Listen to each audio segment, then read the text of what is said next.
Hello, hello. Anyone still awake? I mean, probably still awake. Anyone still here? I'm back. I'm back.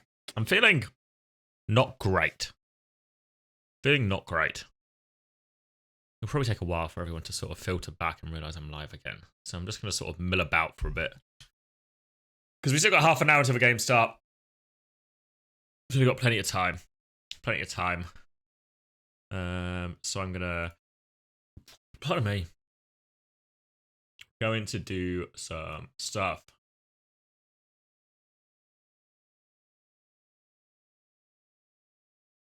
Let's see.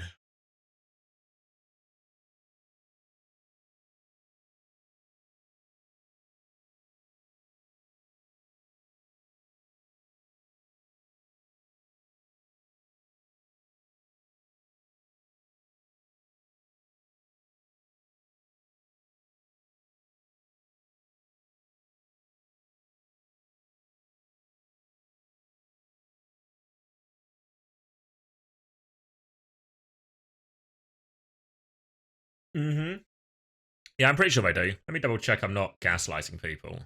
It wouldn't be like me to gaslight people. Yeah, Hypnos SRPC in 30 minutes. No marbles right now, because I can feel like this morning has taken its toll, you know? So there's an element of pacing myself now to get through the next two regions plus tomorrow. So I've hit the painkillers. I've got plenty of fluids. And I think we'll be okay. Maybe there'll be a drop off at a certain point, but we'll see how we get on. This morning was cinema. It was really good, wasn't it?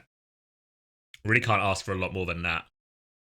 Out of two games, always seem to have a good time with the Korean finals. I'm also I can show you guys. Oh wait, maybe I can't. Let me do these things first.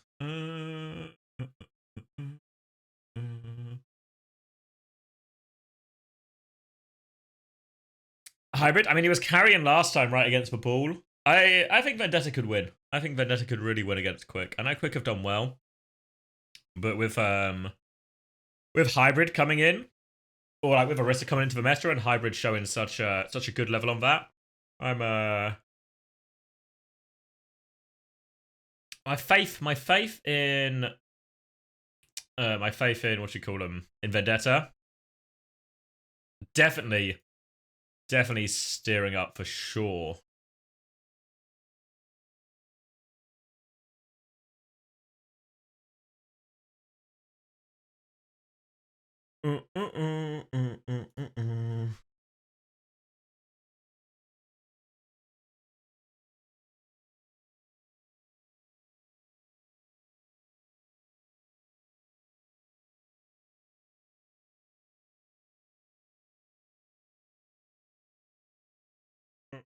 I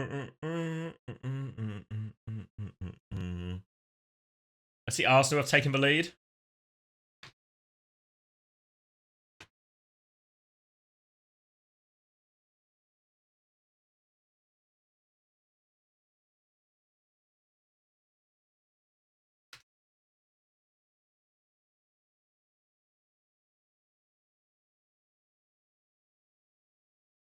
Ipswich are getting smashed, actually, are they not? Wow. Wow.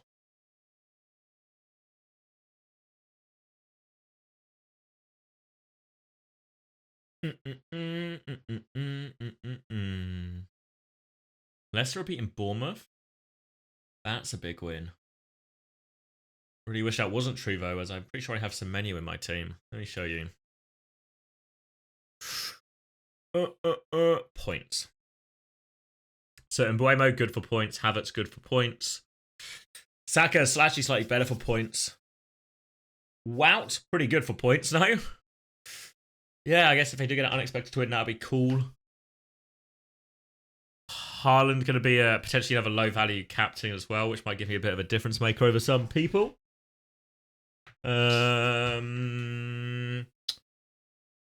Then yeah, Johnson and Jackson probably going to be my real difference makers. Hopefully this I went Semenyo over Rogers. Hopefully that doesn't come back to bite me.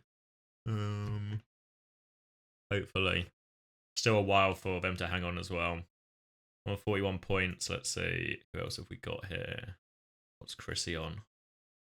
44 points as well. I think mine and Chris's teams are actually pretty similar. Maybe I'm just gapping him slightly because I've got the Havertz captain, which is slightly better. Obviously true that he's got a fucking Pinnock goal, of course.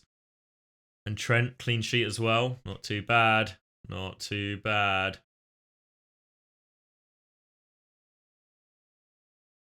What about the other Chris? Oh, we went Captain Saka instead of Havertz. Good choice. Fuck. I bet if I look at bonus points as well, Saka's going to get all of them. Yeah, Havertz going to get maybe joint second. Let's see. Man City. No chance that Haaland's getting any of these bonus points, is there? Brentford, Mbuemo up here. Mbuemo going to get all 3 bonus points potentially as well. It's super close, but if he does, that'd be pretty massive, actually. We can hang on for that. West Ham. 2 assists for Antonio, 2 assists for Bowen. Fuck. Chris told me to get Bowen. It would have actually been a massive score. Fuck.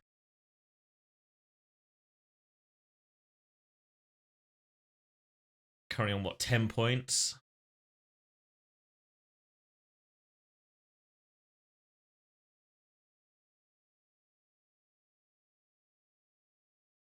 God damn it. It's getting really warm in here.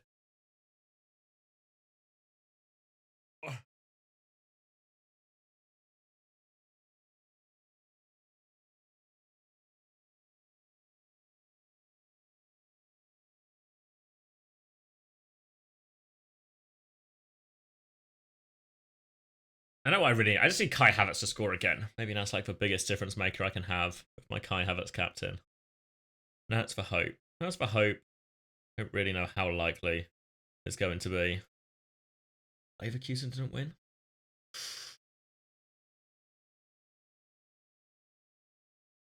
Alright, where are we then? 20 minutes out? Do I have a clean feed? Let me sort this clean feed out. Here we go. Ooh, window.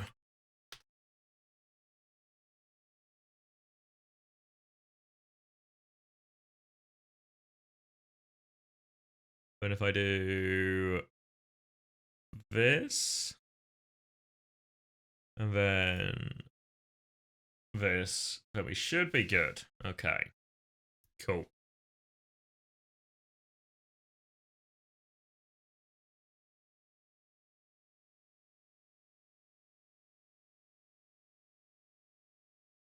Antonio wasn't getting 1 billion assists. I mean, it's actually really good for my draft team. The unexpected Antonio. Look at that Antonio carry. Can you believe it? Stones and Diaz can do nothing for me, but I'm going to get an Antonio carry through this week.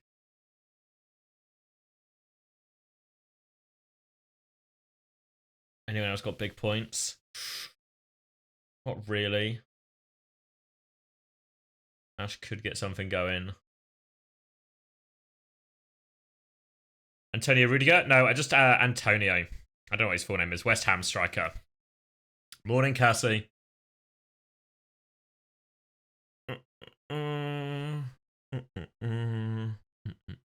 Okay.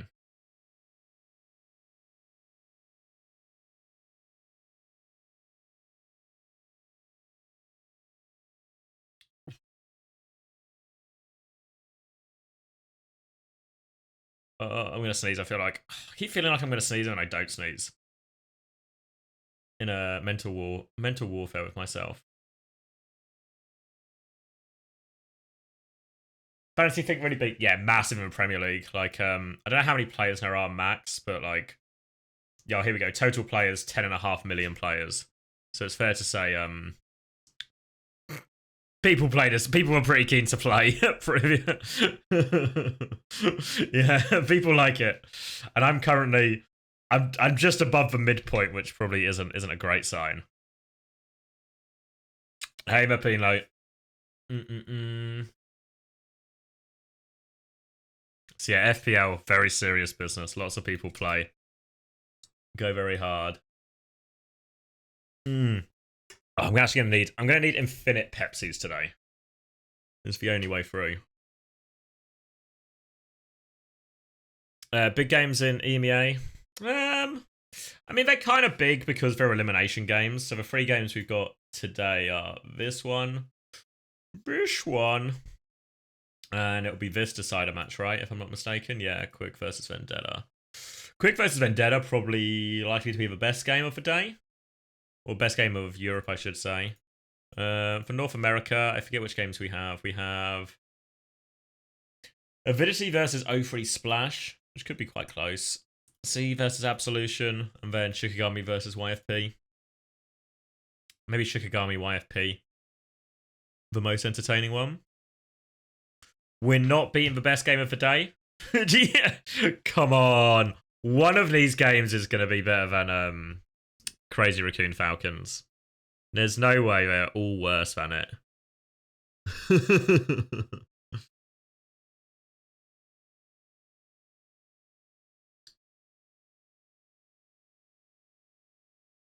You think Shikigami YFP will be a banger? Yeah, I would expect Shikigami to win. I think my expectation is Shikigami should win, Team Z should win. I really don't know about this one. I guess O3 maybe. I don't know. I could see this one maybe feels like it'll be quite 50-50. But I'm also not super familiar with the team, so could just be straight up wrong. Matches, yeah, about 18 minutes. Well, 18 minutes of a broadcast starts, so 18 and a bit, and we'll get our first EMEA game, which is this one. Which I would presume SRPeakCheck are going to win. I presume we're going to have an SRPeakCheck win. I actually think Gambit win this one. And then, right now, I'm a Vendetta head. I believe in the hybrid horse. Yeah, and that's probably more accurate, Prost. So something like that. Something like that. I mean, I presume SRPeakCheck will still win. They should just be good enough. But we did obviously see them lose. Was it 3-0 they lost in the end? Yeah, 3-0 against Ex Oblivion. These frauds. You think Quick will beat Vendetta?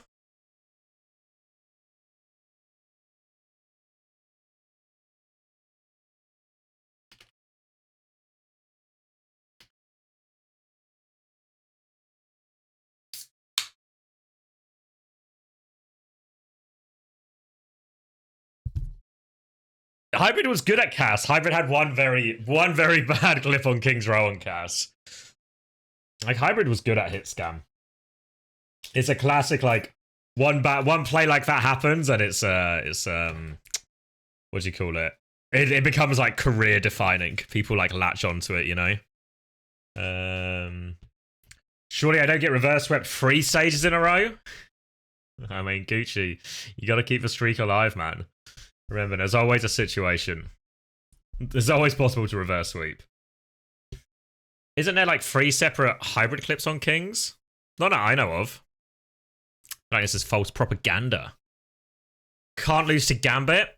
When I was watching Gambit in Swiss, UKEdge, if I'm saying that right, their tank player, he was going off on Ramatra. I don't know if he's as good at Orisa, but he was going off at Ramatra. Where are they? So I don't know.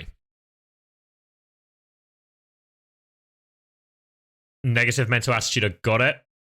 All right. We'll see.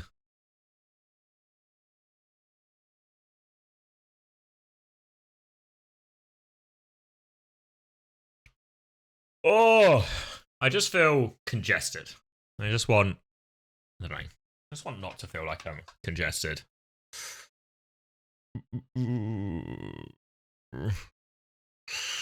I don't have a strong memory of Theo being amazing at it. Zeb, 100%. Who else stood out earlier in the year on Orisa? Let me think back.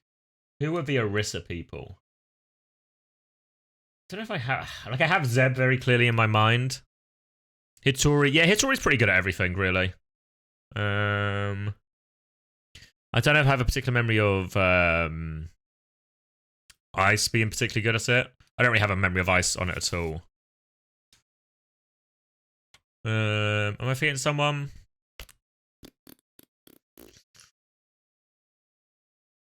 Hybrid maybe has an Orisa on him. I think Crocs was pretty decent at it, right? Tread pretty good at it. Obviously won't see Piece of Cake today. Alisu maybe? Yeah, no, I don't have any. I don't know if, like, yeah, I just don't really have that many memories of super strong Orisas in the EMEA. Outside, like, the top players, right? Like Vestala and Haddy, and I don't think it's actually really played it that much, but Haddy's Orisas have been very good. And like Tread and stuff.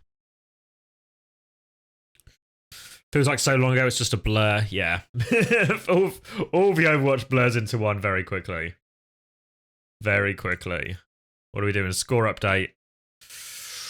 Man City, it's 3-2? Fucking hell. Oh, Lewis assist. I'll take that. Easy for me. And wait, a Muniz goal? Does that help my... Do I still have Muniz in draft, or did I trade him?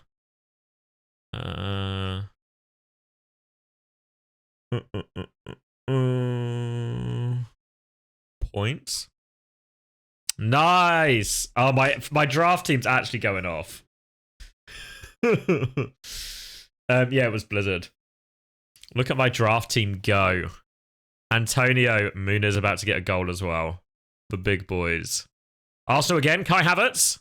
Bukayo Saka. Oh, fuck. Chris was so right.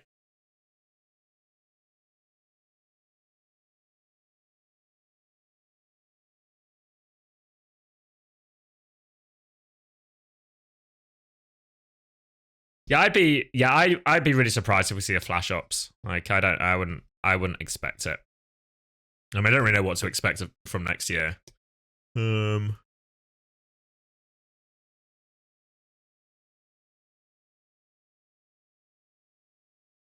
Let's see.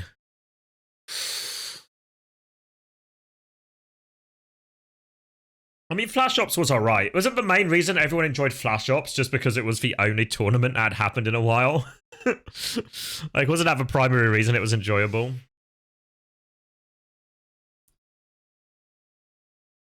Like, it's easy to be the best competition when there's no competition. Very easy to gap your opponents, I think, in that situation.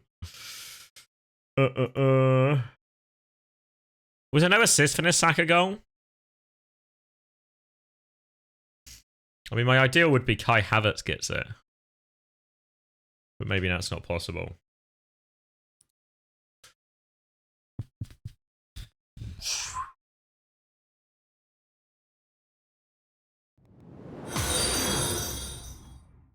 Oh, thank you. Who was that? Light Void, thank you very much.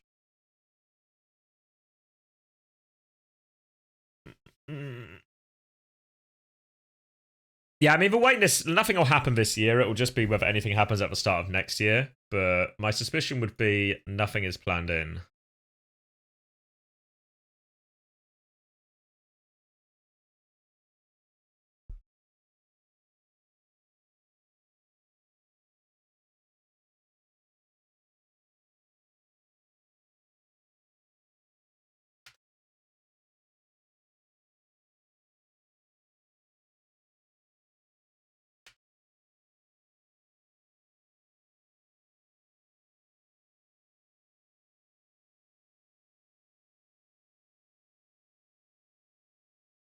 Sorry, I'm just congratulating Chris on giving me good advice.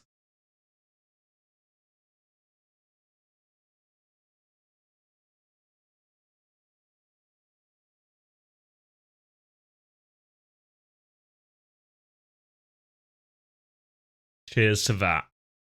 Looks like no assist then for this.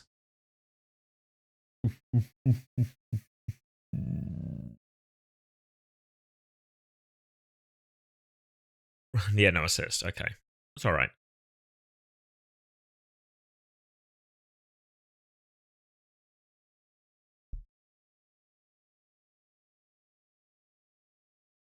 Any tips?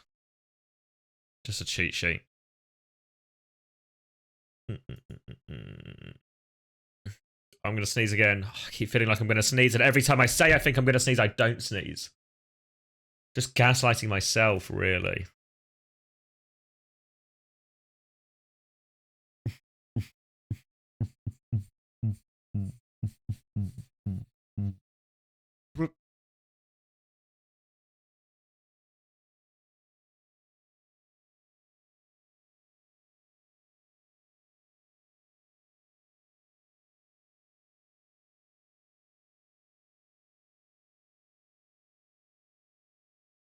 Allergy or just sick? Sick, yeah.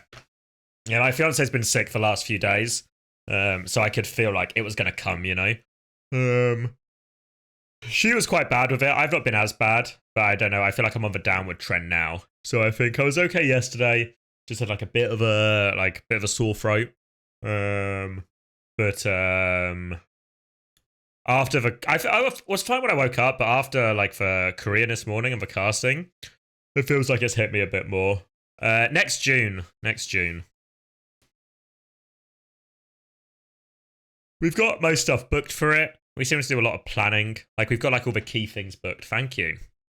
All the key things booked, like food, like venue to start with, wedding, food. I mean, like the makeup, the hair, the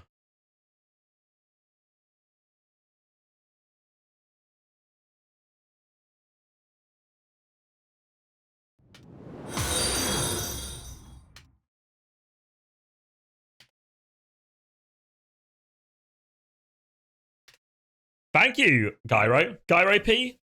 Juro P? Am I inviting VIPs from chat? No. Oh, fuck. Is it a golden Kappa train? Fuck. This will surely fill me with energy. If we can get golden Kappas, then I think it will actually cure my sickness.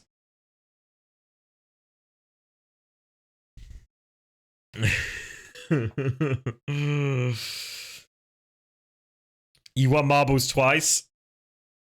Maybe I'll do a marbles right before the wedding. Last minute invite. That's what science says? Yeah. I mean, Big Pharma don't want you to know this, but golden Kappas will actually can cure the common cold. Preds? I've not done my Preds. I've said who I think I'll win, but I've not done, like, score lines. Can it cure AIDS? Yep. Yeah. Why do you... Asking for a friend or asking for yourself? No way this game is 5-3, by the way. Fucking hell. What a game. Asking for Ondra. Cheers to that. God damn. High scoring games. Man City game will finish 3-2. What a load of high scoring games there have been. Holy shit. Hold on. I need to check something.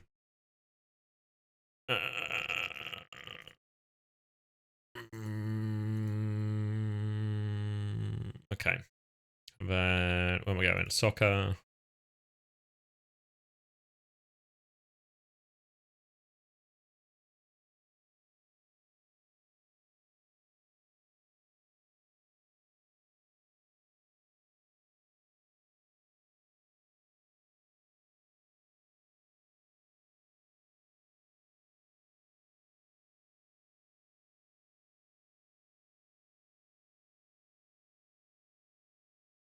I'm paying attention again.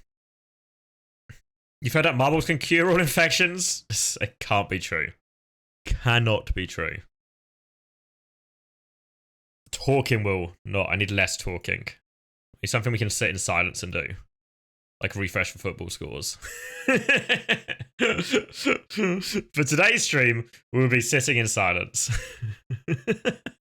Do a meditation stream. Oh my god. Why am I so phlegmy?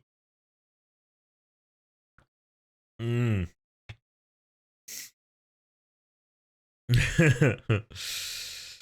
Will you cast for EMEA games in sign language? Yeah, I can try it. I've got 5 minutes to learn sign language. Blame Falcons winning. Oh, let me see. The good news is, because my fiance was sick first, we've got like all the stuff, you know, like the medicine cabinet is loaded.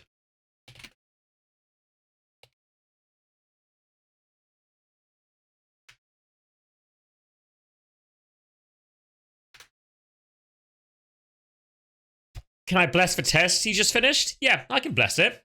Why are you taking a test on Saturday? Pregnancy test?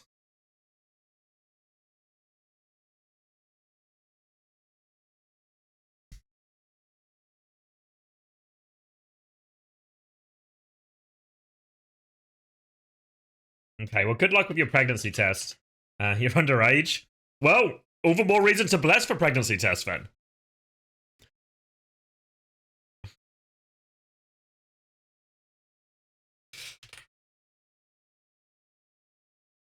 Yeah, exactly, Mapino. That's why we're blessing it to come back negative. You want the underage person pregnant, Mapino? Sort your fucking life out. Come on. Come on. All right, I'm gonna get this nasal spray. Oh, I'll get some more water too.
Fucking coked up. We can get through it now.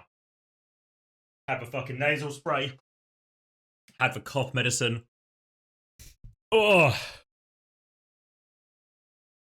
We're bouncing back. We're bouncing back.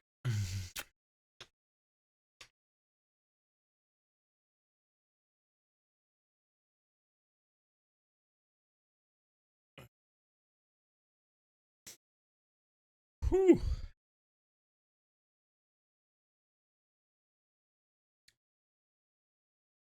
All right, what are we saying?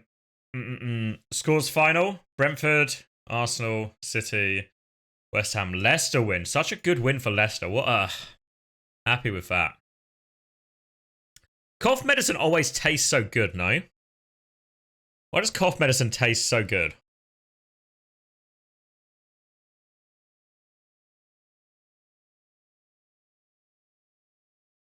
Really can't complain. What's going on with this? Now it starts at the 5th of October. That's today at 3:25. That's an hour and a half ago.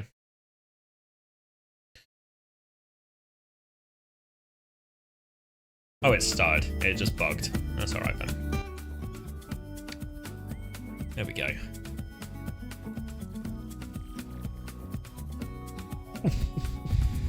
Yeah, it wasn't cowpaw, but it did taste like cowpaw.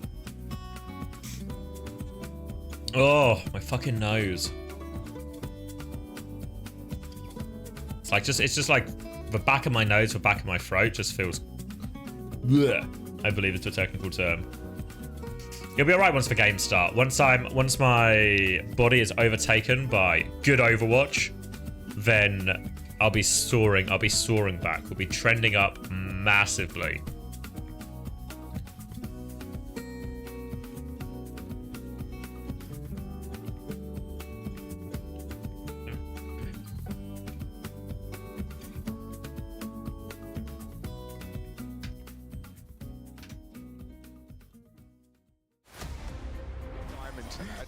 Good, it's going to decline. I mean, it doesn't... Do you not remember, guys? You can't see the level of Overwatch.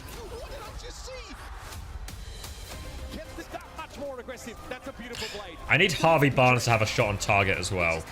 So if Harvey Barnes has a shot on target, we're going to be happy.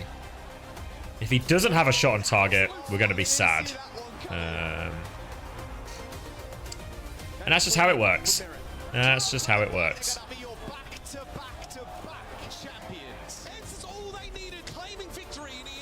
Crazy Raccoon versus Team Falcons. Lip just throwing clips. This whole mob's pretty devastating when you're up in the Thoughts on the Clash of the Titans, SSG versus Gas Tier 3 on the 10th? Who are they playing on the 10th? Didn't SSG not interface it?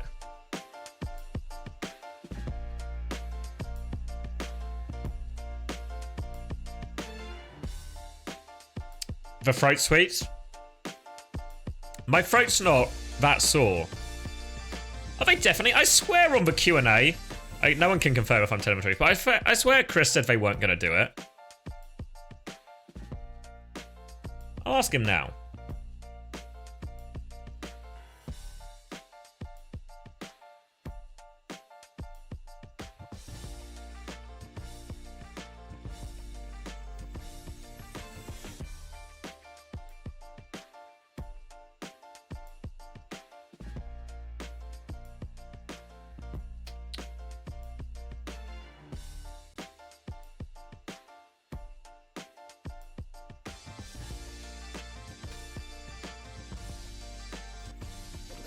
Was the Crazy Raccoon versus Falcons game worth a watch? Unbelievably so, Popple. Yeah, watch. Honestly, just go back and watch both of those games. The best morning of Overwatch we've probably had in years. One of the best grand finals we've had this year for sure, if not the best. One of the best series. Absolute belter of a game. Didn't see that. Blaming Rack. But yeah, really great series. Heavily recommend it. Recommend it to you. You should recommend it to your friends, to your loved ones. Anybody will enjoy that. Yeah, you guys are gas like Gary's. SSG not doing it.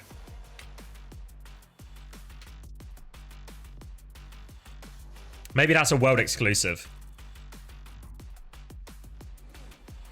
You think your viewers have friends? Yeah.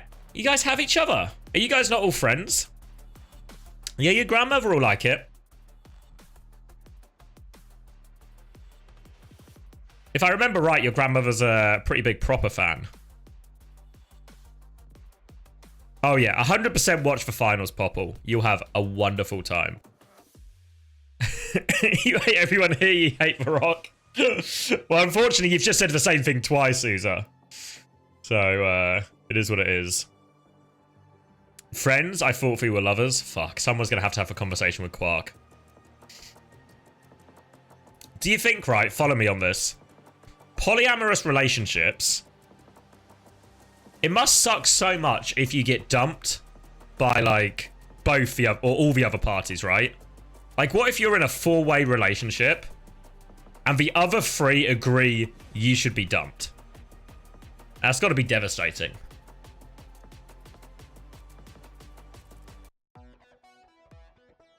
Well, it's got to be, right? Because it's not like you all split up. If all 4 of you split up, it's obviously sad, but it's like, all right, the group's not working. If they just kick you out, that's going to feel so bad. Like, the other 3 stay together. Unbelievable. That'd be pretty bad. I'm just speaking the truth, Mapino. Somebody has to talk about these issues now hitting the modern world.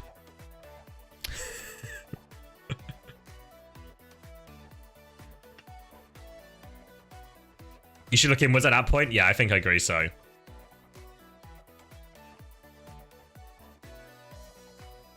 Wish they'd hit me. Yeah. Fuck's sake.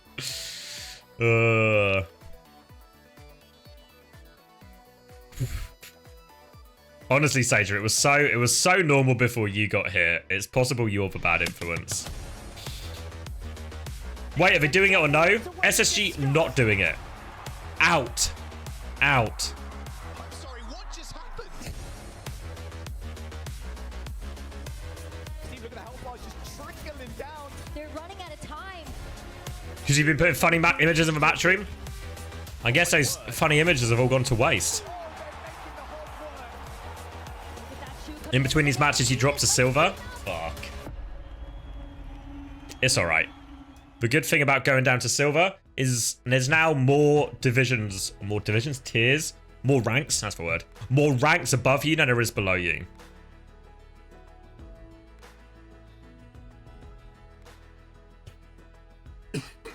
Oh, that's the first of 85 coughs today.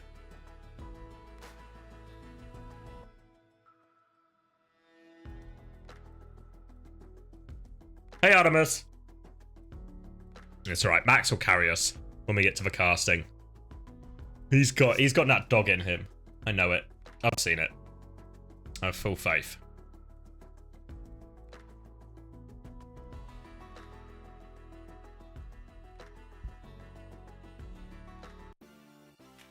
Soup, burger, or noodles? Burger. Who would order soup? I feel like soup is a really weird thing to order. I feel the same with pasta. Certain things you very rarely order. I feel like pasta is one of them. Soup as well. DreamHack Stockholm OWCS hoodie and coin. Exclusive for platinum or diamond ticket holders. That's not me.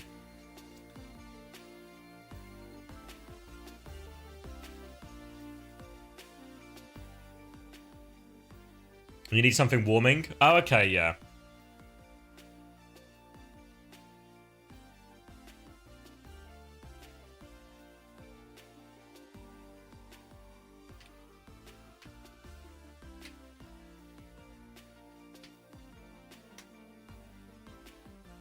You got a streaming booth at Stockholm? I think I can stream from Stockholm, but I don't know if I want to. What I might do is I might just do like a few behind the scenes interviews type thing. Like just some kind of short interviews with the players and staff and all of that. I might do that instead of playing, or instead of playing to co-stream the whole thing. Because for co-stream it is very time consuming. TM mudded. I mean, in this list this is wrong, right?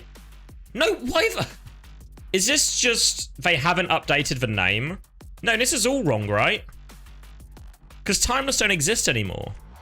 Are these things just wrong? Thank you, Gaddy. Insane proper performance today. You can say that again. These are all just fake numbers we're looking at. Cheers.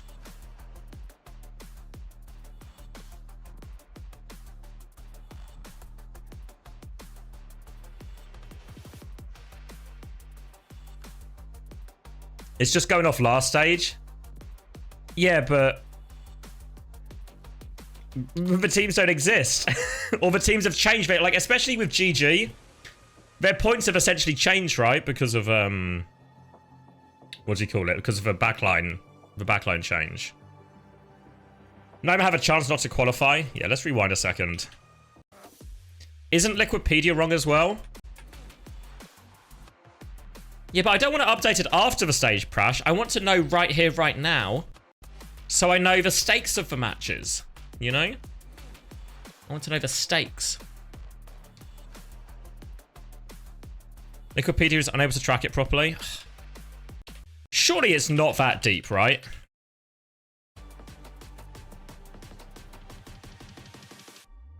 It's not that hard to get the right numbers. I mean, I know I haven't done it either, right? But,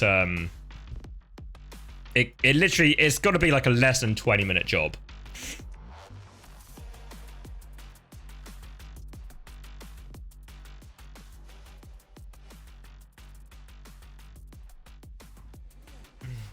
Yeah, Artemis will do a better job now.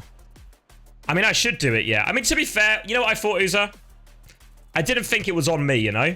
I thought this was the sort of thing OWCS could handle. Or production could handle, you know? I didn't think I'd have to step in or get, or more accurately, Artemis to step in. Alright, Artemis has got it. These are the correct scores. Oh my god, what am I looking at? Alright. Zoom in, guys. Focus on these numbers, alright? And these numbers are the important ones.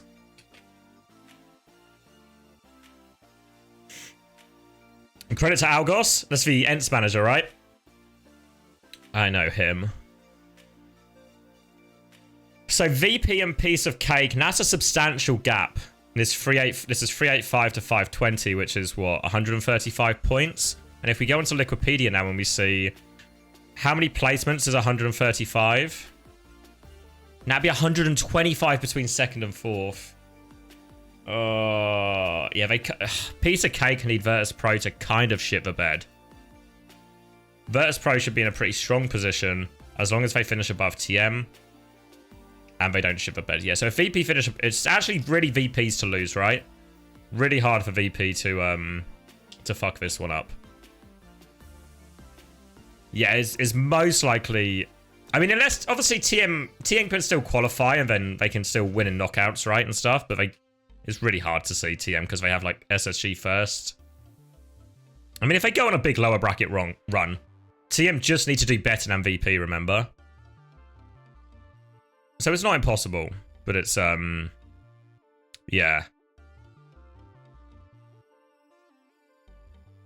But it's whether if TM will even get that chance, you know? Because if you look at, like, how the bracket's going to work, right?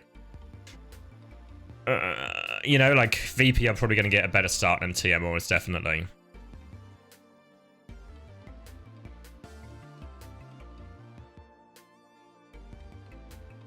A Piece of Cake, though, yeah.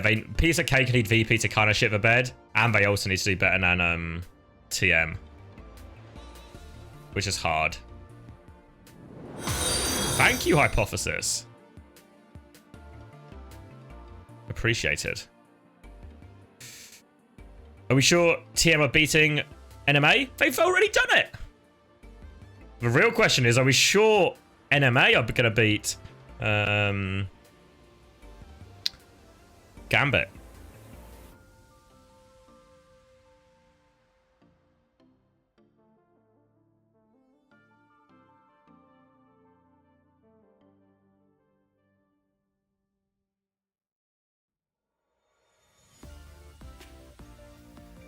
What are we saying?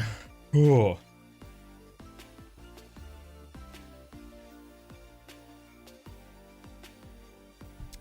So we got Hypnos versus SRPeakCheck. Then we got... Thank you, Panda. Glad to help my favorite bald man in Overwatch. Sorry, Hattie. Yeah, in your face, Hattie. Then, let me remember. We got Vendetta against Quick, which is our last game. Who's in the middle? Oh yeah, Gambit and Negative Mental Attitude. Oh, my voice is actually so rough. I don't know if it sounds bad, but I can feel like the prickles, you know, the prickles in the back of my throat.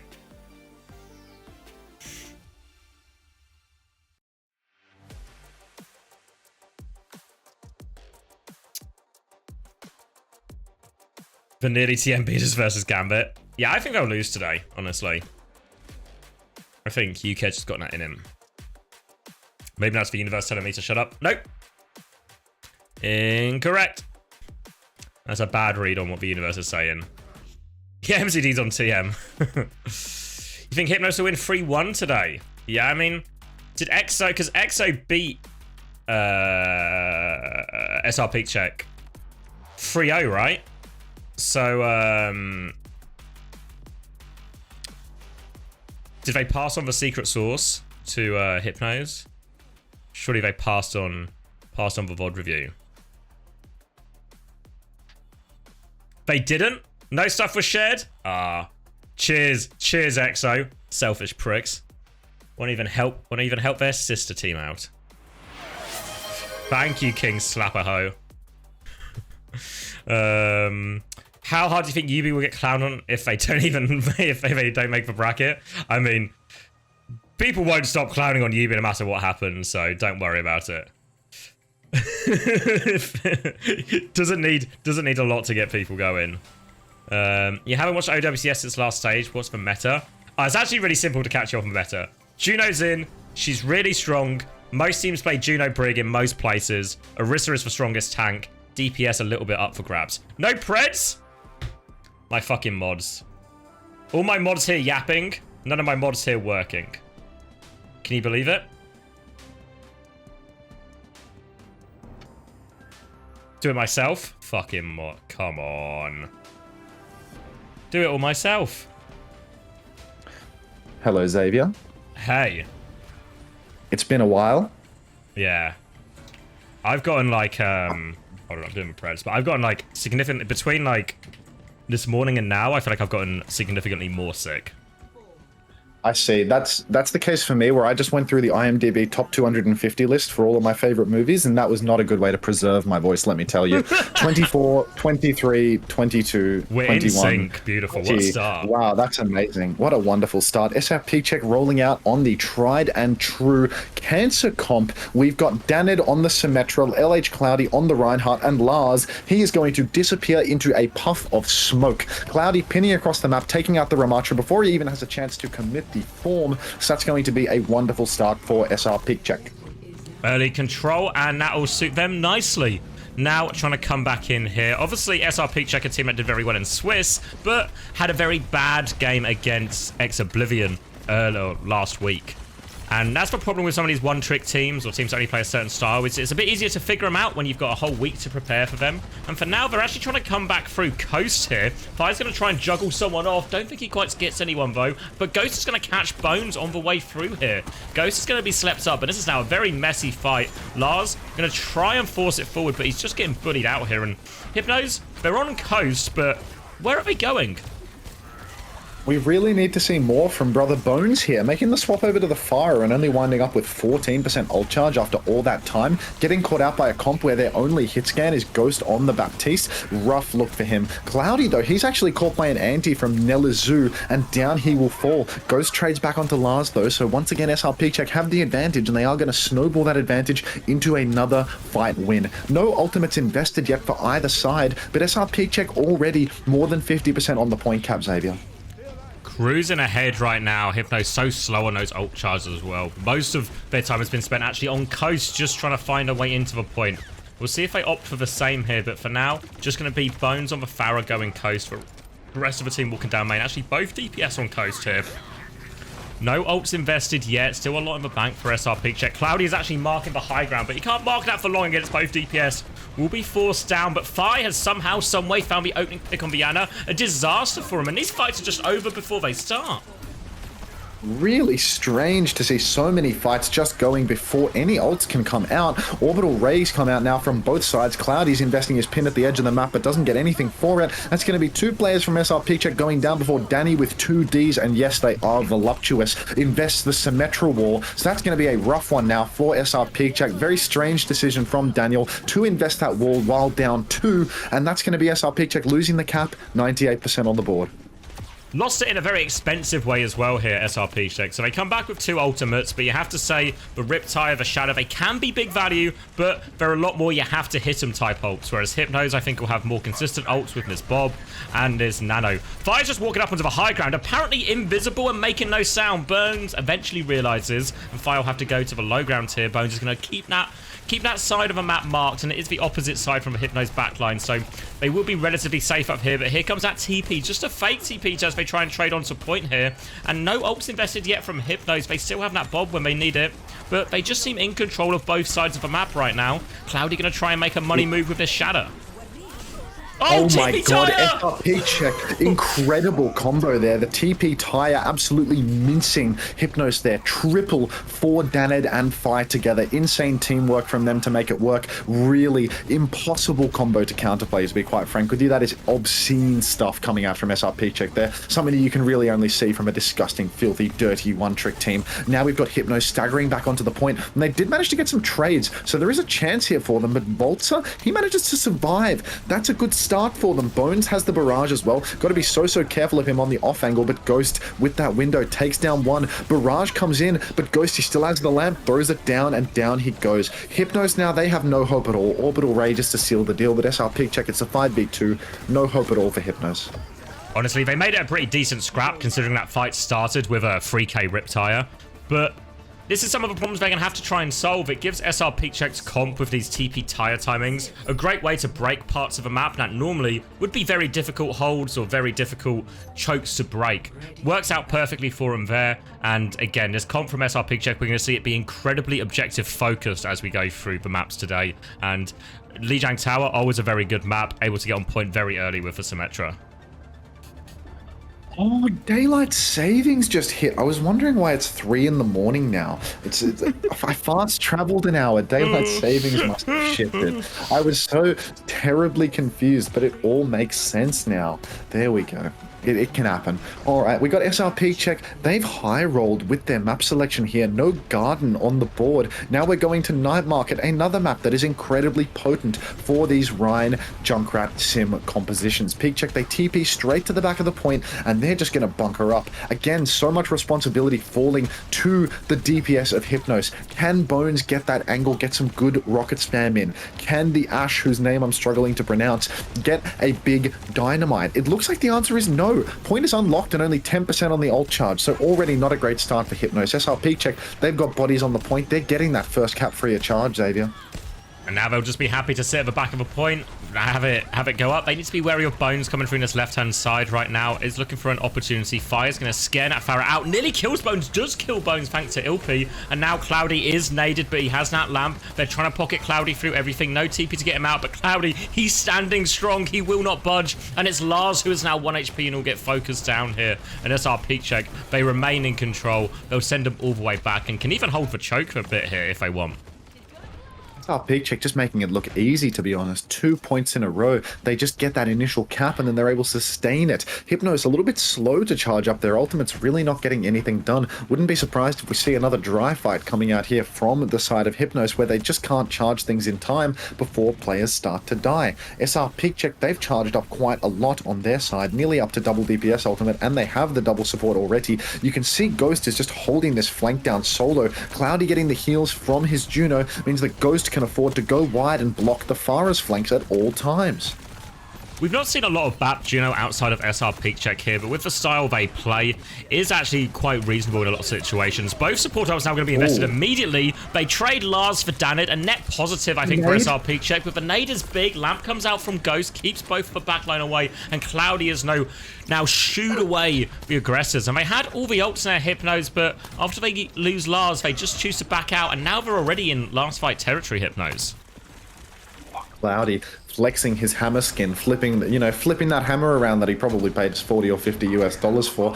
Bones has the flank around the back of the point, but he's going to need to receive a nano boost. 5 pops the Riptire, and this has been so deadly. Bones, no nano boost received. He's going to die to the tire. That's the hero that can fly, by the way. Shatter comes out from Cloudy, and that is good. That is going to take down the Ana, who had the nano boost as well. Not before Lars received that nano, but I just don't think it's going to be enough. Again, Hypnos, they can't get a proper combo off. SRPeakCheck, it looks like they're just going to hold this one, potentially close it out 100-0. Trying to move on to the backline there, but really for a Nano Annihilation combo, 1 kill, not enough value. Lars is going to keep battling away here, but he will just get overwhelmed by the numbers. The nade will hit Cloudy. The barrage comes through, but gets nothing, barely even through the first syllable of that voice line. And SRPeakCheck, they're in cruise control here. When you play this sort of comp that Hypnos play, it's all about the ults. The ult value should be so high, so hard for SRPeakCheck to deal with, but we've seen literally no trouble. Not a single millimeter, a single ounce of trouble from SRPeakCheck so far. Look at that, we've actually got Custer back on the main broadcast. That is a rarity. We haven't seen him in quite some time. He completely quit the Overwatch stuff this year after not getting the main broadcast gig, but he's actually snuck back in. Instead of Jaws and Necra, we have Jaws and Custer, or Scott, as we shall refer to him from this point forward. We've got Jaws and Scott on the broadcast. But look, there's a long day ahead of us, Xavier, so I'm going to get straight into the slopping because SRPeakCheck, I mean, they were the kings of Lijiang Tower. Let's see if they can replicate it elsewhere. Beautiful. What we will get in this series as well is a lot of counter picking in terms of maps. Earlier when we watched a lot of the Korean games, both teams were playing, for the most part, the same compositions on the same maps. So you could change the matchup a little bit, but even then, you can only really do that on a couple of maps like Gibraltar and Ilios. So for the most part, you're just playing the same comp in all of the different places, in all the different places. As such, there's pretty limited. Map pick is kind of useful, but doesn't have the same level of impact as it does when it's two teams like this, where there are maps that are very clearly advantageous to SRPeakCheck, and maps that will be very clearly advantageous to Hypnos. Now, Hypnos, I don't know a lot about him, but I did see him play one game in the Swiss. They played Gibraltar, and Lars went crazy on the Winnie. So, with that tiny bit of information, I'm going to extrapolate it to we're going to Gibraltar. I have no idea if that'll be right, but I've got a good feeling about it. Why am I getting at it?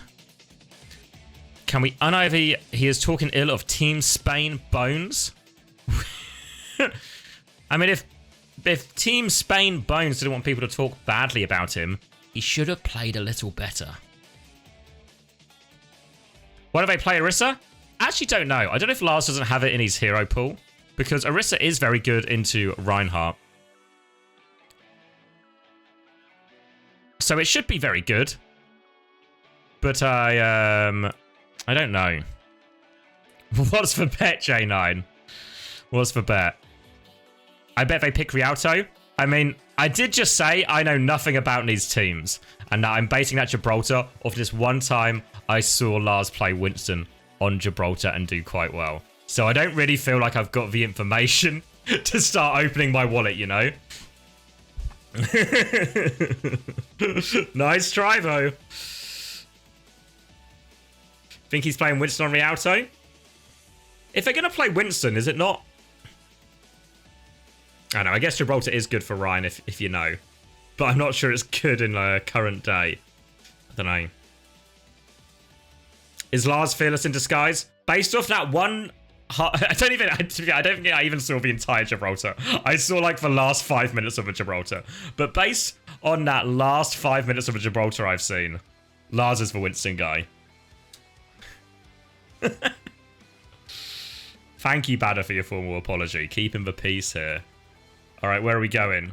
Is J9 right? Does he have the inside scoop? We'll see. We'll see.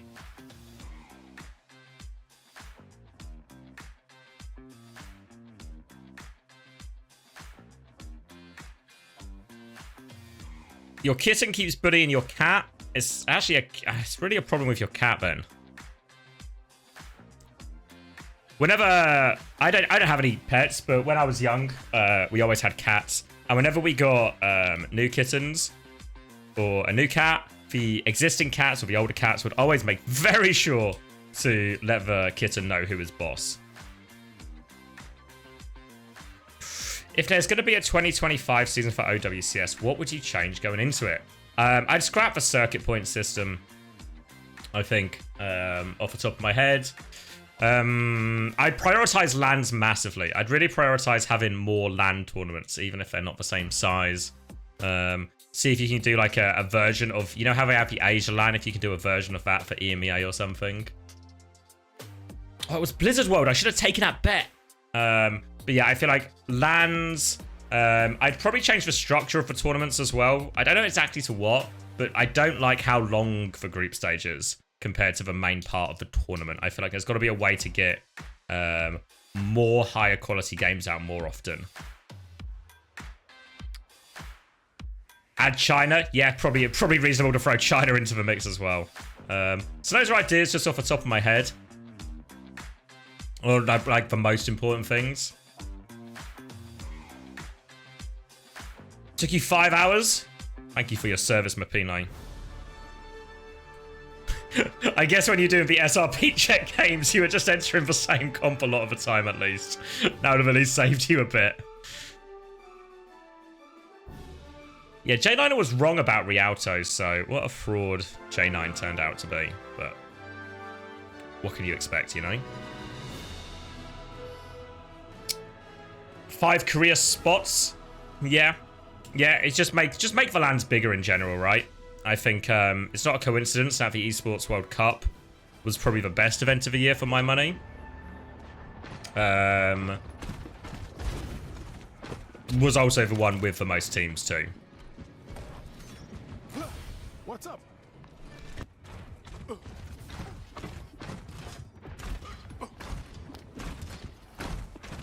Didn't I have kittens at Insomnia 49? I can't remember. What about smaller frequent lands instead? Yeah, I'm on board with that idea. Alright. Blizzard World. And it's going to be Winston time. So, we do get the matchup we thought we would get, even if we don't get the map we thought we might get. And based on... I was telling the chat, Max, but based on the 5 minutes I've seen of Hypnos, it was on Gibraltar, and Lars was going hard. So I've got full faith in Lars to go hard, and that in this map, Hypnos will indeed be getting some of that much elusive ult value. I see. Well, look, if you say that Lars will go hard, I believe that Lars will go hard. If you tell me something, Xavier, I will believe it. I will blindly follow you into the breach. Hypnos now just going for a little bit of early poke, trying to charge up those support ultimates, because it doesn't look like they're going to be getting any early dives off. But good grief, the way that the Juno and the Ana are charging at an equal pace, it's going to be tomorrow by the time we see a support ultimate from the side of this team. We'll be trying to get a little bit of space on the left-hand side here, but Bones will be forced back. And SRPeakCheck, they're kind of at the back of the map, and they are just getting slowly pushed back into this corner. Just a bubble on the choke now to chunk down Cloudy, force him back. Don't get any ticks, though. Cloudy has been very diligent, keeping his feet planted firmly on the ground. And we're now up to 70% on both ultimates, so it's getting there. These supports are apes, the way that they're both spamming their heals in together. So now SRPeakCheck is going to have an ultimate to answer back. By the time their Nano or their Ray turn comes up, someone is going to have something to keep SRPeakCheck alive. Pulse Bomb actually comes out onto Lars, and even though both supports are double pocketing him, he is the damage takeniest Winston we've ever seen, because he will actually go down to the Pulse, and that means Hypnos, they're not going to have a push turn. Volta goes down late into the piece, and now Hypnos, 2 minutes have been bled off the clock while SRPeakCheck stand AFK with their shield up. Unfortunately, that right click from Cloudy, too strong to counter at the moment. And now SRPeakCheck, they're going to be staring down a barrel of loads of aggressive ultimates. But they've got the Orbital Ray, they've got the window, they've even got a wall probably by the time this fight actually starts to deal with this. As we're going to see a similar setup, Lars is going to commit it in with this Nano onto the backline. Orbital Ray comes out defensively, so Lars will get out 97%. Really needs this last 1%, will get it. Now the Primal comes back in, counterpin missed by Cloudy. They have been forced all the way back, but no kills for Hypnos. They've now used the Ray as well in that. They're still trying to go. Simwall comes out. Bob in exchange now, and SRPeakCheck, they're just standing there tanking ult after ult after ult. Yeah, it seems like SRPeakCheck, they are capable of just sustaining through it. Bones with the 1 versus 5 Pulse Bomb. Get a grip, young man. It's already dead. And now your team, you are looking down the barrel of a full hold. It's already been shown that your supports are incapable of charging their ultimates one by one. So that means that now SRPeakCheck, they have 2, almost 3 ultimates to continue holding this point, and Hypnos have absolutely nothing. Bones somehow manages to make it out alive, which I suppose is the tiniest, the thinnest of silver linings among all of this misery for the side of Hypnos. But again, you did tell me at the start that Lars was going to go hard, so I'm getting ready to see that, Xavier.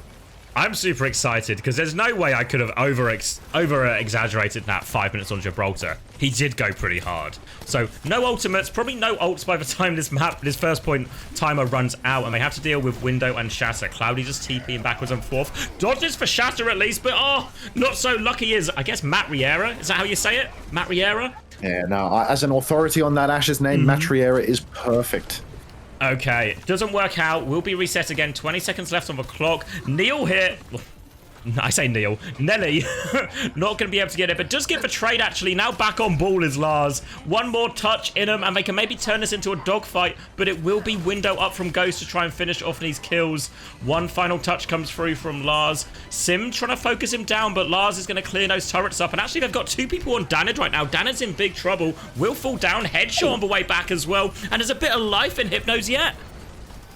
That unbelievable headshot clutch from Matriera. That's exactly how you say the name, by the way. I've spoken to them. They've confirmed it. Really opens things up. Taking down the Juno healing when the Juno was 88% on their way to the orbital ray. Now we see the nano boost coming out onto Lars. Bodies for Hypnos all over the point. In SRPeakCheck, they're going to have to concede it.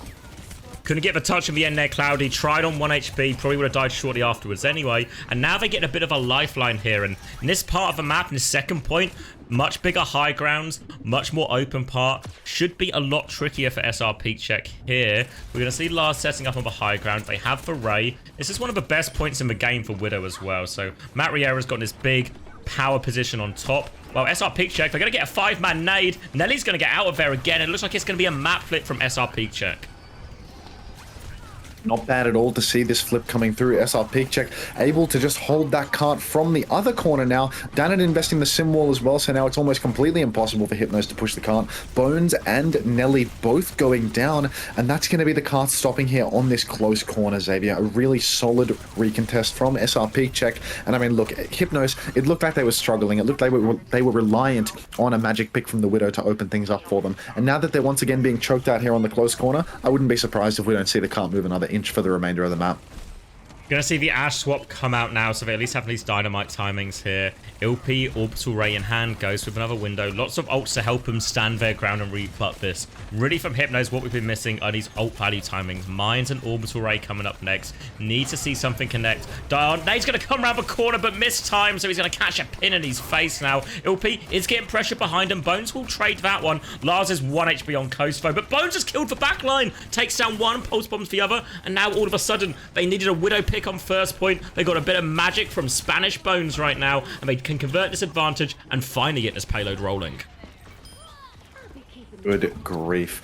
SRPeakCheck, I mean, they've been split open, and now Hypnos for this second part of the point, even though SRPeakCheck, they have a reasonable bank of ultimates to play with, it's a much more difficult area for the Rhine composition. Much longer sight lines, open space. So we're going to need to see whether they can get something done with the Symmetra. Looks like LH Cloudy is going to get an early catch onto Lars, but the counter nano is good. Orbital Ray not going to keep the Juno of SRPeakCheck alive. Pulse Bomb from Philip goes wide as well. So things are starting to look really dicey for SRPeakCheck, even though they were rock solid before. Hypnos are just rolling away with it. They're going to get this second point as well. They're going to swap here, but yeah, no chance for a touch. Lars is still booping them back and his choke. They will be forced to go to third point, so only a minute and a half to do it. But considering the situation Hypnos were in at the start of this map, an unbelievable recovery for them. Oh, wait, I was talking about Moon, not Moon. I take that back.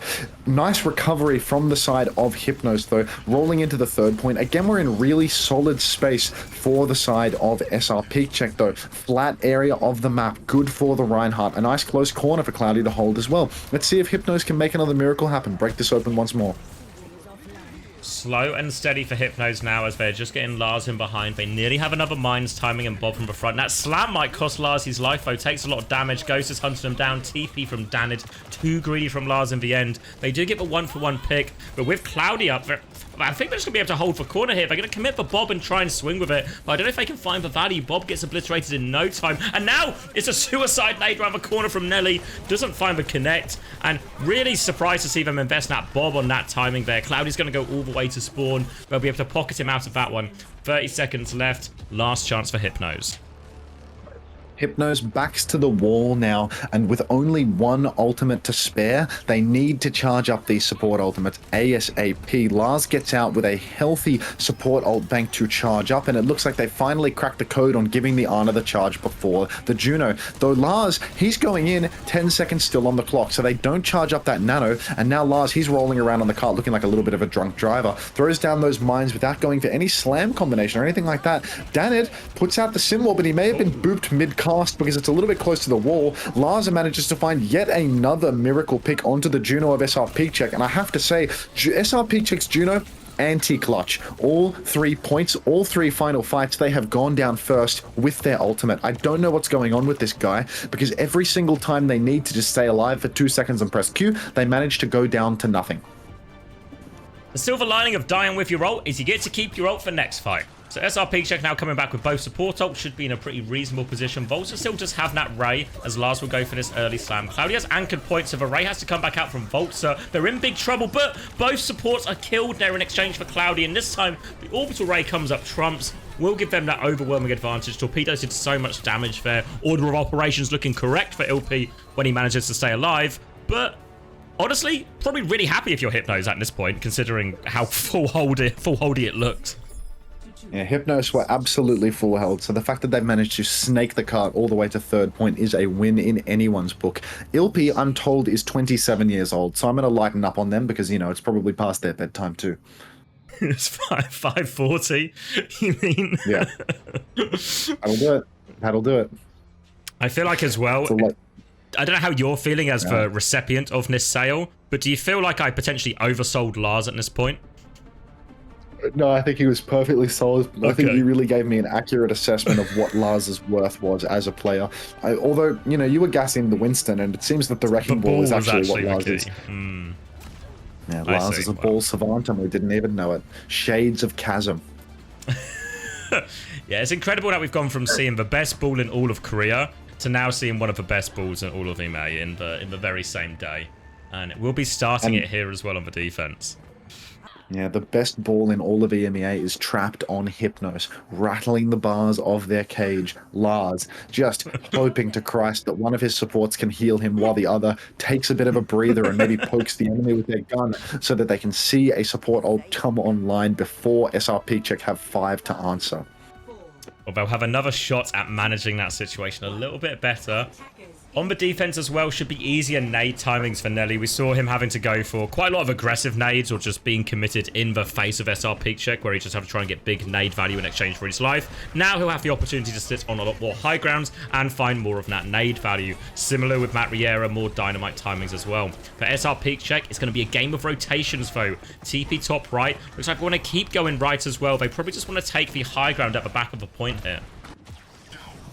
High ground seized on the back of the point, not a bad start at all. Lars is actually just goofing around up there, catches out Danid, but it looks like Ghost is going to make that rotation and keep Dan alive. SRPeakCheck, though, Cloudy, his shield is starting to get dangerously low. He's doing some sort of naughty Rhine tech to get up on the high ground, pinning up the rock, and now here he is, swinging on Nelly for all he's worth. Unbelievable stuff coming out from Cloudy here. Never before seen Rhine technology. You've probably seen it many a time if you watch Ranked, but I don't watch Cloudy's stream, so it's the first time I've seen of it. Works out nicely. We talked about how high ground is very good for Hypnos comp, especially the Ashe, especially the Ana, but not if that Reinhardt can get on the high ground as well. That can cause you severe problems, and compared to the difficulties we saw Hypnos have on first point, this has been an absolute breeze for SRPeakCheck. Again, the second point should be the most difficult, but we are getting an outrageous stagger here on Matt Riera. They still don't kill him. There we go. Finally gets himself to point. Will go down, but this is going to give him a pretty reasonable way to get in this free cart push here. And really, it's this rotation just round this next corner, which is normally the hardest for the Brawl team.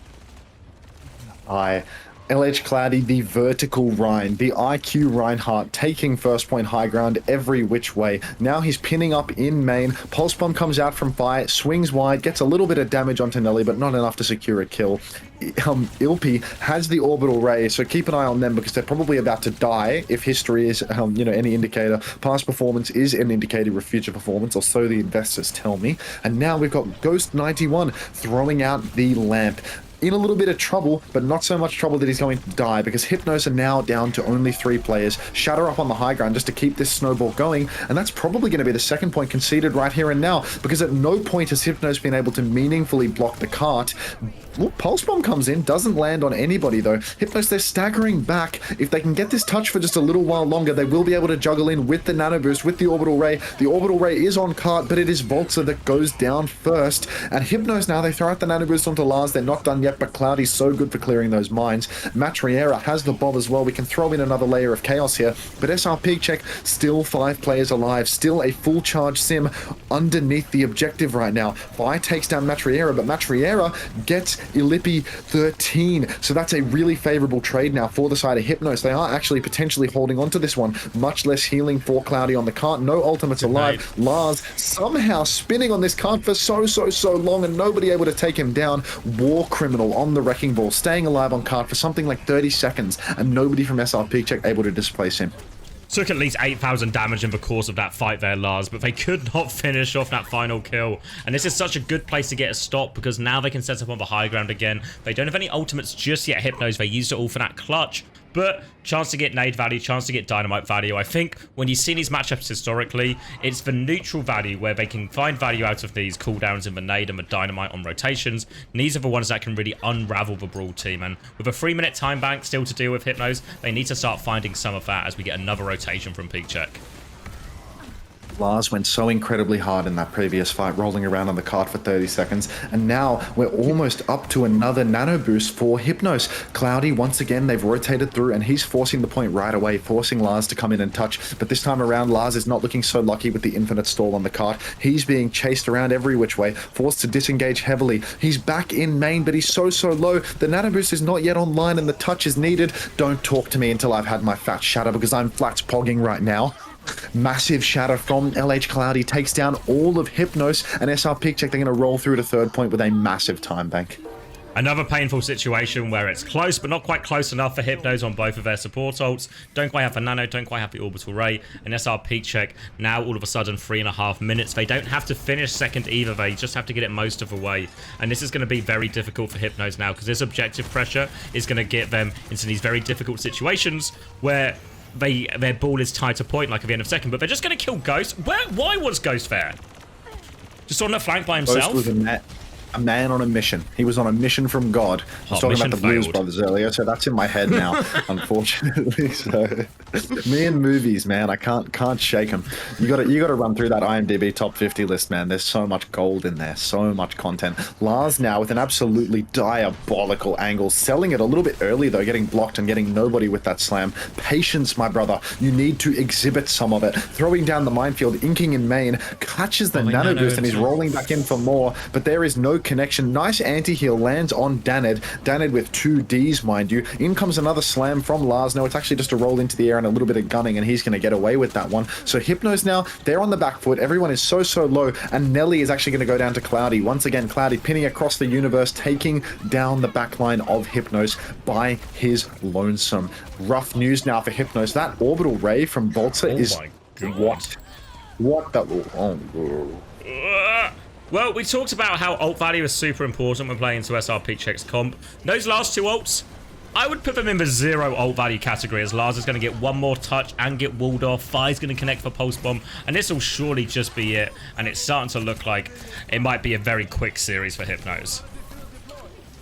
Yeah, Hypnos getting packed up by SRPeakCheck here, and Pack isn't even in the lobby. This is an unreal one, even on a difficult Rhine map, a big open one where the Wrecking Ball reigns supreme. God, Scott is so gorgeous. Look at him.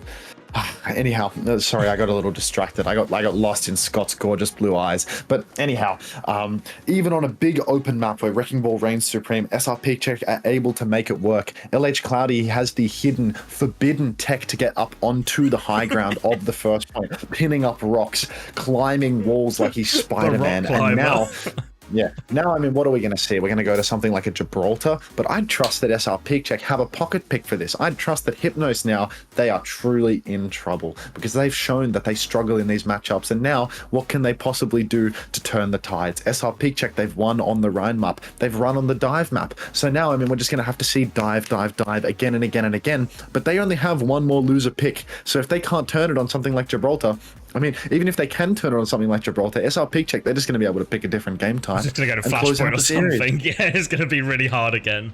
Yeah, I've not seen anything to convince me that we're having a reverse sweep situation so far. Yeah. All right, slop time. See you on the other side. See you on the other side. And yeah, just looks a level below where they need to be right now on all of these situations. Low ult value, lack of patience on a lot of these dives, not really moving away. Like Cloud is able to connect with the backline a lot. Obviously, Ryan can do this, especially when you have a sim TP, but it still feels like more than it should be. Nothing really going for them. They're dying to all of these ults.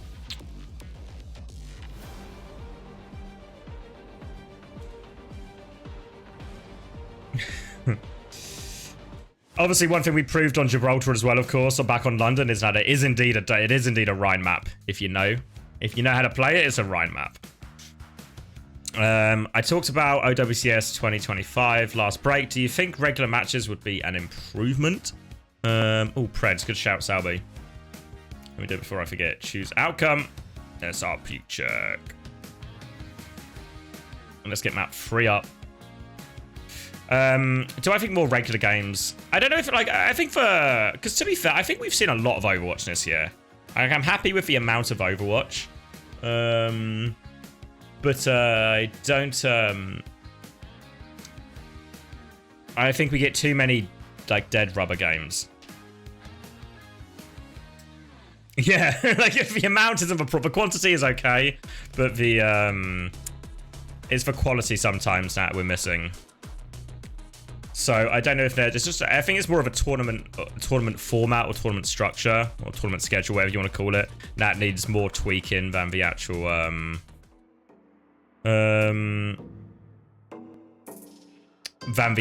like number of games. There's probably an argument as well that the games happen like I think for a lot of teams, like between Face It and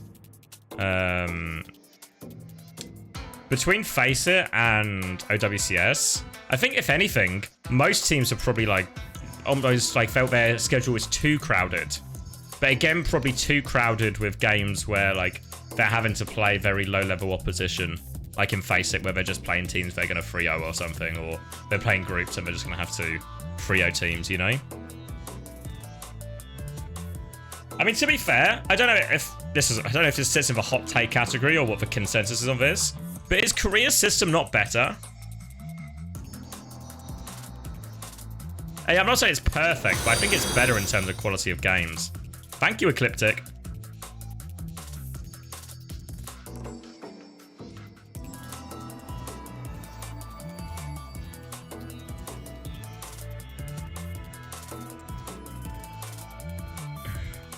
Yeah, but it has too much time. Yeah, agree, user. I think it's too much downtime.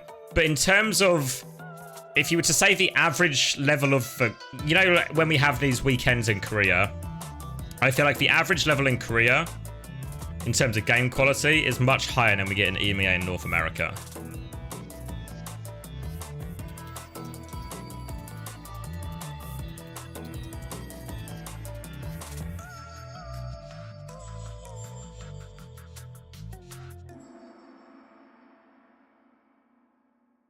Well, what happens with the Korea format? Like, if I show you what I think happens in the Korea format, which makes it feel... Oh, I've unmaxed the right thing. Don't... Shh. If I show you what happens in the Korea format, this is where I think the difference comes, right? So if you think how... Wait, is it starting already? Oh, chill out, guys. So what happens in the Korea format that I think causes this big shift? So think about North America and EMEA right now. We have week 1, which is Swiss. Week 2, groups. Week 3, groups. Week 4, playoffs, right? So what we have is low quality, low quality games, maybe there's like 1 or 2 good games in here, right? But the vast majority are low quality games. So we have 3 weeks, and then we get the good games, right? So we have like this huge gap between good games. Whereas what happens in Korea group stage is, because the weeks are like this, and it's one big round robin, and it's random fixtures, every single week we get a good fixture. So you maybe still get some dead rubber games, you know, Frios here and there, like a toilet bowl or whatever. But every single week you get a Zeta v Falcons or something. You get a Falcons v Hajuk Dan, or you get a, what's the one here, like Crazy Raccoon versus Falcons or something, or like Zeta versus Pokerface, right? Fnatic versus Hajuk Dan. Every week you get a really high quality game, and almost every day, right? Like every day, Falcons v Pokerface, high quality. Crazy Raccoon Zeta. I mean, there are free O's in here, of course, it can happen, but like on paper, quality games, right? And that's like every single day we're getting a quality game or a potentially quality game, and you don't get that. You only get that 1 week out of 4 in the EMEA system, which I think is why, for me, Korea's system is better. Even though I do agree with the criticism. There's too big a break. And now we're going to Rialto. So J9 was right. He just wasn't right at the time. And Lars on Winston. Oh. All the old prophecies are coming true, Max. He's going so hard, Xavier. We're 1 second into the match. Oh, 2 kills! Oh my god, dude, I can't keep it in my... I'm struggling to keep it in my pants, Xavier, because Lars is going so hard that it's spreading to me. It's unfucking believable, the performance from Lars. Breaks this spawn hold in no time at all. No time at all. Really solid start here for Hypnos, breaking that spawn hold. Haven't seen a Rialto spawn hold in about 3 years, so that could be something to do with the reduction of the second tank. But here we are, SRPeakCheck. The real fight that we have to watch out for is the end of the bridge, right? Because that's where the Ryan is really going to come into its own. SRPeakCheck, they're actually playing a 3-fight comp here. Ryan Sim, you rarely see 3-fight comps nowadays in Overwatch 2. A real rarity, a real blessing, a blast from the past. Love SRPeakCheck for that. TP up onto the high ground now, and once again we've got Danid and LH Cloudy just running down backlines together. LH Cloudy swinging, taking down Nelly, and Lars, he's on fire though. He gets the trade, takes down Ilpy, 27-year-old man, so allow it. LH Cloudy and Danid, they're both bunkering up inside, but they need to be so careful, because with no supports alive, it could be deadly if anyone from Hypnos could land a little bit of poke damage. It might scuff them getting free fights as well if they have to give early space and early card pressure here too. Nelly actually hit a good sleep on Cloudy there, but somebody woke that goddamn Reinhardt up, and then Cloudy wasted no time cleaning them up. Fire's actually quite far on the flank here as Bones is going to regroup on the choke, and it looks like we might have to wait for this ult timing. Orbital Ray nearly up, Primal Nano nearly up. They're going to hit this big timing. Whole spawn wide from Bones though, and they're just trying to get to this final one. Looks like Nano probably first onto Lars would be my guess. Oh, Danid goes down, but keep your eye on LH Cloudy, Xavier.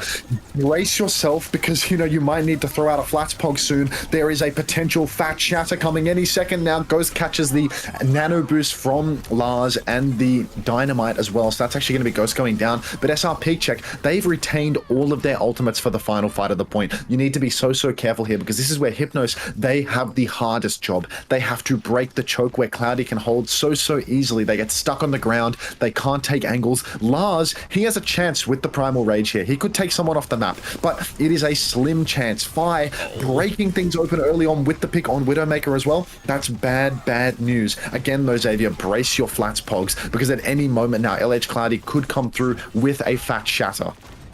He has anchored himself to point right now, and Cloudy is going nowhere. A classic hold, hard to remove tank on point. Widow on the far back high ground. Needs something to break it open. The Orbital Ray could be that, but obviously Ilpy does have that Ray to mirror with. And actually Lars going on a bit of an adventure behind here. Wants to force this Widow out. Has the Primal if he gets in trouble. Loses a good chunk of his health. For now, Cloudy is standing there as Lars is encroaching. We'll have to pop this Primal. There is a Baptiste with them. They're just in spawn here. So they have been zoned, but I don't know if they'll get any kills. Orbital Ray's being traded on point. Shatter does hit. Took him a while because he was getting juggled, but it connects, but they kill Cloudy beforehand. Lars will live. He's low, but he's alive. Bob is helping him out. Now the window on point. Ghost throws his lamp at Ilpy or at Volta. That's not how it works, Ghost, but he's getting kills anyway, so it's okay. Lars on point, the nade and the dynamite there too, and they might just be able to clean it up, and they will capture first point. Wait, Cloudy's back! One more.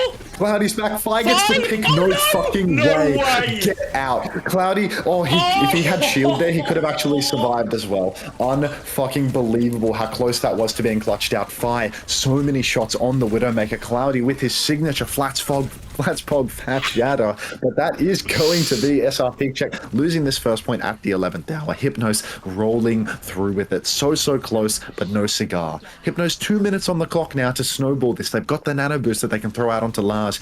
I don't think this attacking Widow is going to do anything for them. SRPeakCheck, they don't need to aggress. They don't need to go deep, which means that Matriera is going to have no angle whatsoever past this first corner. And we can see they can just anchor this position for now. Cloud is actually trying to clear out the high ground. Pressure onto Viana. Will connect on Viana again. And they trade 1-for-1. The nade's actually pretty big here. Lamp not in time for Cloudy, though. So they have traded a few kills here, but SRPeakCheck on the back foot. They have to be careful not to get staggered out massively here. Danid trying to TP back and forth, and he's somehow killed for Winston. How has Danid got away with these shenanigans? He's too slippery. They take the TP away from Danid right now. But a huge fight there to stabilize. Danid really pulled that one out of the bag for him. How is Fight dead to the Widow again?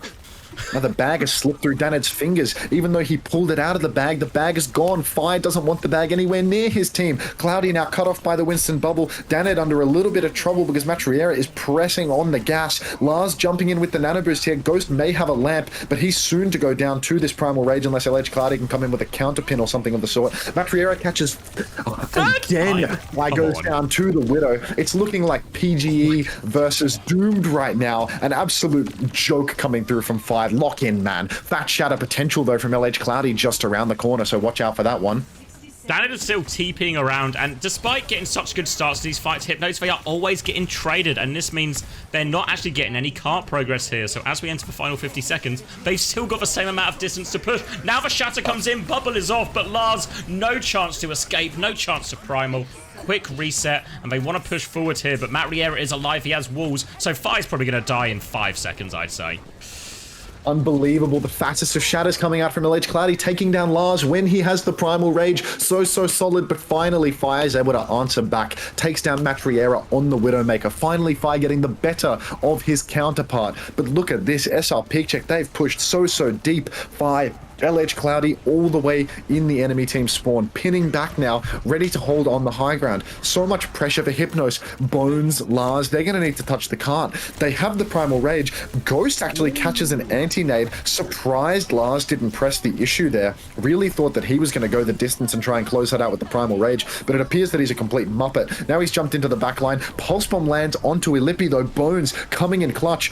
Cloudy catches an anti-nade as well, and you can see that Lars wants to secure that kill, having a little bit of trouble doing it though. Ghost 91 throws down the window, and that's going to start beaming on point, but Lars, he's on fire. He's got the bag. Lars takes down Ghost, and that's going to be Hypnos cleaning up this overtime fight. 11th hour stuff, but Lars finally coming online on the Winston as you promised. And overtime spawns are going to make this touch really awkward / impossible. Cloudy can pin for it if he wants, maybe, but it looks like they're just going to let it go. Resort to holding on third point here. And really shades of Blizzard World, where it looks like Hypnos are about to get held on each point, but they just find the opening at the right time. They've got this nano for this next fight, and they can strike while the iron is hot now, because SRPeakCheck, they have no ults to respond with.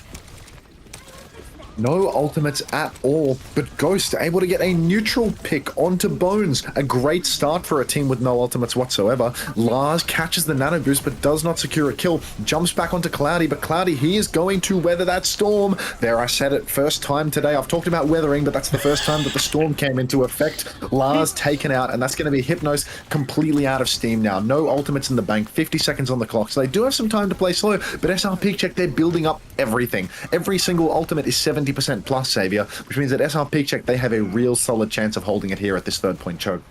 They're trying to clear out Fi for now. They have got rid of him, but they need to be careful because Fi still has that Pulse Bomb available as they walk up here. No ults just yet for Hypnos, nearly with that Primal. They have to play it slow. They have to get in these ults, but Cloudy making it so annoying for them, barely letting that cart move. SRPeakCheck in pole position here as we enter these last 20 seconds. Pulse bomb attempt. Fi punching the corner, just hoping that someone's Where there. are But we LH going? Cloudy yet again closes the gap on Nelly. Can't get away with it. And now look, Fi hot on the heels of Voltzer. Lars manages to go hard one last time though, but Fi, he takes down Voltzer. So the trade on the Junos, we need a touch, and Lars, close but no cigar, brother. Doesn't get the touch, only 1 second away. It probably wasn't winnable for Hypnos either way, but it hurts to have a C9 at the end there, you know? The problem was he was going hard away from the payload when he needed to be going hard near the payload. Gonna cost him in the end there. And very similar situation to Blizzard World. Still not unreasonable, right? Rialto is a difficult map to push, but we saw the first 2 points on Blizzard World. They were complete pushovers, Hypnos. They can't afford the same thing here, or it will be curtains for their running group stage. Oh boy, Hypnos. I mean, we'd hate to see curtains so soon for them, right? Well, I mean, I'm loving the Lars show. You know, the man who goes hard on map 3 and nowhere else. Oh, actually, no, yeah, there was some hardness on the Wrecking Ball too. So you know, he's a second half performer. We'll put it that way. But SRPeakCheck, I mean, they're the funny Ryan team. I want to see them go as far in the bracket as possible, even if they did Jay Cronus dirty and he's no longer on the roster. Hate to see that. Would have loved to see, you know, Cronus up here with the best of them for SRPeakCheck right now. But you know, it is what it is. And no surprises as we get more Reinhardt out from SRPeakCheck. Fi may be toying with the idea of a May here. Hypno's going for the same thing again. Tracer, Ash, Winston will be starting on this high ground. It feels like there was a few too many times where it would just so happen that Nelly would be walking around on the ground just in the same position as Cloudy, which feels like a suboptimal position for the Ana to be in. The Reinhardt might push you sometimes, but you shouldn't be pushing the Reinhardt all that often here. So should be a bit easier on the defense, but they still have to contend with these TP timings for Cloudy, as it will be May Sim from PreGame. May Sim from PreGame, no surprises here. We haven't seen much May from Fi this series. Maybe this is the first time we've seen May from Fi, actually. But Daned on that trusty Sim, double Ds, getting ready to make it happen once again. SRPeakCheck, it's a game of rotations right now, and they're actually just going to rotate to the back high ground. There's nobody to catch here, but I suppose Cloudy, it looked like he was going to pin over to the high ground, but look at the cart position right now. Fi was actually left behind enemy lines, but there is no saving Private Ryan situation here, because SRPeakCheck, they're just going to rotate right back to it. This is a strange game of chess that they're playing right now. Not pushing the cart to the close corner before doing all of this goofy stuff right now. It's so chaotic. Hypnos, they can't figure out where the cart is being staged from, where the fight is happening, because neither can I. It's a game of chess, but neither player has played chess before. And it's going to be a sleep on the high ground as Nelly will force Cloudy back down. They deal with it, and Danid has no TP exit right now. He's awfully low, and his sim turrets are a problem. Cloudy. 2 for 1 for Cloudy. It looked so good once they pushed Cloudy off the high ground, but Cloudy didn't stop. A double with a fire strike, and now this payload is moving. And wow, this fight on the checkpoint was really strong for SRPeakCheck's comp of a defense. It's going to be much harder for Hypnos, especially when you cast your eyes top right and see there's no real ultimates to work with either. Oh, jeez. At least, you know, we're back to a regular front-to-back fight where we can figure out where things are happening. But Illipi, the 27-year-old man, gets first picked, pre-fighted. Voltzer gets so low, but will not be taken out. And it's looking like SRPeakCheck, they're going to run out of steam here. Bones throws a pulse bomb on the ground, and Daned decides that he wants to dive onto it, get down Mr. President style. But Hypnos, I mean, they've survived. They've survived one of the most dangerous parts of the map where they didn't have the ults to sustain, and now they well and truly do.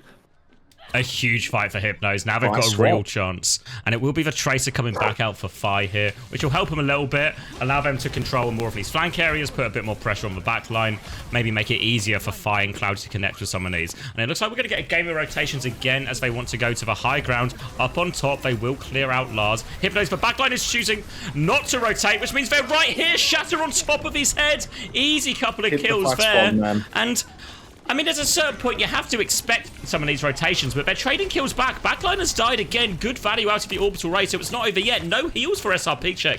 They kind of just have to go back.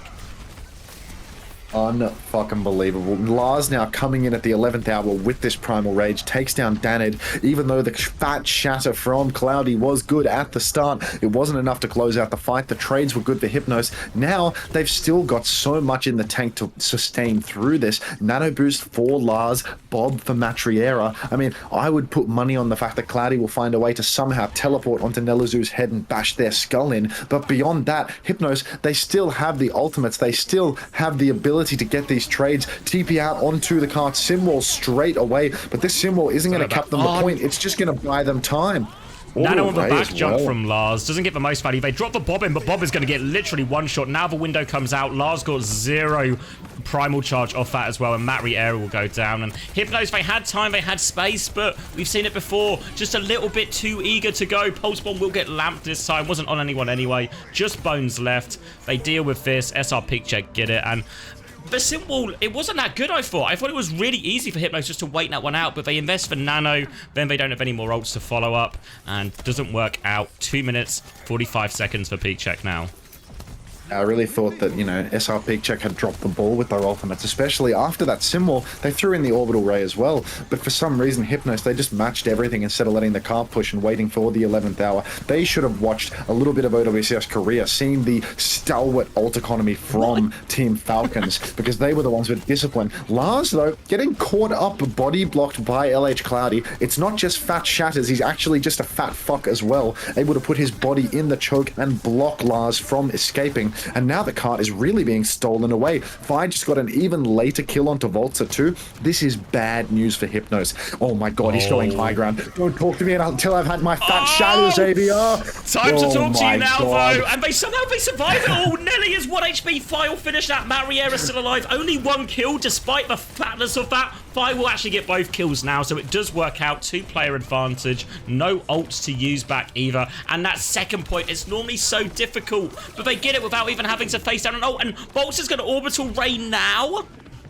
What are you no. raying? What are you pulsing, Fi? Fi's in the spawn trying to spawn kill Matriera, but look at the car position right now. Ghost throws down that window. Lars needs to touch. He doesn't have the primal rage yet. He's probably not going to build it up. He misses the jump pack damage. Nelizu and Lars both 98% on their ultimates as they go down, but that is going to be Hypnos game, set, match. Hypnos knocked down to 0-2, and SRPeakCheck taking it away with ease. Really wasn't a struggle. Even though we end up going to a 3rd point on multiple maps, it never really felt like they were able to find consistent value with any of their engages, any of their ults. And SRPeakCheck keep themselves alive in this group. SRPeakCheck, look, the funny Ryan team lives to fight another day, but that's enough here. I need to calm the voice a little bit, so I'll slop it up and I'll see you when the next one comes, because I'm running out of vocal cords. It was a very calm cast. You were just easing it through. A gentle weekend afternoon. It's really difficult to stay calm when all of these fat shatters. And instead of talking, I'm just repeatedly hitting the flats pog like some sort of bloody performing puppet, you know? Like those TikTok stars where it's just like ice cream, yum yum. Yeah, no, literally, I'm like one of those level of content. Yeah, the NPC streamers. You know, I've seen this tweet. I'll link it to you because I saw myself on the screen and it blew my fucking mind. Like I couldn't believe what I was seeing. Because it's like, oh, that's what I look like. Oh god, that's what I've been doing. I like zoomed in on the picture a little bit, and I saw that I was really hitting it. You know, you're going for it. That must have been a fat shatter. Yeah. No, it's every time, dude. Every time the shatter comes out, I'm hitting that like on repeat, dude. I'm really going for it because if I do that, I don't have to talk. All right, I'm gonna do my channel point redemptions, and I'll see you on the other side. Hot Roger that. Oh.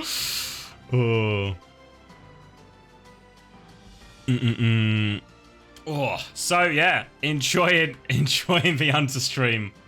Nice, Yoshim. First day being unemployed. Beautiful. Beautiful. When am I hit the flats pog? I hit 1 flats pog there. Should we do the Preds? It's the Gambit game next, right? Yeah, Gambit.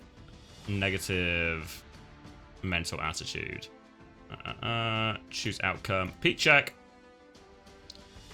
Let's do an advert break as well. I'm going to need the toilet too, so yeah. Hold on.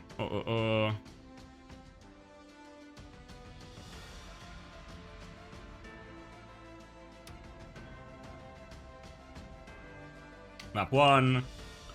Negative mental attitude versus... Is it Gambit with a 4, right? Gambit with a 4. That's how you know they're serious, because there's a 4 in their name. Alright, be right back.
We all hanging on. I say hanging on. I'm hanging. Oh, bit of natural light. We close the window, getting a bit chilly in here. Oh. Thank you, FinFun. Heyo. Thank you very much. It's NMA versus Gambit next. This elimination game. Do you think Unser looks like a ginger Anthony Gordon? Good question. Not really, no. Not really. Are they winning? Certainly doesn't seem like they're winning. Anyone playing well? Endia? That's how you say it, Endia? Decore?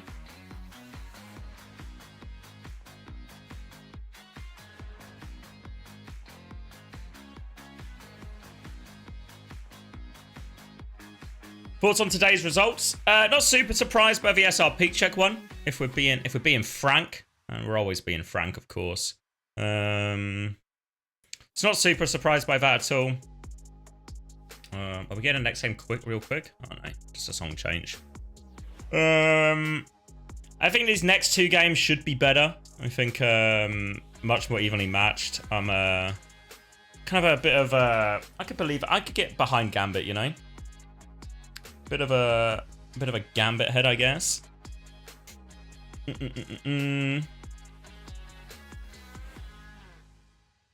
The Ryan Rush is going to be working this well, just like how we saw today, but I think definitely it is going to be exciting. Let's take a look at the updated EMEA Group C brackets after. Why have we got Danny all of a sudden? What happened? Elimination match. Get out of here, Danny! SRPeakCheck getting the win against Hypnos, and now we're waiting for their next. How's he match, done which it? is going to be like we talked about.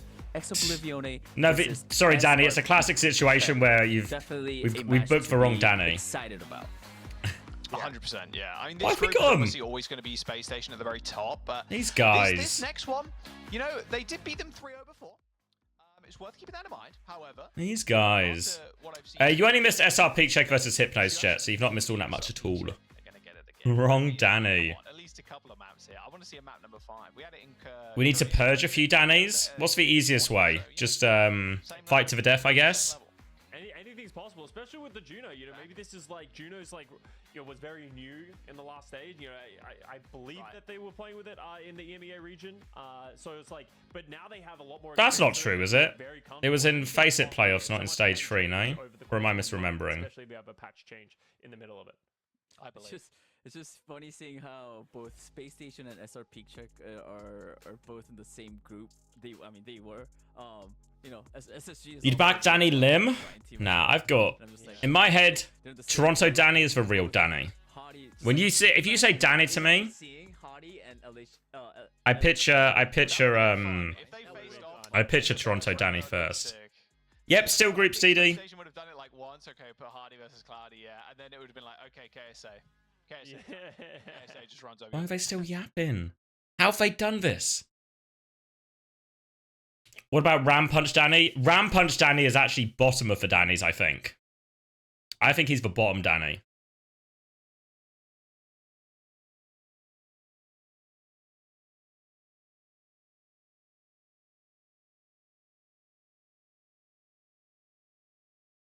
Any dissenters on that opinion? I think not. Whoa! Thank you, Crook. I hope you're all good, brother. Thank you for the raid. Hope you had a good stream. We're just in the midst of a classic day of EMEA groups. We've seen the Rhine team win, Cloudy on top, and now we're going to see, you're in for the big one. It's Gambit against, what are they called? They had to change their name. They were previously Ronaldo 7, now Negative Mental Attitude. So I'm actually a Gambit believer on this one. I think Gambit will cause the upset. It's not based on anything other than I saw UKEdge go hard on Ram a couple of times. It's, let me bring them up for you. Because I won't remember all the players' names. I remember UKEdge and everyone else is a blur. Maybe you have a better read on it, Crook. What are you thinking? Sonder, Ryan, Simon, Simon, Santi-X, Fate. A classic British backline. And then Negative Mental Attitudes in his team bottom left. Let me put show players on. We can look at both at the same time. And then it's a Gucci and Miraculous I recognize, but I'm not really familiar with the other players. like Meso and Tomex and Alba. Go to Sonder's profile for a funny thing. Will it be that funny? What's for? This is because he's got a picture with Bastion. Is it because his alternate ID is Peggy? Is it some kind of pagan joke? I knew it would be a pagan joke. You're a Gucci believer? 3-1 for him? Alright. Alright. Fate is now British in the support. Yeah, Fate has gone from Overwatch League champion and Korean to struggling to get out of groups in EMEA and British.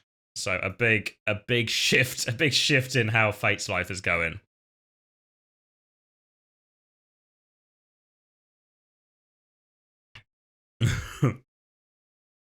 Alright, back to music. Okay.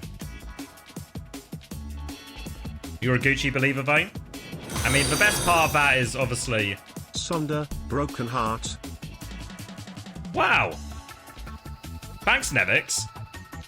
That was kind of... I said Nevix. Oh, no, it's Nevix, yeah. I'm really impressed that he just read out broken heart. Does he just read out emotes? Oh, I guess he's just reading the name of the emote.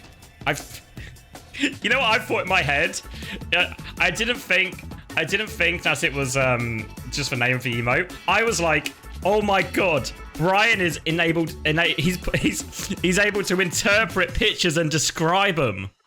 But in reality, it's more likely he just read out the name of the emote, and he doesn't have the ability to understand pictures. Real Nevix? I think so, yeah. San Francisco Shock Nevix, that's right. Almost definitely. Hey, Ayua. I'm gonna cough again. What? Do you still hear my cough when I turn away from the microphone? Is it actually helping at all? I will not do your uni essay, no. Mute your mic. I don't have a bind for it. You hear it a bit. I have a bind to mute Discord. Is there a way to bind it on OBS? Do I have a mute button on here? Oh, thank you, Bull Skunk. I think I don't.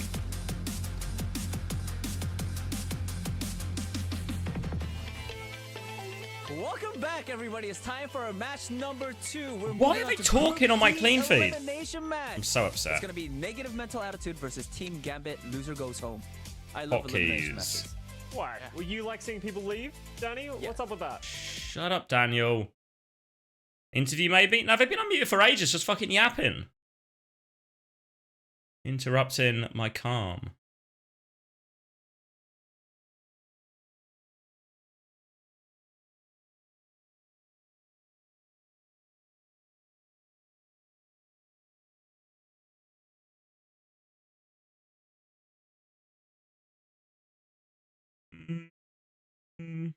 Can't see a way to bind it.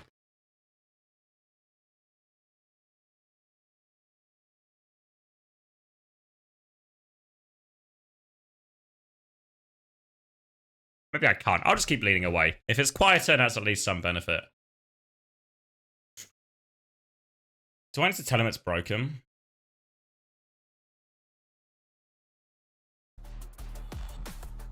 Okay, I think they fixed it. Never mind. No, not at all, you are. Really one-sided. Pretty poor showing, actually, from Hypnos. Off right into the mic, then you guys will get sick. W. Xavier, thank you, Hast.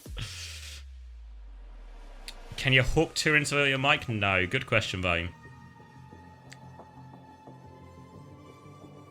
Space is the last button you click, so if you clicked pause...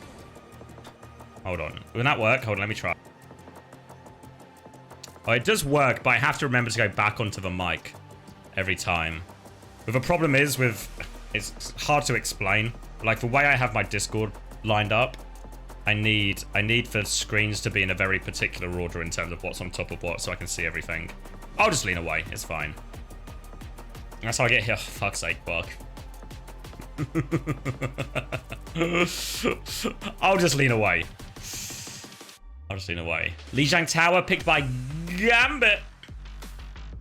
I'm a Gambit believer. You know, I thought Lars would go hard. And I feel like ultimately I was at least a bit validated. And now I think UKEdge is going to go hard. So I'm hoping to be validated again. Hey, Sonia. No idea who either of these teams are. We're going to learn right now. Gucci is a probably player you might be familiar with. He's on NMA. On Gambit, you probably won't be familiar with any of the players. So we're going to learn together. I'm rooting for Gambit, I think. I'm not super invested, but I feel like I want Gambit. I want Gambit to win.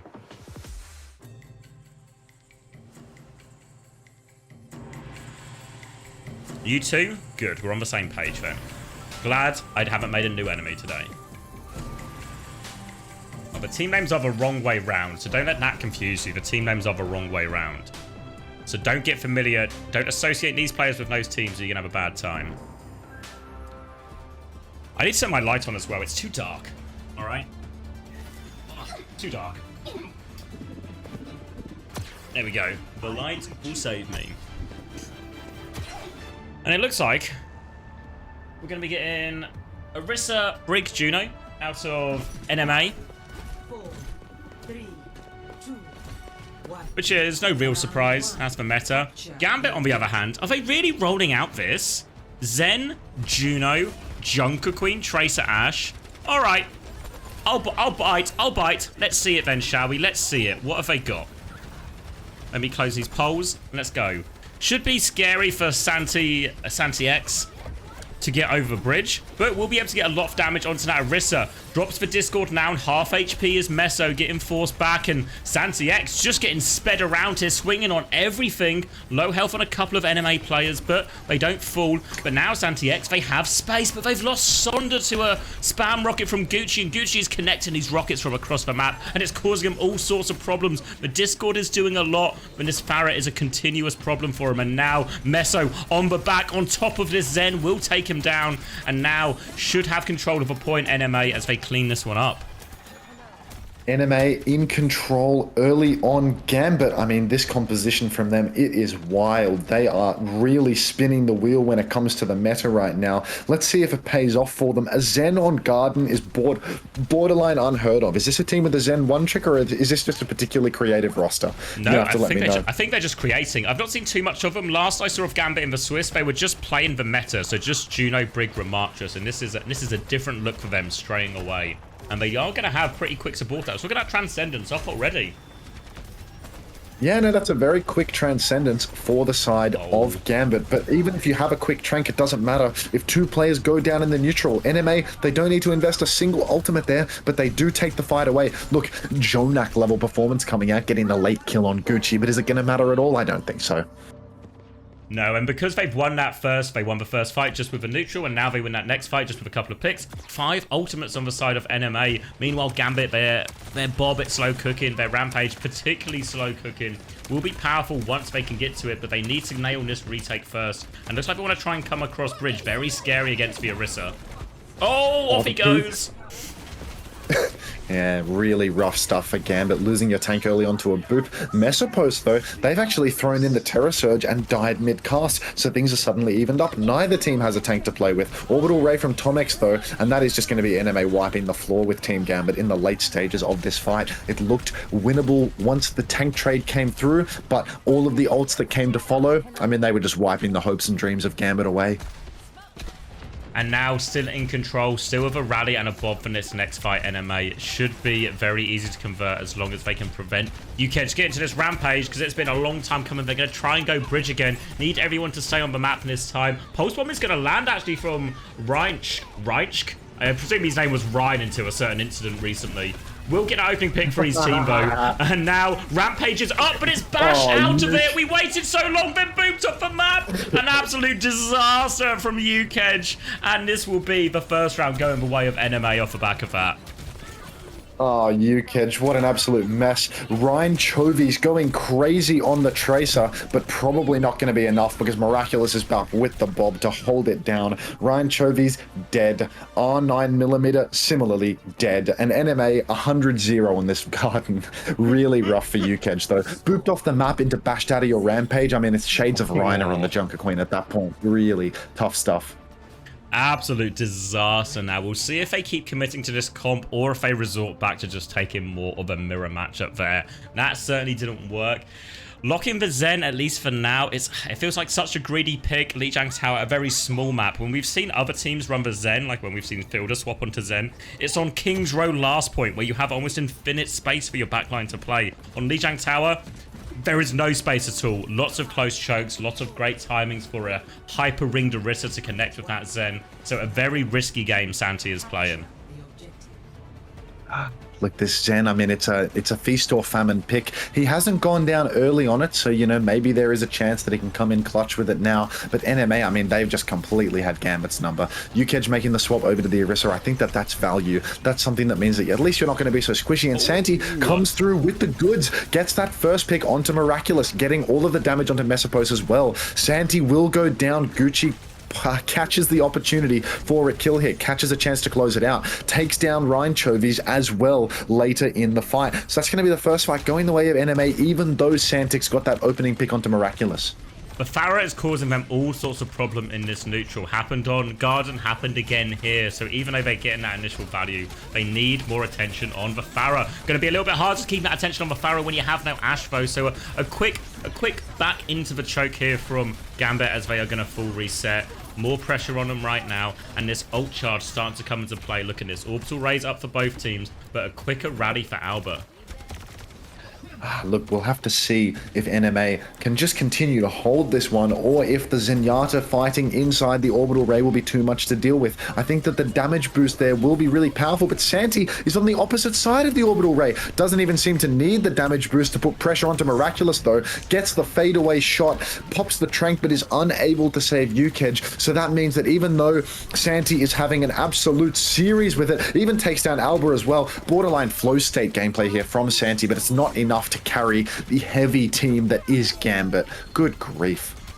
And now with that poor ult, we're going to throw a pulse bomb in as well, because I guess we really hate the economy. Now just a Terror Surge and a Bob coming up for Team Gambit. Difficult ults to get value out of, and it's going to be Terror Surge Rally. They're going to be able to hold for close choke, and might just go from bad to worst here for Gambit. Gambit, we need something special, and I'm yet to see a single special play come out from anyone but your Zenyatta so far. You're now paddling up shit creek, and you haven't got a paddle. So UKEDGE, show me what you got with this Terror Surge, because I'm really not entirely sure how they're going to turn this one. Santi, opening pick onto Miraculous yet again. What's that, 3 fights in a row that Santi's taken down Miraculous? But as was the story before, trades continue to come out. Gambit, they've actually managed to flip the point this time around though. Ryan Chovies managing to get a couple of kills on the Farah. So somehow Gambit, even with this massive ultimate deficit, they've managed to not only win the fight, but flip the point in the process. So really a solid retake for Gambit against all odds. I'm getting some reports that SantiX is actually Jonak's son, which might explain a lot of this as well. And now all of a sudden... son of Knack. Gambit now actually sit, coming up to both support ults, Terror Surge of their own. They're in control of point. And now this Farah, who's been causing them so many problems, Ryan is able to match it a bit more, but now they have control of point. Should be easier to keep eyes on Gucci a little bit. And now Gucci's coming over. Do they have eyes on him? He's got that barrage. They're pushing for the Zen, and Santi has just been left in a 2v1. No way Santi can win that. He gets taken down. And now player advantage as they move to point.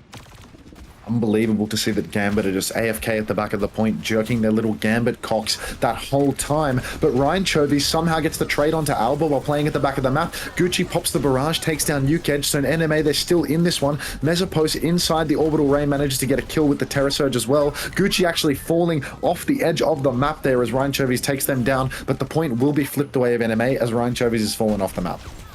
Nearly have Transcendence coming back. Does get the Transcendence. Gets the touch with it as well. Now just 3 more kills to get for SRPeakCheck to drag their team back into this one. 1 dink, 2 dink on Biorissa, but the spin is going to close the distance. Gets a decent chunk of damage, but the player disadvantage is too much. UK's just had the Terror Surge. Needs to get the touch. Ryan will get it for him, but UK's just off the map again. Oh, do not let him stand near the edge of the map when he has ult, because it always ends in disaster. One final touch from Sonder on the Venture, but I don't see a way out of it for them. And that will fall. Negative mental attitude. Take map 1. Somebody get this guy a carabiner and a rope, because it is absolutely fucking ridiculous. He can't stay on the map every single time. Just slipping Jimmy on the border. This is outrageous. Tanks have a reduced boop radius. Like, come on. What is going on? Not based on what I've seen. I've seen some evidence recently on that might actually shake that belief.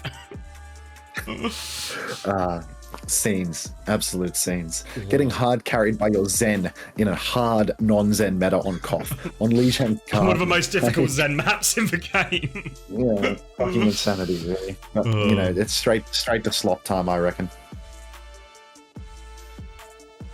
Oh, okay, let me do the predictions. Choose outcome. I thought Gambit would do so much better than that, but seems like my read...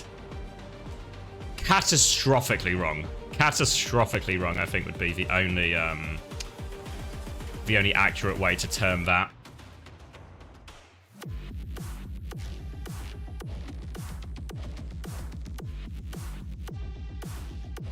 They nerf a passive. There's no Sunku. You are right, they have nerfed it, but there is no excuse. There's no excuse.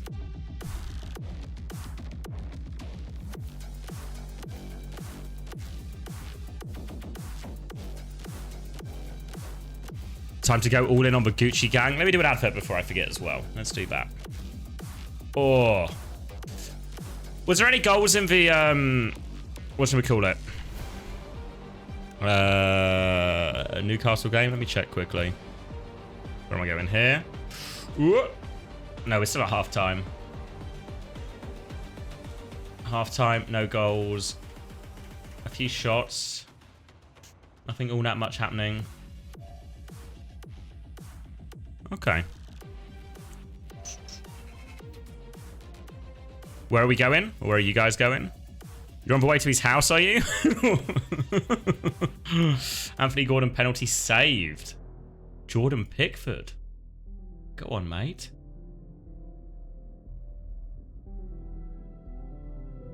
Ooh, I hear game sounds, maybe? Maybe it's just a song change. Was it saved or missed? Is Pickford a hero, or did Gordon just fluff it? Saved? Alright, fair play.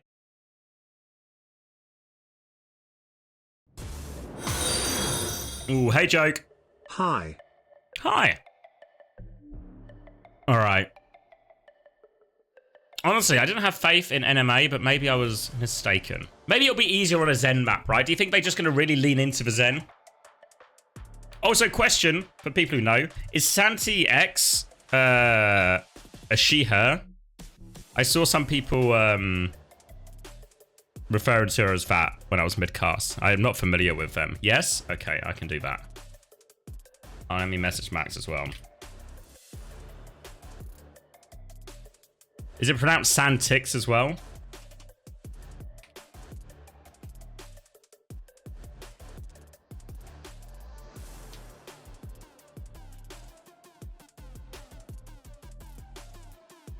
Santix. I mean, that probably makes better. Makes better. Fuck, am I having a stroke? Makes more sense than Shive. Thank you, Cassie. All right. That makes more sense than what I was saying than SRPeakCheck. Old SRPeakCheck. Bum, bum, bum, bum. Okay, I'm locked in now.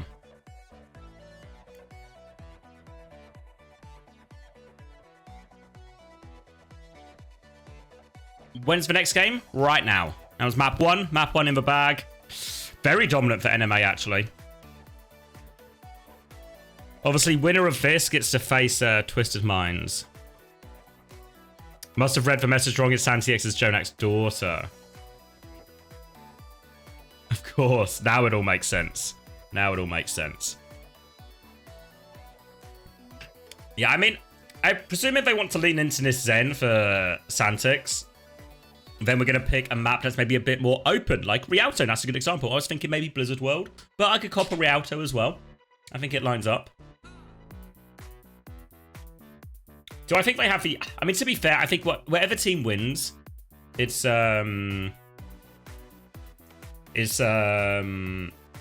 to be really hard for them to beat TM. I know NMA nearly did, etc., but I think that was a TM beef. I think TM are actually, from the word on the street is TM are actually pretty decent in this meta. So that NMA game feels like it might have just been a blip.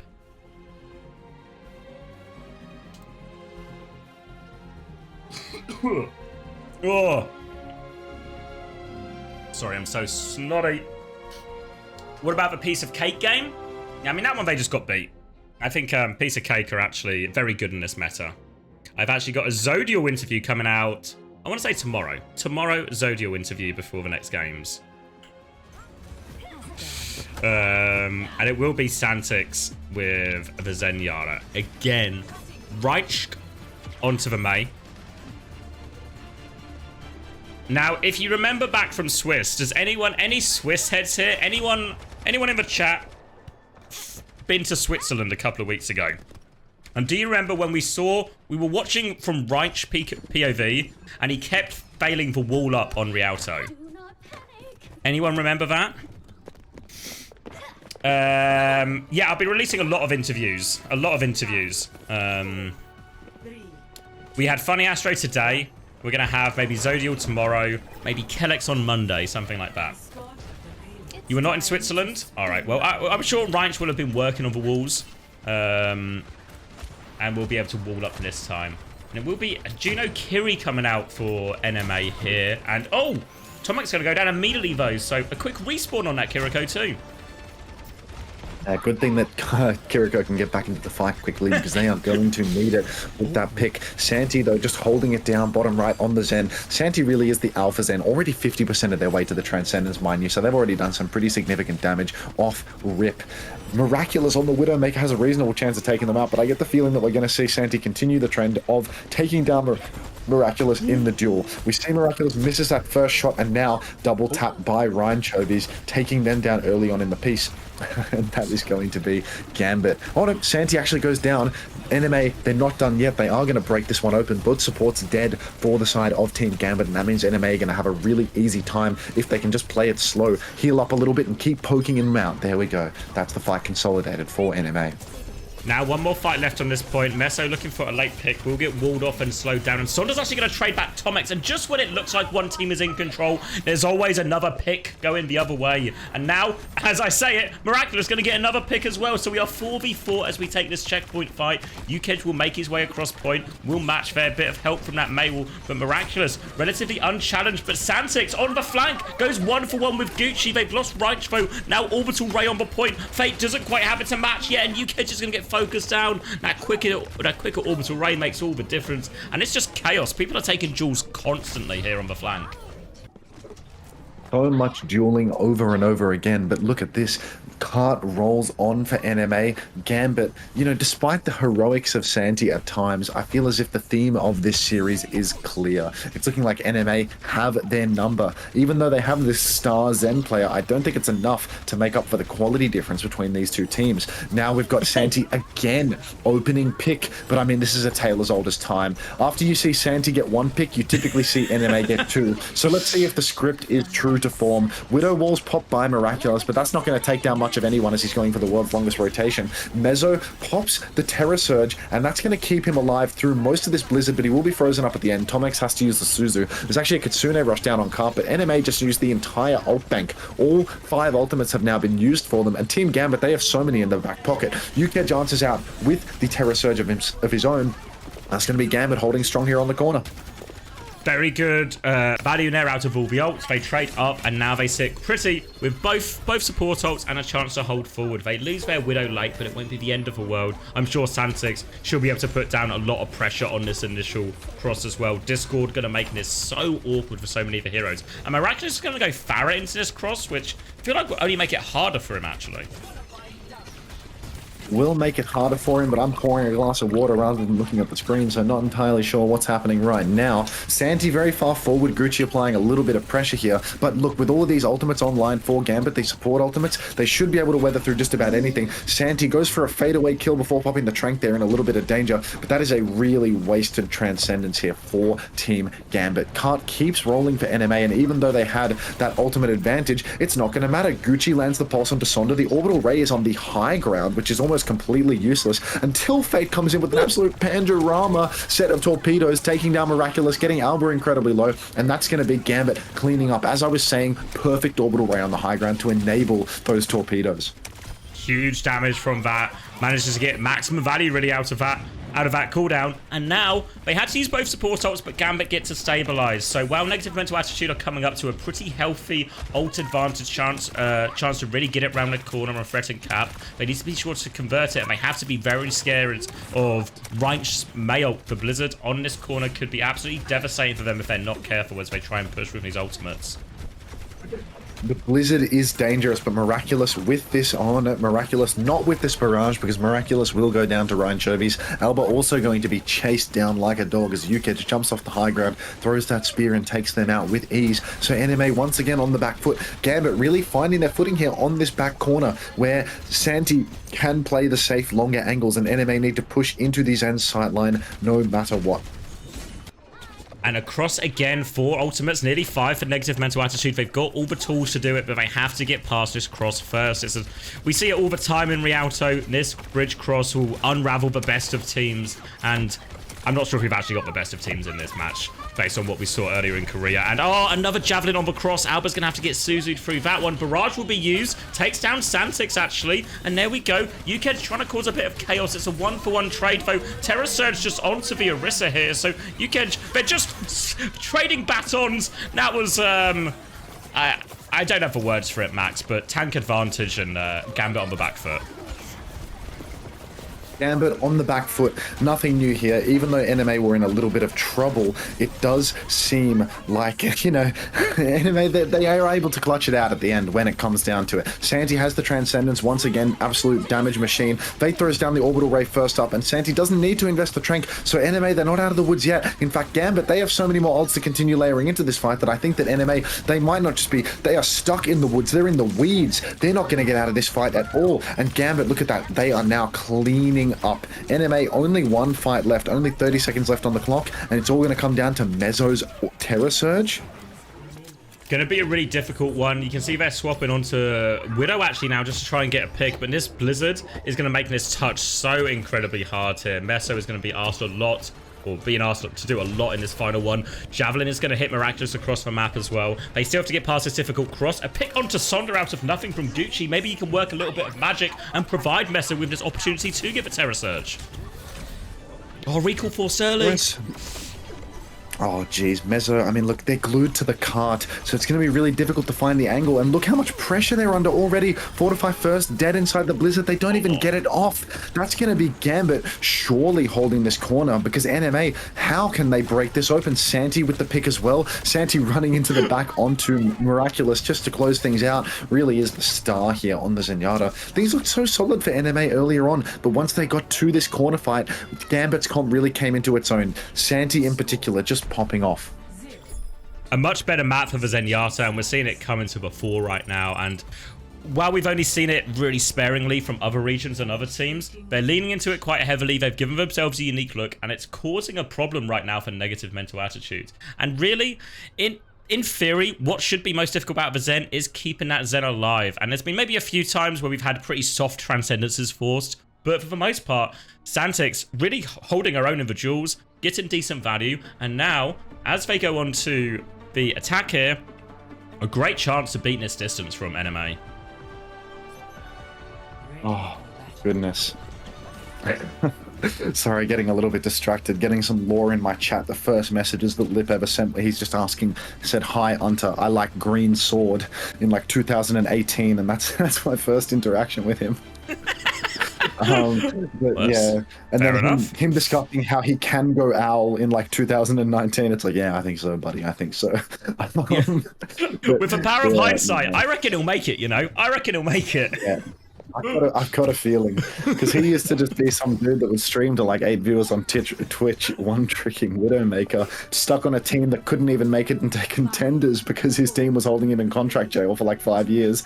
He signed as a little infant and then he was stuck there forever. But that's a story for another day. As now NMA are holding strong. They've got Miraculous once again on the corner, just peeking, waiting to see whether Santi is going to wide swinging and rip his head off. I think that the Zen is going to be more difficult on the offense without the luxury of the defender's angles, without the luxury of the sightline, needing to peek into Miraculous all the time. There is still a chance here for NMA to hold it. Tomek's actually coming out on the Ana this time around as well. That's an interesting one. We haven't seen very much of that recently. I'm wondering whether this is going to pay off. The reasons it was good for the Zen on the defense do all apply here as well. And a body shot sets up Tomex to shut down Sonda there, so slowing down straight away. And a big nade hits up a choke as well. So going nowhere, but Santix, they're in, looking for more. They trade Alba and Santix, just roaming right now, happy to take this Widow duel. Will regroup with their team right now. Discord onto Meso, now force him back. And all of a sudden, the roaming Zenyatta cracking open this NMA hold. By cracking open, I mean they're stuck in the choke again. Yeah, but you know, it was close to being cracked open, right? And we are allowed to prematurely call what has occurred. Santix once again just going for these little peeks, fighting the Tracer now in the back, but there's no fear in Santix's eyes. They're happy to just plow forward. But Gambit, without their Mei, it's going to be so difficult for them to get anything done. They're really just stuck at the back poking away, hoping for the enemy Tracer to blink in and feed. Because now, I mean, what are the chances? Santi now swinging wide again, going for Miraculous, hits that headshot, but didn't get the 2 in a row. Not enough to secure a kill. But I mean, look, the observers, they've clocked the fact that Santix is the star player. They are glued to their POV at this point. Terror Surge comes out from Mezzo in main. Not sure whether any kills are going to come out from this. It looks like the only kill is going to be onto Mezzo themselves as they fall by the wayside, and NMA now they have to go all the way back and play for the final fight here on first point. Late pick onto Miraculous as well. Any more late kills will be massive for him. It means they can get it to this checkpoint. They did have to use the orbital ray to burn through Mesos right there. And that means they will be short of that one in this next fight. But the Blizzard on point can be brutal. They can wall onto Meso. They can make them have to use their cooldowns early for the cross. Gucci has to recall already. Meso will now get onto it. Headshot comes through, but there's that Blizzard timing. And Viorisa's going to get frozen. Somebody else needs for touch. Terror Search on, frozen in, and UKEdge will finish that one. The Blizzard gets all the value it needs. And Team Gambit are going to capture first point. You know, I wasn't expecting to see Team Gambit get their foothold back into this series, but here we are now as they roll into the second point with 4 minutes to spare. NMA, they haven't really managed to find any value in any of these big ult fights here on Rialto. And I mean, it's just more of the same. Look, now they've got no ultimates to spare. They've got nothing in the tank at all. So maybe, you know, with the advantage of being able to win a neutral fight, you know, the absence of ults to lose, that could be their edge right now, because it is otherwise looking rather dicey for them. Santi still has that Transcendence in the back pocket though, so I'd have to imagine that they're going to go for some more aggressive stuff. But again, NMA, Kings of the Neutral, taking down Fate. Tomex setting up yet another kill. Pulse Bomb comes out onto Mezzo though, and Mezzo will fall. A tank trade is less than favorable for NMA right now. Now till battling of a bat, Santix desperately trying to hold on to this Transcendent. She pops it now, but can go forward with it. The team, they're threatening the cap already here. They've still got to deal with these players on high ground. They're just going to wall off and move it. And, oh, Discord forces the ice block out as well. Huge pressure now. Miraculous will be going down. Surely 1 HP, but somehow pocketed through. They lose Fate in this pulse bomb, but UKEdge does get that make kill. They can keep going forward right now. They're slowing it down without. They've only got Zen healing, remember, here. And Santix, they don't have Zen healing because their Zen is on coast. And now no healing. Team Gambit, their chances to win this fight dropped dramatically, and UKEdge will probably be a slow death here, and we'll get a reset. An important picks for NMA as this sort of resets the ult economy as well. A reset is really what was needed, because now, well, it feels like it's not actually over. Meso just getting, yeah, no, Mezzo, you know, slowly being staggered there. And I mean, we've got Ryan Chovies pushing up in main as well. It feels like the pressure is still on, so this is a soft reset at best. UKEdge will be back soon too. So Mezzo, I mean, we need them back on the cart ASAP to start touching, because this high ground is not going to last. Miraculous taken down to only a sliver of HP, stuck in the ice block, has to throw out the Blizzard now. Will it catch anybody? Will not be catching UKEdge, because they are able to run out with the Fortify. Santi and Ryan Chovies, on the other hand, they are going to get trades on either side. Alba 95% on that orbital ray, but Fate has already popped theirs, and Santi, the star player, getting so much done, takes down Alba as well, and it's looking like Gambit, they're just going to take this fight. So much for a reset. No, they just kept the dogfight going, and somehow, some way, the Orisa just gets picked in all of that, not able to find cover, not able to manage their cooldowns, and good Blizzard value throughout, huge Zen value throughout, and Gambit, they get themselves back into the series, and they've shown that if they can get it to a map that's maybe a bit more favorable for Zen, a bit more room for Santix to play, she can really take over, and they tie up the series. Series tied up. I need to take a little breather, so I'll see you on the other side. Roger that. All right, we're going to get a big old Gambit payout there for the Gambit believers. And let's get this map free. Prediction ready.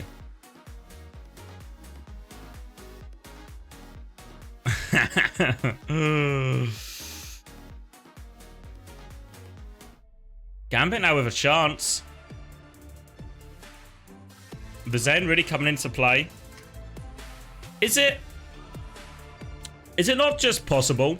Now, the easiest way to deal with this Zen, just go D.Va and crush the Zen. Will that not solve all the problems? I mean, that's a little bit of an oversimplification, but I feel like it'll help massively. It'll help massively. A D.Va Tracer, hypering in. Can the Zen live consistently, even on some of the bigger maps like Rialto?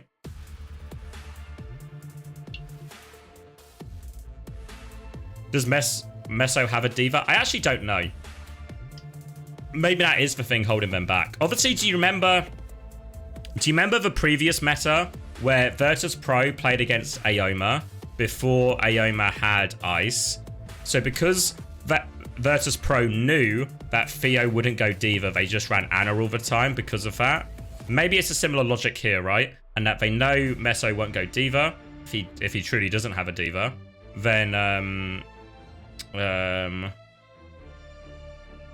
Then of course they can get away with that greedier pick. He's a Saudi tank, he's got to have a D.Va, mate. Actually, you're right, Wilder, never mind. Did you know Discord Orb does plus 45% damage? He can't play D.Va? Fuck. Is that true, Sova? That sounds wrong. That sounds too much. He can't play D.Va? Fuck. That's why they're getting away with the Zen then. Shit.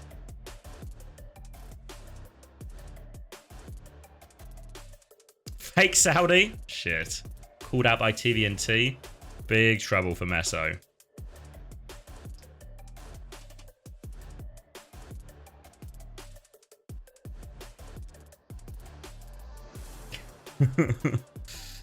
It's 100% increase? That doesn't sound... I feel like you're just saying numbers, Sova. I'm very tired and I'm a bit sick, so I can't disprove it, but it just doesn't sound like it makes sense. Doesn't sound like it makes sense. Why would it be additional if one's damage reduction? Because one's increase and one is decrease. So why would they add together?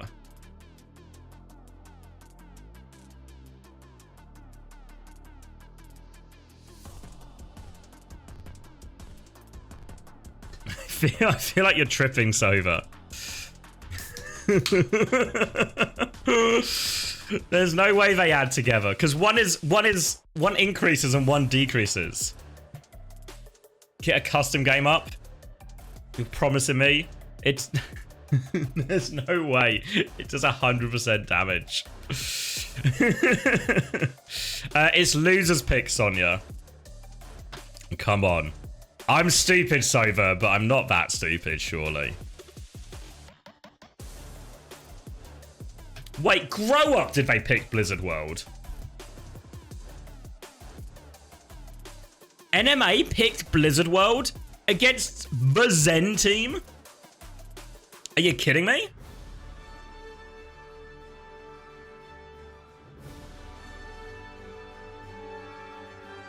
Are they joking?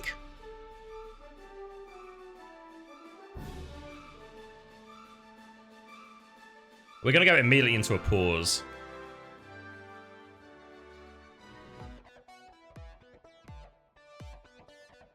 No, it's loser's pick. Loser's pick for maps. For mode and, yeah.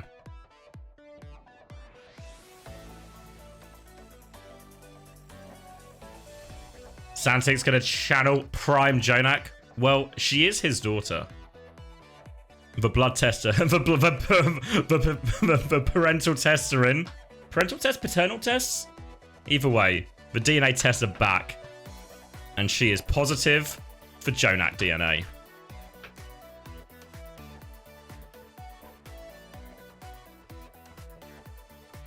Paternity, thank you.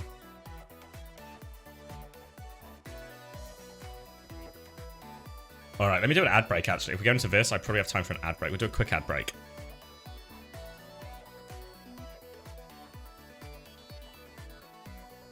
It's Blizzard who made it, American company. So, yes. Probably a predominantly American, whatever you'd call it, design and creation team. It can't be 100. It's over. I need to see it with my own eyes, but I also significantly can't be asked. This is the dilemma I'm in, you know? Or more accurately, this is the dilemma you're in, because you're the one who has to convince me.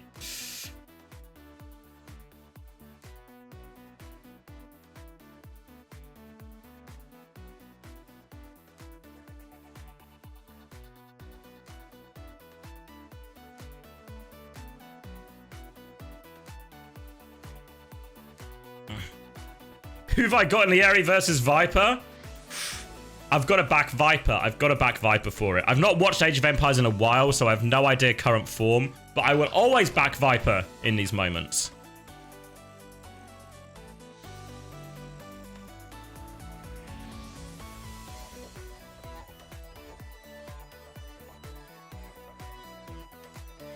Viper, cooler name. Cooler guy as well. Viper is actually... If you don't know Age of Empires... I mean, they're both pretty big names, but Viper's a big legend. 2-1 to Lieri. What is it? Like, what stage of a competition? Are they in, like, best of 7, what do you call it? Best of 7s? Best of 7 grand finals?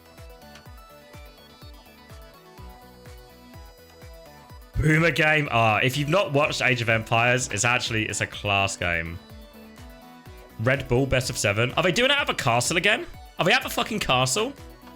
When I saw the first time they went to the castle, I was so fucking hyped for the car. Oh, I love the fucking castle. Have they got the car again? I'm here watching Gambit against Negative Mental Attitude when they're at the castle. Oh, I made a career mistake. I could have gone to the castle. I could be watching them at the castle. Yes. Damn it. It's okay. Thank you, Turlens. Yeah, I needed that right now.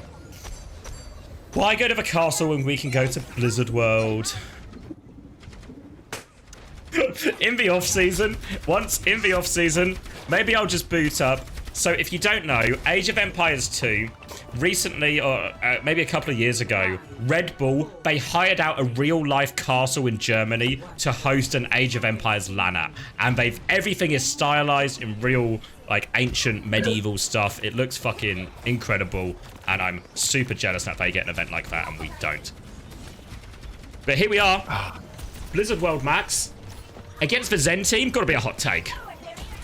Jealousy is hideous, Xavier, and it doesn't look good on you, mate. They're at a castle, Zen mate. Team... They're at a castle. Oh. Alright, I'm jealous too. We're both ugly now.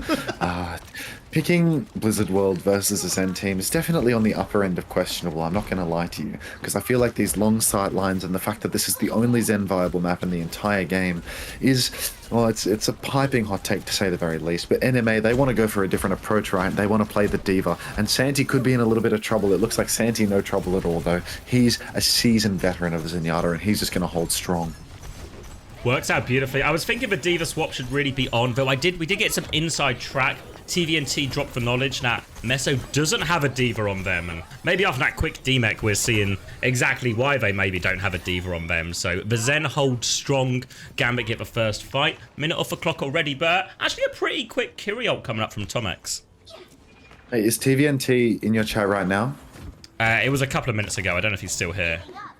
TVNT, if you're still there, mate, could I bend your ear for a second and ask, where are your hands? I've been wondering this. I've been trying to get to the bottom of it, and I figure now that, you know, we've got you here, maybe we could hear it straight from the horse's mouth. Thank you. Santi once again taking down Gucci. Unbelievable the value they've been getting in the neutral. Gucci not able to find an opening whatsoever, and that's just going to be Gambit holding strong yet again. One trade kill onto Sonda, but it's not going to be enough. By the time Mezzo is done being staggered, by the time Miraculous has died, we're going to see all of Team Gambit completely able to poke spawn. So this is really looking rough for the side of NMA now.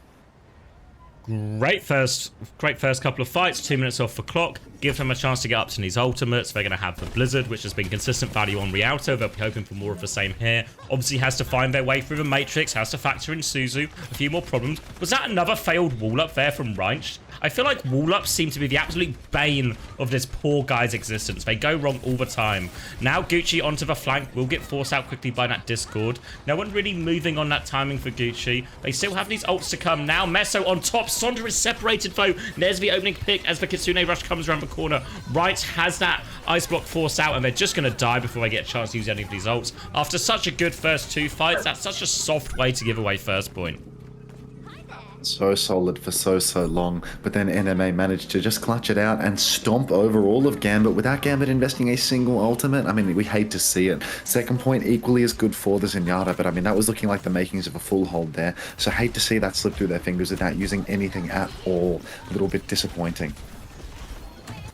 Now, trying to get the cart through in this first free push area, but Gambit are actually pretty frisky at this choke. They're going to get the wall onto the D.Va to force the D.Va back, but Meso has the boosters, will get well and truly out of that pickle. But now they can hold for choke, and this is a very strong position for the Orisa, a very strong position for UKEdge, and Santix, of course, playing on the flank, trying to find a bit of that angle here. Tracer will come in, Dynamite does force it out, a very quick Transcendence force. They're going to try and push forward with the Terror Surge and the Blizzard, with a bit of everything, but they really don't find the value. Bob comes out defensively, but it's a 1-for-1 trade. Not great when you've invested so many ults, and Tomex on the cleanup hits a couple of dinks, and Gambit, they fumbled the chokehold here.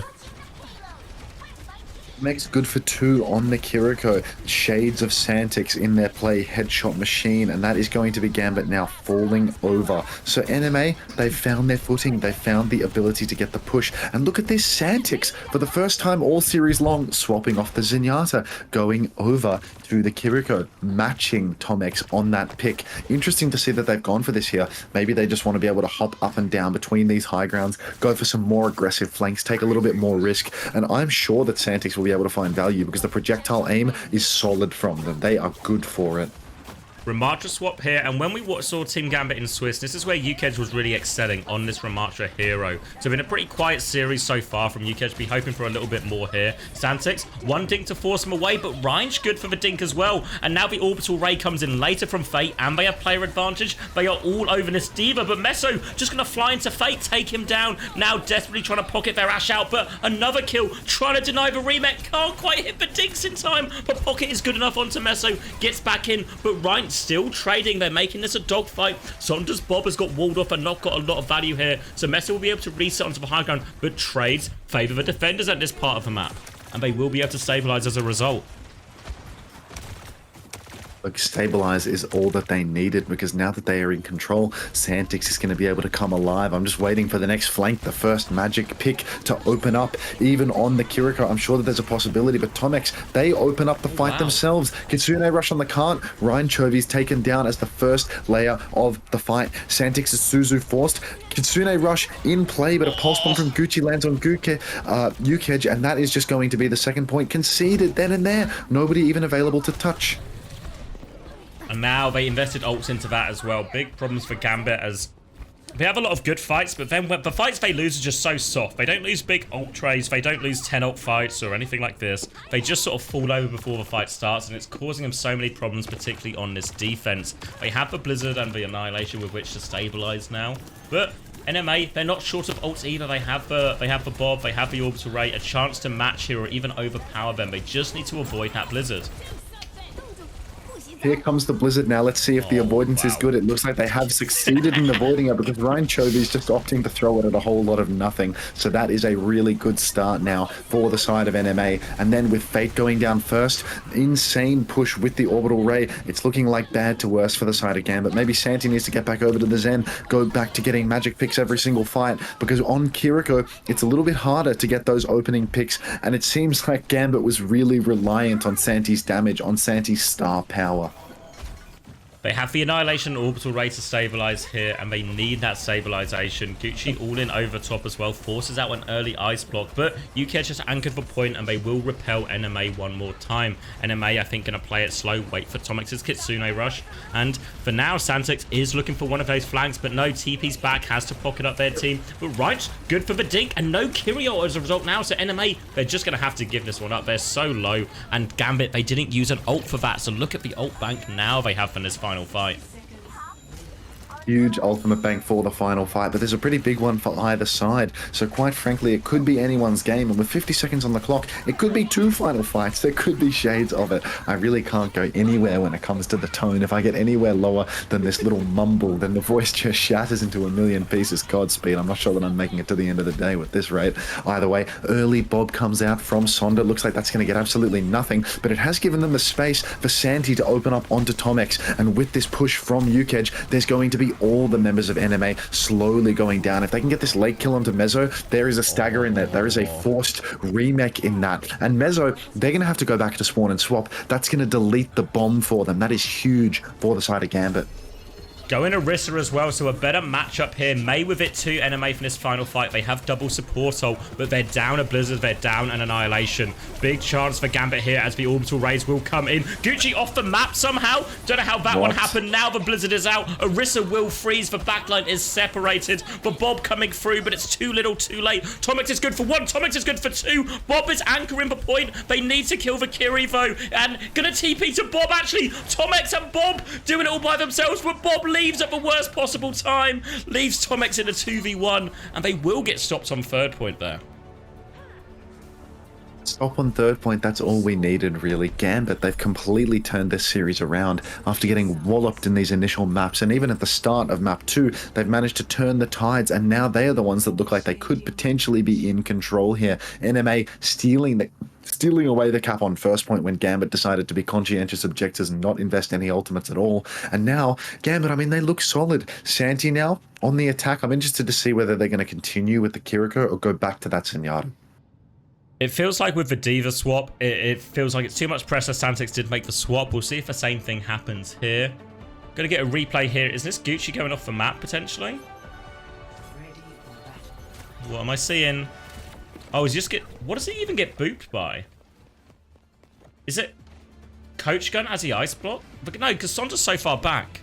Is it for Bob? I don't understand. For Bob? I don't know.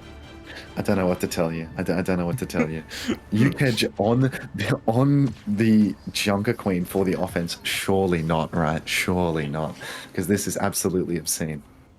I'm told that this voice is actually more appealing to the viewers, so if I can just suffer like permanent vocal cord damage and get stuck sounding like this forever, this could be the move for my future. There's got to be an elective surgery you can get to help with this. We just need to go to, is it Turkey normally do cheap surgeries? Let's go to Turkey. Yeah, no, if there's one thing that you want done on the cheap, it's surgery. So I'm going to Turkey. I'm going to Turkey straight away because I want some of that nice cheap discount 50% off surgery. Maybe I'll stop by the Philippines too, a little double dip, see if I can get something on the cheap there too. Either way, we have got UKEdge on the Junker Queen on bloody Blizzard World. Get real. Zen, Juno. There is a chance for a speed ring push into a shout push here for them. And Santi, more of the same, dueling the Tracer, but Gucci will get the better of them. Santi getting a little bit too split from their team there, unable to be supported at all by Fate, so that is going to be a rough start now for Gambit. No supports in play. NMA, they just need to slow it down, make sure that nobody gets traded. A little bit too keen to take the duel. Has been successful throughout the day. Santix on that Zen v Tracer matchup, but not there. Gets a little bit split, punished for it, and they will be reset. Generally, when you're playing the Junker Queen into Virissa, it is quite hard. The Zen Discord Orb can maybe shift that battle a little bit more in their favor as long as they can get the Zen up. Again, the Zen prefers a few more of these open sightline space to play, space to get value out of that Discord. And look how close Mesos is actually to this Terror Surge. 80% already.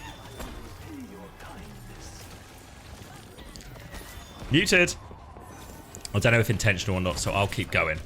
Now coming back up, might have a chance to walk into the Terror Surge here, getting very close to it. I don't know if they'll be expecting the Terror Surge this early. Orbital Ray nearly online for Fate as they try and rotate towards this high ground. So they have a bit of space. They could do with getting their Zen onto this high ground here as well, but not quite able to. Now they try and turn back, but Fate has been killed in the back. No chance to get this Orbital Ray, and Meso will walk forward. Does use the Terror Surge in the end. It was a 5v3, so I don't know if we really needed it. They will get the cleanup kills, only dropping Miraculous on the way. And remain in control here. 2 minutes left on the clock. Straight away, I mean, look, it's seeming as if Gambit, you know, maybe they've gone a bridge too far here with this Junker Queen Zen attack. It looked like they had found their footing. It looked like they had found a niche where things would work for them. But now, with these swaps, playing the Queen on Blizzard World, it's a big wide map. This is such a ridiculous Gambit for them. I'm not entirely sure whether it's going to play for them. EMEA, they have ults in the bank. They are able to sustain their way through it. Santi has the Transcendence. Sonda gets an opening pick onto Miraculous. This is what they needed. Gucci goes down as well. And it's looking like Gambit, their offense is going to look much like NMA's on the first point, where they're just going to walk over the enemy team. It looks so ropey for a second there as we were on Fate's POV, turning forward, turning back, just trying to pocket everyone up, but the Orbital Ray saves them from all that damage, and it actually ends up being a fairly cheap one, all things considered. A Kitsune TP forward. Tomix is coming to trade this one. Right, tries to save for recall, just regroups on point, but now they're going to bob onto point, and they reckon they have a chance here at the clutch, but Miraculous has to go and get the touch. He is all in, and Santix shuts him down. Kitsune Rush now on point. Transcendence comes out. Rampage over the top. Only catches one, but it is for support. Now they're cleaned up. They have to burn a couple more ults to finish the job, Gambit, but finish the job they do. They are now on to second point. Second point, again on Junker Queen. Look, maybe with the benefit of being in control, UKEdge will get something done here. But I'm yet to see anything particularly inspirational coming out from them. All I saw from them on Garden was them getting booped off the map with their ultimate. Here, it's been a slow-cooked... Yeah. Slow-cooked, falling off the bone version of their ultimate for the offense. And now, I mean, look, they're only 13%. So let's see what they can do in the neutral. Ryan Chovy's getting forced back right away, spotted out by Miraculous, eyes in the back of his head, or so they say. And Gambit, I mean, they're happy to just keep pushing the card for as long as they can. NMA, seemingly no interest in contesting, but Gucci opens up with the Pulse Bomb, Miraculous with the Dynamite kill onto Sonda as well. And that's going to be the fight immediately wrapped up by NMA. Probably the hardest cross in all of Blizzard World, and that one there from the low ground to the sort of the temple side. Won't make it that time. Very difficult, particularly if you have a very squishy hero like a Zenyatta here. So Gambit, they might need to try and find a different path through this first part of second, because it's going to be very tricky. No shield, no sort of cooldowns really to help the team cross other than shout, but you don't really want to have to invest shout to cross. Now NMA, lots of ults to hold with as well, Orbital Ray and Terror Surge, and we'll see how they choose to approach it here, Gambit. For now though, just trying to get right onto the high ground, flooding through onto this Juno, but chasing the Juno difficult. Alba seems to be getting no pocket at all though, so Range does have a chance in this one-on-one, because Alba's still not really receiving all that much help, but Ryan can't convert the kill. Will turn his attention to Miraculous, can't hit the clip there as well, but has taken a lot of attention, and they do actually kill Meso. All this attention from Right, it was worth it. They isolate Meso with a point. The knife down is good from UKEdge as well, and they've made it work somehow, Max. I mean, where there's a will, there's a way, and there's a whole lot of will on the side of Team Gambit right now. Sonda getting that late pick onto Gucci means that the recontest is going to be a total mess for them too. Orbital Ray from Fate, they really want to close this one out, but it's actually enabled them to just push off the point, which I'm not sure that's what they want, but I mean, it is definitely what they want. As I was saying, as Ryan Chovy's, UKEdge, Sonda, they all clean up kills onto NMA, and now they've got 3 minutes or so, maybe 2.5 minutes. No, 3.5 minutes, right? No, 2.5. I'm a half-wit. I'm an absolute half-wit. They've got 2.5 minutes to push through this third point. NMA did not full cap the map, so Gambit here with a real chance. They've got the Rampage and the Transcendence coming up too. We've seen a few soft ones force out of Santix here, so they want to try and keep hold of that one. The Kitsune Rush is available for Tomex, and of course for Suzu can cleanse that Rampage value. But if I'm Gambit, I need to get value out of this Rampage. I need to force this Suzu out of Tomex. I need to try and hit this. For now though, Santix runs into trouble. Messo's gone awfully deep, but Discord onto Messo right now, so they can try and burn that Orisa if they can find the timing. But they're not really paying much attention to the Orisa. They're just killing everyone else. They've got to deal with the Tracer behind, but a 1-for-1 trade. Transcendence Force, not a great look for Team Gambit, and they're still stuck with this Tracer behind them right now. Sorry, a little break in the programming there. UCAG with this Rampage could be huge for breaking this open. It seems that they're not even going to need it though. Santix in a world of pain. They need to be so careful, but the team is there to bail her out. 11th hour stuff as they come in, diving on the grenade, saving her at this last second. And now this is a disaster for NMA because Gambit, they have all of the tools required to close this one out. UCAG has the Rampage. Fate's ultimate is just a couple of healing shots away. Sonda has the Bob that will be able to pressure the point, and in a couple of seconds now, Gambit, it's going to be go time. They're going to have that orbital ray on the cart. UCAG is going to find that Rampage angle. You can see they're looking for it now, getting a little bit impatient. They should take their time with this one. Shout invested. Fate has the orbital ray. Out it comes, but look at that. UCAG overzealous, pushing too far forward too early on, not getting the value that they needed. They just needed to play slow and wait for the support ultimates. But now NMA have a real chance to hold on to this one. Tomex has made the wise swap onto the Kiriko. They didn't have that before, but now they're on Kiriko, which means that they're going to be able to cleanse UCAG's Rampage. So now it could be anyone's game, Xavier.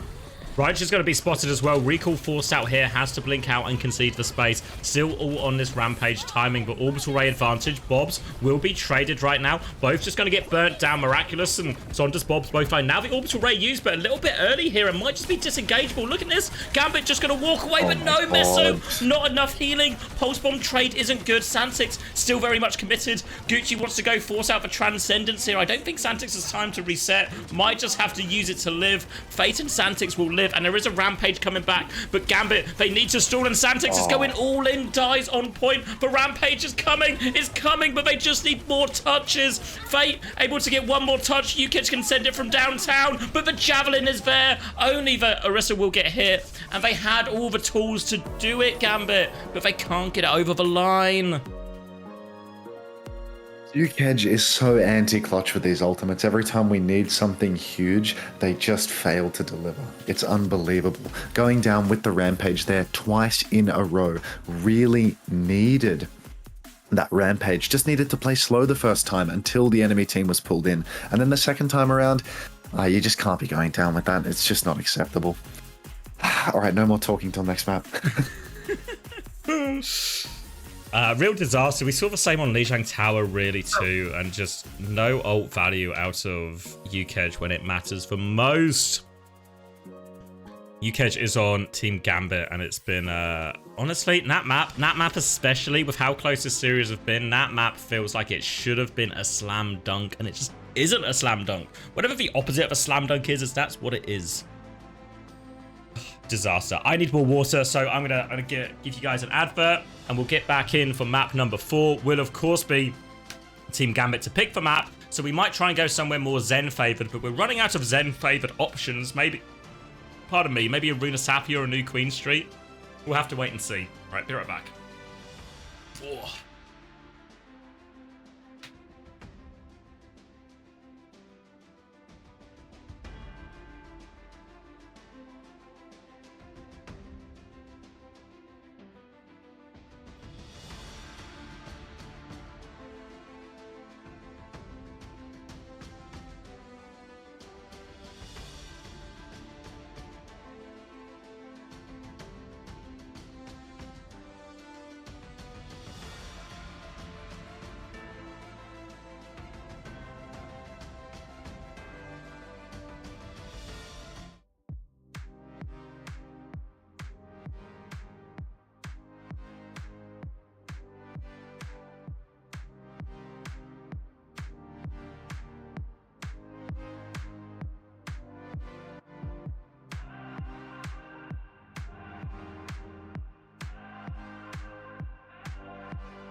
I'm back.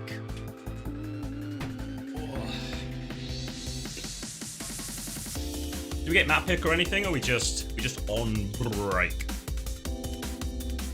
Yeah, I thought Gambit would. To be fair, Gambit could have really could have won that Blizzard World. Let down in the clutch.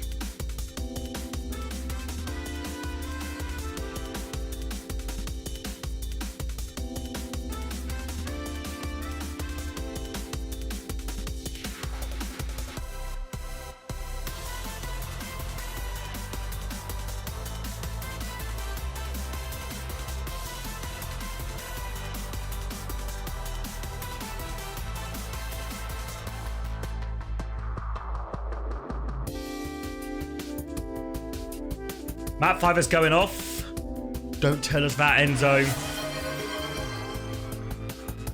Was doing some charity work today, so missed the banger Asian Nice matches. humble brag. Who were the best players from Z to FLC and FLC SAR? Proper is the easy answer to that question. I think Proper had so many big maps throughout all of that. I can do that in Lurch. Oh, no, it has been done, no? Yeah, predictions are okay. Sorry, I was saying Proper 100% in both series. I think Alfie actually had a very good, like the last two maps of the lower bracket one, Alfie actually I think had like monster performances. I thought Hambin probably had the better of the Orisa in the finals. I'm trying to think if there was anyone else stand out. Fielder on Brig. Quite a few big moments, big clutches. I know, the series was so long and back and forth. It was really, everyone had their moment, you know. Yeah, Pelican was only in for one map, but was really good. But yeah, I think real standouts, Hambin and Proper, I think for me.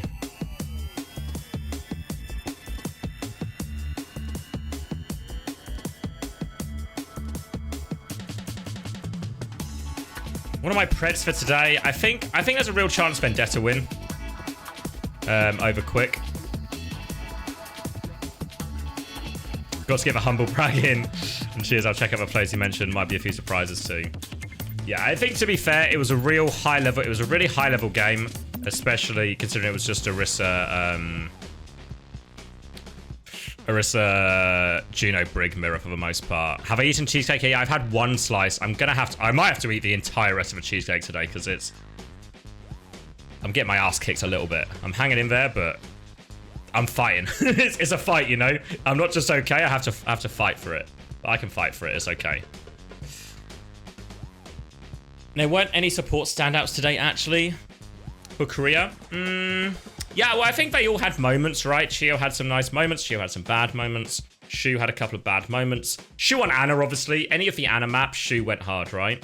But on the Juno, I think Shu just looks like a good player, but not like the hard carry he is on Ana.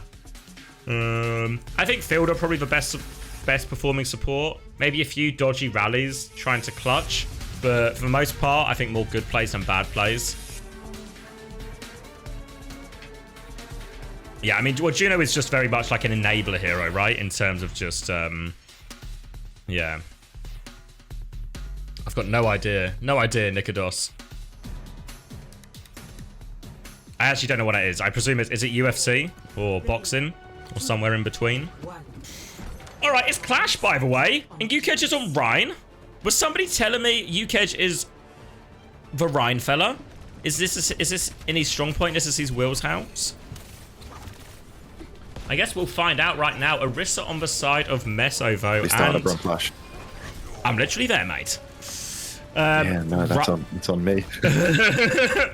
Ryan out from UKEdge. Ryan, May, Sim. So Ryan into Orisa, maybe not that great, but Sim and May into Orisa. The beams will just go through, so Meso can take a lot of damage. They lose Fate on the way in here, but you can see them. They're just beaming that Orisa down. Meso has taken so much damage, but will not fall, and they will withstand the onslaught right now. And now the off-angle TP from Ryan's looking for the connect, but can't find it. And they don't get that beam damage kill onto the Orisa. And Gambit now feel like their backs are against the wall, whipping out this Rhine composition. Whipping it out when your back is to the wall doesn't get any better than that, really. NMA, though, once again able to... it's a tried and true method, Xavier. It can turn the tide It's of a got me situation. out of many a situation before. If you just whip it out, you know, when in doubt, whip it out. That's what I always learned in school, at least. Anyhow, NMA looking pretty solid here on the Orisa composition. I think that this comp is already, just as a base comp, really well adjusted to the Reinhardt. Rein Sim Mei, a difficult comp to execute unless you have a really high level of team play, and I'm not sure that that's what Gambit is rolling with. Santi on the Baptiste, Ryan Chovy's going down pre-fight to Meso's spear. We see a lot of swinging taking place from Uke, but UKEdge is probably not going to win the fight swinging on an Orisa. Orbital Ray comes out onto point from TomX, but NMA, I mean, they're in complete control. Pulse Bomb lands on Sonda out of the ice block. That's a two-player advantage for them right now. NMA, it looks like they're just going to steal this one away. First and second point going the way of NMA. Very orange map, orange UI. It's so hard to see the ticks on the clean feed, but that is a second tick about to be filled out. Orbital Ray and Window thrown in for Gambit, though. They really want this. Are they going to get what they want, though? I mean, Mick Jagger had a song about this. Can you tell me what it was, Xavier? I actually can't. You can't I feel like get what you it's want to. unbelievable. Come I feel on. like this is one of the ones that's quite embarrassing. I don't have a reference, but it's lost on me. The one thing that's not lost, actually another thing that is lost, is that shatter from UKEdge. No fat shatter coming out. Every ult invested, and this is a disaster, surely.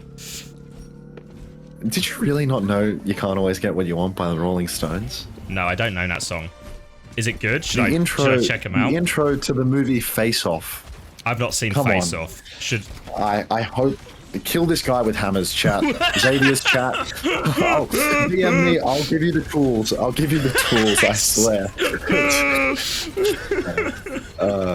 God. All right, we've got NMA now. Complete control. 2 ticks already captured. Ultimates in the back pocket as well. Gambit, they tried desperately to claw it back, and what they're left with is only Sonda's Blizzard. Sad, miserable little Blizzard. There's a chance for a Blizzard here as Mesopos has all of their skills forced out very, very early. Meso, though, able to kite it out doesn't seem to matter because Gambit, they have finally found their footing. They're back in this one. Even with the ultimate deficit, they've managed to... Wait a minute, TomX. God. Oh, very nearly turned it, but here we are. Bit scary, but Gambit do manage to stabilize here. They will be able to take this ult to point B as well. The problem is they'll be doing it into an orbital ray and a bob. 2 ults very good at fighting on point. Sonda going to make the Ash swap here as well. At least Gambit gets a setup. They get in this early space. But these ults are going to be very difficult to deal with here for Gambit. They need maybe a bit of a pick, a play from Reinsch or something. For now, though, just trying to get in this high ground position for Miraculous. Chance for this bob to come through soon. Here it is, you know, like clockwork, Bob coming through soon as it is. Is it actually on the point right now? I think that it is just a tiny sliver off the point, so that's not ideal for the side of NMA. It would be helpful if they could actually pressure the point with their point pressuring ultimate. Bad to worse as Gucci goes down first in the fight. Santix's window finding much more value than Miraculous's Kappa Bob, so that's going to be Gambit off to a great start, already halfway full on the point. But Miraculous, you know, they can hear what I'm saying and they're going to snap back with a kill of their own. Takes down Sonda, so it's a 4v4. And Gucci is already back in this one. Tracer back fast, as we all know. Orbital Ray coming out from Fate right now. They're going to try and force it to. Mirrored by TomX here. Rally nearly up for Alba to drop in over top. And actually, Santix is going to go down in this trade somehow. Not able to stay in it 1-for-1. Terror Surge is big from UKEdge. Alba does have this rally, but won't be committing it here. And now, looking like Gambit, huge player advantage and a chance to tie it up to 2-2. But, you know, it looked like with their backs to the walls, they finally found their footing by just getting back on the meta comp. Santi, much more flexible than we initially thought. You know, so at the start, I thought this must be a Zen 1 trick, right? They're playing Zen everywhere. They swap over to the Kiriko. It looks good when they play the Kiriko. And now they're on the Baptiste and they're putting up a star performance as well. Really solid from her across the board. We're back to the middle now, though. No clash nonsense taking place. Another even fight, 2-2 on points. Pulse Bomb comes in from Gucci, but goes completely wide. Alba has the rally for this big ult exchange. Mesopos has that orbital, has that Terror Surge as well. So I'd have to favor NMA here in the fight if the ults ever come out. But it looks like ults aren't even going to be needed because Fate's going to go down to Miraculous before the fight is even really broken out. Push back now, their main source of healing gone. Sonda's going to get picked off as well, and it will just be a full reset. Santix can get a trade, though, but I don't think it's enough to go for this again. They're lurking around, but they don't have any ults to go with here. You see Alba, oh, whip shot, catches Santix, taking the damage from the other side, and that will seal the point. They're going to try and touch here, actually. I don't know about this one. They're forcing it in. They get one touch, but now they might have just put themselves in a position to get staggered here, Gambit. They have to be careful. And oh, there goes their Tracer. NMA keen to get more stagger kills as they flood forward here. NMA, I mean, at least they're back, you know, and the fact that they haven't needed to use any ultimates to it, that's a really big deal for them. Gambit should start to worry. Gucci blinks off the map and needs to recall just to get back onto it from the looks of things. Santix pops the window up on the high ground. NMA looks like they're just going to be able to kite that one out, though. They are backed up towards the coast, but that spear goes wide, doesn't get anyone off the map. Miraculous throws in a bomb, and this time around, it is actually on the point, so that is a... Wait, no, it's not. Oh, is that... No. Is it? No, it is. No, it's not getting capture progress.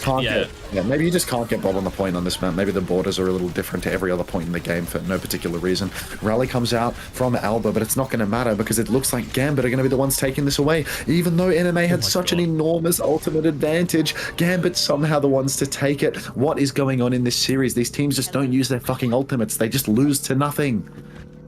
I felt earlier when we watched Korea, the ult advantage, the ult economy going into a fight would be a very clear indicator of how we can expect the fight to go 9 times out of 10.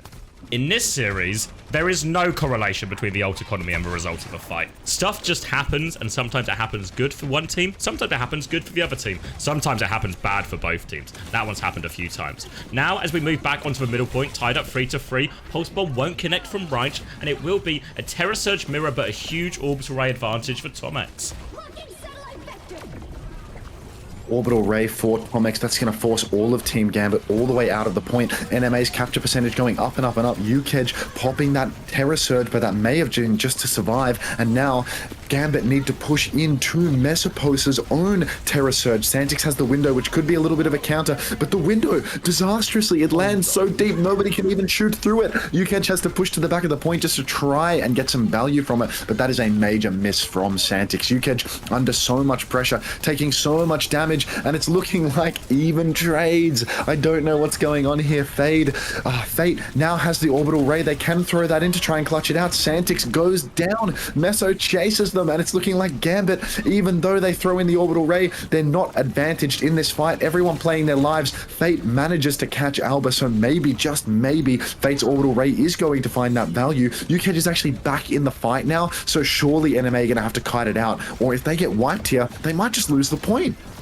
And yeah, Mesos is really low. If they get the stagger kill, which they do get the late kill onto Meso, so now they have the ults again to retake with NMA, but will they get a chance to retake? Team Gambit, they don't have a lot to work with, but they might just get the cap here, and I think they just do, right? They've robbed the bank on that one, honestly.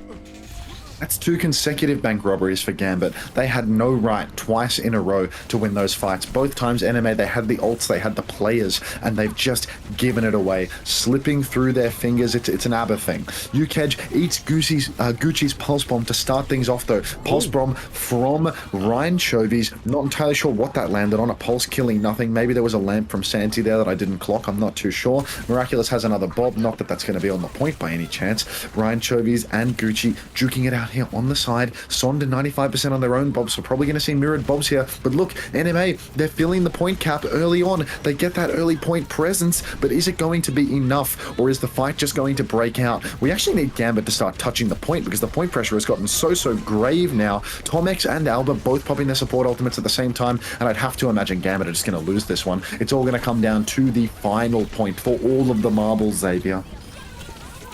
Yeah, just they were trying to play it slow to build up their own ultimates, Gambit, but they just couldn't. They took them, it was too far away, but both support ults coming out does mean as we go and finish it where we started on C, the middle point, NMA will get in there first, but Gambit coming back with nearly both support ults for Bob and the Terror Surge as well. But it doesn't always work out that way, so we'll have to see how they choose to take this fight. Looks like Santix trying to come through top right, potentially with this window here, but Gucci lurking, gets the early recall out of range. Now the flank Bob, Terror Surge in as well. Huge problem for Gambit to deal with, but they actually get out of it and they get a kill. Now UKEDGE with the turn will punish him. Post Bomb trades back and forth. It's an absolute dogfight. Orbital Ray on point. Meso Fortify about to run out, but Miraculous is getting more kills. One more Javelin, but not enough. Now they have to try and win this. The Ray now expires. Fate backing up with these torpedoes. Ryan's just trying to live. Gucci with the shutdown. Such an important kill. Ryan's Pulse Bomb on point doesn't find anything. They're flooding back. Albert is back on Lucio, but it might just be it. NMA on the verge of sending Gambit home. Star performances from NMA's DPS there. Miraculous playing life. Gucci getting all the value that they needed to, and then some. Meso back on the Diva. Tomek's hacked out, but it doesn't matter one bit because all of the kills are going NMA's way. Santix with one final kill onto Miraculous. Just, you know, one for the road. Why not? For the culture. But it's not going to be enough. NMA, they're going to take this series 3-1. Really hard fought all the way through. Those last 3 maps really coming down to the wire. But every single time, NMA come out on top and will secure themselves in that rematch with Twisted Minds. Oh, is that what we're going to see tomorrow? I think what I'm going to do, I'm going to stick it out for Cronus' game because it's all love. But then I don't think I'm going to make it through NA. This voice situation is getting out of hand. It's getting worse and worse and worse. Are you sick, or is it just too much talking? It's both. I'm sick, but like my voice was fine at the start of the day, so like, we're doing some damage. Yeah, I felt fine at the start of the day, but Korea really Korea hit hard, you know. Yeah, no, Korea took a toll. I was fucking into that, dude. Like I could feel it coming at the end of Korea, but like it just keeps getting worse now. Even though I'm not hype at all for these games. Hot water and honey might help, Eva. This is a cup of hot water and honey that I just finished like in the past 5 minutes. Like I was just drinking a pint this. of it going. I'm still cooked. A pint of hot water and honey. Not a bad idea, but. Yeah, look, I'll do more hot water and honey because if there's one thing that I need, it's more calories and more hot water. Yeah. But have you considered amputating? Yeah, from the neck down. Anyhow, less talking, more slopping, and coming back for that final series. Roger that. Thank you as well, Muri. Very much appreciate it. Whew. Preds cash out. I certainly can, Pro Tour. Choose outcome NMA. Oh, really thought Gambit were going to send it all the way, but not to be doing. And now we're going to go into what should be, in theory, I think the closest series of the day, on paper at least, or at least in EMEA, I should clarify. Quick versus Vendetta. Is it Quick Esports as well, right? Is that an accurate thing? I think so. Do cocaine? There's no way cocaine would solve this situation. The throat would get significantly worse. Medicated cocaine? The thing is, if you put the word medicated in front of it, it's still cocaine. Put the word medicated in doesn't shift the properties. Oh, where are we then? Let's do a bracket update.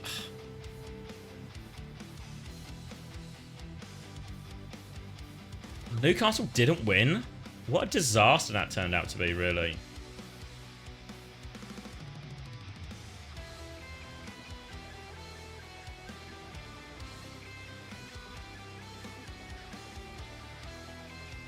Meanwhile, we need to go to groups, actually, right? Group stage.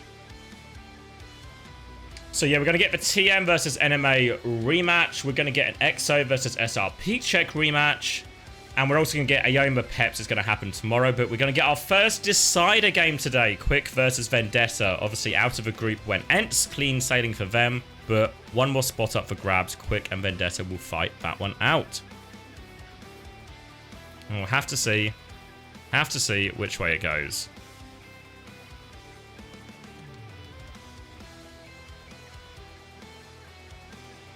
Boom, boom, boom, boom, boom, boom, boom, boom. Hold on, I'm just checking a few things. Bear with me.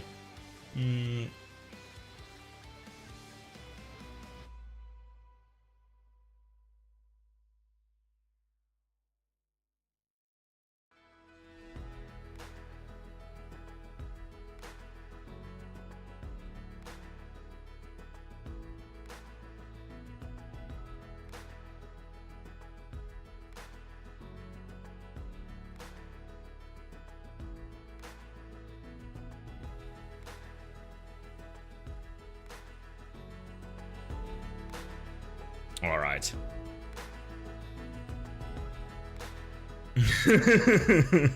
I've got terrible news for you, Vanilla. Terrible news.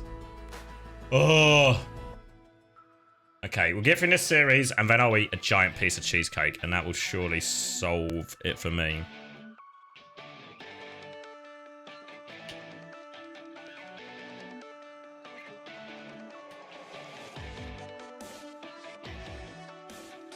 Bow, bow, bow, bow. Bow, bow, bow, bow. Bow, bow, bow, bow.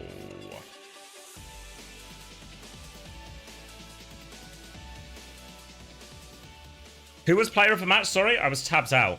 Who got player of the match? Oh, it's such a chaotic game. Who was even player of the match in my head? Let me use brain power to think.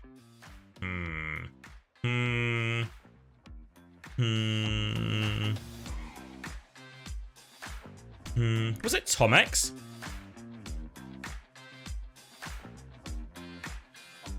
Maybe it was Tomex.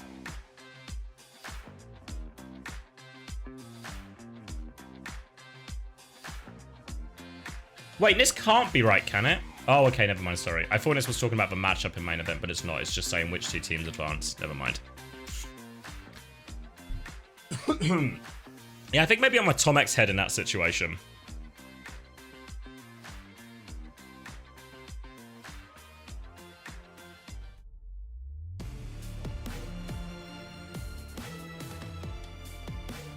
This music is very serious again. What are the Pred saying for this one? Are people Hitori believers? Oh, not a lot of money so far, but people are leading Vendetta's way. I don't know. I'm a believer in the hybrid Orisa, but Hitori's teams always do very well. And the biggest question mark for me is the quick DPS line. Maybe most specifically Lauren. I feel like hasn't really impressed me so far this year. Get a replay of these disaster ults. I had such high hopes for UKEDGE. Did so much in the Swiss, but just really, really bad series today. 6k on quick. GG's miraculous. A good win. An absolute dogfight that one felt like. Maybe with the Li Jiang clean, absolutely on top. But from there, it was dogfight central. Had to clutch out so many fights, maybe a few gifts as well. But a win's a win. You get the TM rematch tomorrow. You gonna upset TM tomorrow?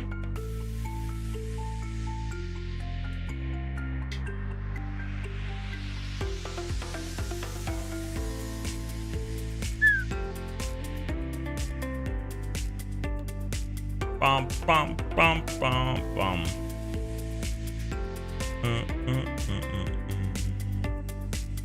You hope they do. One of those rare TM haters.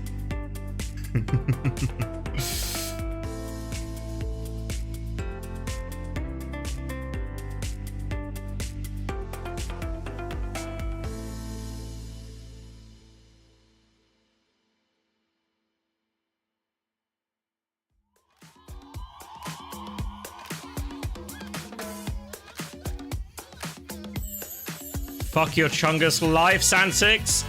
It did so much, but not enough. Honestly. Really easily could have gone all the way. I think you won a lot of fans, though. You won a lot of fans. I think people were really enjoying the Zen. We know dancing. We're doing well if we keep speaking. We're not getting to dancing. A respectable performance, though. Just lost every time it got to a clutch dogfight. Every single one, NMA won. Yeah, people were fans though. I think you've gained a few fans, even if not much else.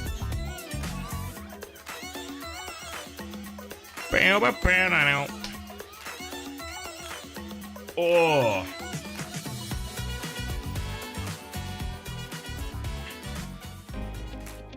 Hold on, I'm getting messages about FPL. Fuck you, Chris. Oh, a gift? Thank you, Ayua. For Santix? Yeah, she earned it. She earned it. Thank you, Ayua. Appreciate it. The Zenmeister. I mean, it looks, especially on the maps like Rialto, Blizzard World, really reasonable. Zen, I feel like, is we've not seen it a lot or we've not seen it very consistently in Overwatch for quite a while, but a very satisfying hero to watch when the dinks are good. All right, here we go. Quick Esports. Yoham and Streb, Ken and Lauren, Hitori. Expect both of these teams to be playing heavy meta, full Juno Brig, Orisa mirrors in most, if not all, situations.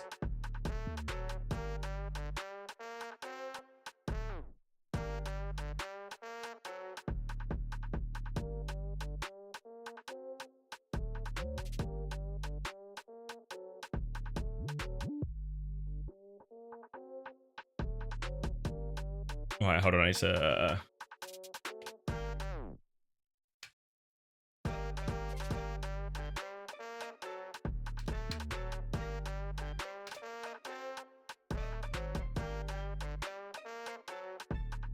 Map 7 now? Fuck off, Enzo. Maybe I'll watch the VOD of it. Actually, Enzo, don't tell me who wins. Maybe I'll watch the VOD of it tomorrow. And I can enjoy it.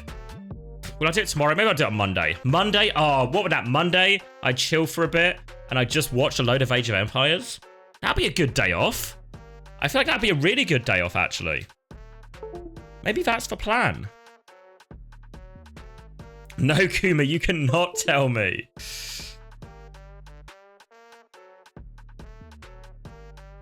What is Hybrid's Orisa like? It was massive. Yeah, and that's right. That's right, Prak. The Age of Empires 2, because it's the, what's it called? The Wolo Bolo.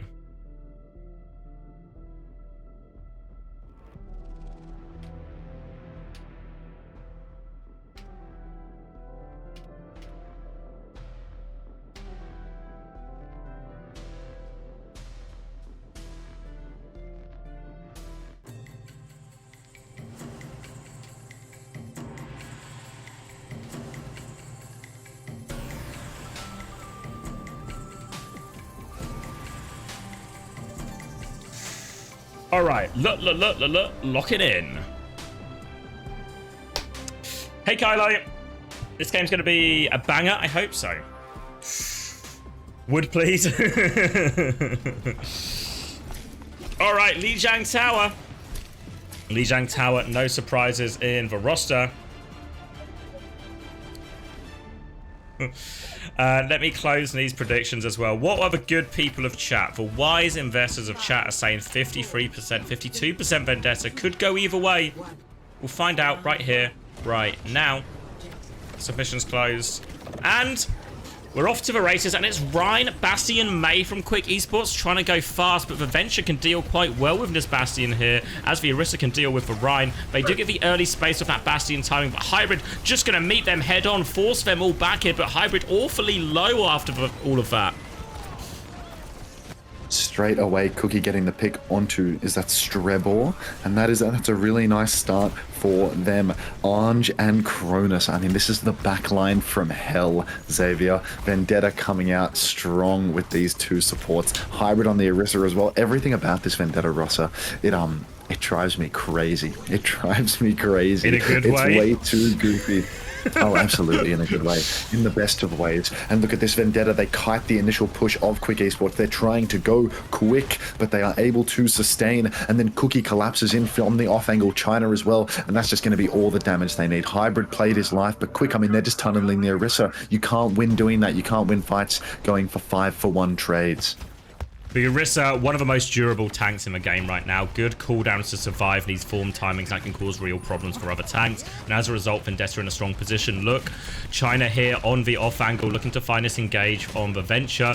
Will be some damage onto Hybrid, but walking through. Ult's about to come up. Orbital Ray first from Cronus. Yoham a little bit later, but does respond now. But Strebor is isolated. Now the pin will be missed. They do find the kill. Tectonic shock from the high ground bell. Most of it getting shielded, but Hitori very much on the back foot. They are going to double down. They are going to push her all the way. But rally over the top from Ange to finish the job. And Vendetta remain in control here. a W Ange in the chat, ladies and gentlemen, please, because I mean this is the support that we need for the man. Quick Esports have a very healthy ultimate bank for this final fight. Hybrid only has the Terror Surge, but with the way Quick Esports have been approaching these neutral fights, I wouldn't be surprised if Vendetta can find a way to win it. Lauren goes for the counter Blizzard because Vendetta are going for a deep fight, but Strebor, he Ajaxes, and that is going to be Quick Esports. Nobody left alive. It's Ange and Cronus versus Hitori and Lauren right now. Ange, the little Brigitte superstar that could 1v1ing Lauren. Actually, they both die. 1v1 now for Cronus and Hitori. Come on, Ange, get a grip. So it is probably going to be Quick Esports flipping the cap unless Hybrid can come back in with a speed and a speed ring. He's going to do exactly that. Gets on point. Has to try and survive this form timing. Hitori coming close to another shatter. Pin is going to be blocked by Hybrid. And now China on top of that Bastion. High ground for Cookie. Will finish that one off. Strepper down again. Lucio can have such a hard time. For Shatter hits Hybrid, but cannot convert the kill. And Vendetta just going to take this 100% to... Oh, Johan and Lauren get some trades, but it's surely not enough. 100% to 0. Vendetta starts strong. Really solid for Vendetta. Good understanding of the ult state as well. When they were down, they went for the push all the way through to the spawn. Took Quick by surprise, just tried to rush down during the Bastion ult. So really good stuff fundamentally from Vendetta. And I mean, you got to give credit to Ange and Cronus, right? Especially Ange, naturally, as my chat fills with his gorgeous face. Presumably leading the charge from a macro standpoint. You know, such a seasoned veteran of the scene. Works out really well. Good value out of Adventure. Not a hero we've seen all that much recently, but a hero that can excel very much in this meta. Now we're going to see more of a standard look coming out for Quick Esports here. Just taking the Orisa mirror. Ken will be on the Ashe opposed to the Cass. We'll see what Lauren locks in after the TPs. It's going to be a Pharah mirror as well. Both very strong on Night Market. And it looks like Quick Esports, they want to take point first here, which means they should be able to force the cap first, but will have to be careful they don't get pushed off by now. Orisa, Leslie. Thank you. Hope you're feeling blessed, mate. All right, now, Vendetta, they are up in main, but at the same time, they're pushing super deep. Hybrid takes so much space on the point without needing to invest any of his cooldowns, but it is Lauren to get the first pick onto Cookie. Hybrid answers back, though, takes out Ken with that spear. Melee finisher. Ange commits the bash onto the point. They are going for gold now, but Hybrid, he's about to be caught without any cooldowns whatsoever. Will Quick be able to capitalize? It's looking like the answer is no. Another spear from Hybrid, pinning Lauren to the wall. Cronus gets the finishing damage there. It looks like China's a little bit low. Hitori trying for the finish, but doesn't have that same finesse with the spears, and that's going to be Vendetta taking this first fight yet again. Last week when we saw Vendetta play, Vendetta had to face Wasp and deal with the ball one-trick comp, and Hybrid was hitting every single spear then, and going to continue that trend today, making important kills, making that difference in his first fight, and that's going to set his team up with a quicker rally, a slightly quicker orbital ray as well. And look at them, they are holding close. They want to go fast with this rally push. Ange is going for it. Bash on top of the Ashe, connects as well, but can they find the kill? There's the damage, torpedoes to follow, but Ange, it's only a 1-for-1 trade out of that rally, but Hybrid, he's still going into spawn, China laying down the rockets, but that's not really the value they wanted out of this push, and Hybrid might get caught now as well as the repush comes in. Hitori with that Terror Surge, catching out Hybrid, catching out Cronus as well. And that's going to be a pretty easy retake here for Quick Esports. Double support ultimate invested for Vendetta. That can't feel good, but at least Quick had to spend to cap it as well. A real disaster there. Both support ults not really getting the value they wanted, and now Vendetta, difficult retake on the cards for them. They have to be careful with this barrage coming through, as Lauren has that one quicker as well. Early spear slows down Hybrid, trying to hit the downtown spear onto the Pharah, but no doing. Instead, Hybrid will make his way to point. Does have this Terror Surge to throw in. Can be very strong against that rally here, so Strebor has to be careful, potentially even save a bash to make sure he can still get out his Terror Surge. Hybrid going to make the move now. Now the rally comes in. Hybrid looking to intercept. They lose China already, and Hybrid might just be accepting their fate here. They're just going to lose this one quick, but only the rally invested for Quick, so one ult to win a fight, not too bad, and Quick Esports going to take the lead on Night Market. It looked rough for them at the start, but now that they've found their footing, it's starting to look a little bit better. Ange struggling to find his own footing, 27% to that second rally. The first one got no value at all, and his place in the second fight, I mean, it was essentially non-existent. Vendetta, they're about to have 3 ultimates online, though. The double DPS ult, which has been building very slowly, and Hybrid's Terror Surge. And you'd have to say that this is a fight for Vendetta to win. This is going to be a real difficult one for Quick, because they don't have any space to kite. So unless they can get a pick in the neutral, as soon as this ult trade starts, it's just not going to stop. Hybrid goes for the early Terror Surge, and it's actually Ange getting caught out again. He goes for the bash kill. Cat instead caught by Lauren's barrage. Cookie forced to throw in the Bob, and it's looking like the Bob should be enough. Hitori manages to spin the Bob off the map, and Johan catches Cookie himself. But despite that, Vendetta, they are still winning by the numbers. It's just Lauren versus the world right now, and surely Cronus and China together can clean that up. Ange is also back in the fray. For how long, nobody knows, because he seems to be, you know, like a little bit of a, you know, plastic bag in the wind, blowing wherever he pleases. But Cronus now, you know, he has the orbital ray. Still lots of ults for Vendetta. Chance for a hold here. Hitori's already committed into the garden position. Hybrid wants to try and go right past her here, connect with the backline, forces them back, and Hitori is very low. Nearly has that Terror Surge, but his orbital ray could be fatal. They're also low on Quick, but they're not quite dead yet. Johan will be the first to fall, and now they'll fall like dominoes. Vendetta get the good conversion of their orbital ray. They get the value here.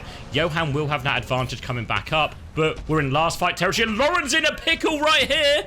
No gas. Falls off the edge. Oh. Goodness, Lauren. You know, there's better fuel management somewhere in the world, but apparently it's not trapped within your dome. Hitori has that Terror Surge for the retake. The Terror Surge with the Orbital Ray, a deadly combo. China has a counter ult in the form of the Barrage. Ange can also try and stay alive with the rally, but it's looking like Vendetta, they're just going to collapse. Orbital Ray from Quick, all they need. Ange did not answer with the rally. China and Cronus both just dead for nothing, but Hybrid gets a late pick onto Ken. They push back in. The bash onto Strebor is good, and now it's a 3 versus 3. Got to be mindful of the fact that Hitori has that Terror Surge, but as long as they can stay mindful, somewhat demure, should be okay for the side of Vendetta. In comes Hitori with that Terror Surge, but China has the answer. Good spacing, pops the barrage, takes Hitori down. Lauren over on the coast, not going to make it, and that is going to be Vendetta stealing it away. Even in the 3v5, the clutch factor was there. Hybrid doing a great job, getting picks time and time again with these spears. Really good stuff. Really good finish from Vendetta. Come back in. Hybrid being a difference maker right now. Looks a lot more even once we went over to the Orisa mirror, which is what we expect to see way more of as we go through this series. But Vendetta starting strong.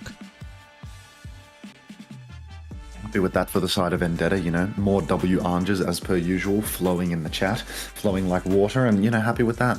I'm going to slop it up a little bit, you know, minimize my talking, and we'll see you on the next. You're talking? My talking? Yeah. I will see you on the other side. Proto's dead, Andra. I got him. It took me a while because of all my mods slacking. I got him. What happened? Why am I seeing Orisa Sobek? There he is, the god of Jizz himself. Orisa is meta. Ramatra has been one-upped to Orisa, and Orisa has been deemed the most, the most viable tank in all situations. And she's very strong right now. For Terror Surge, we've seen lots of big plays. Hybrid particularly good on the Orisa. Difference maker there in the first map. And we'll see if that continues. Oh.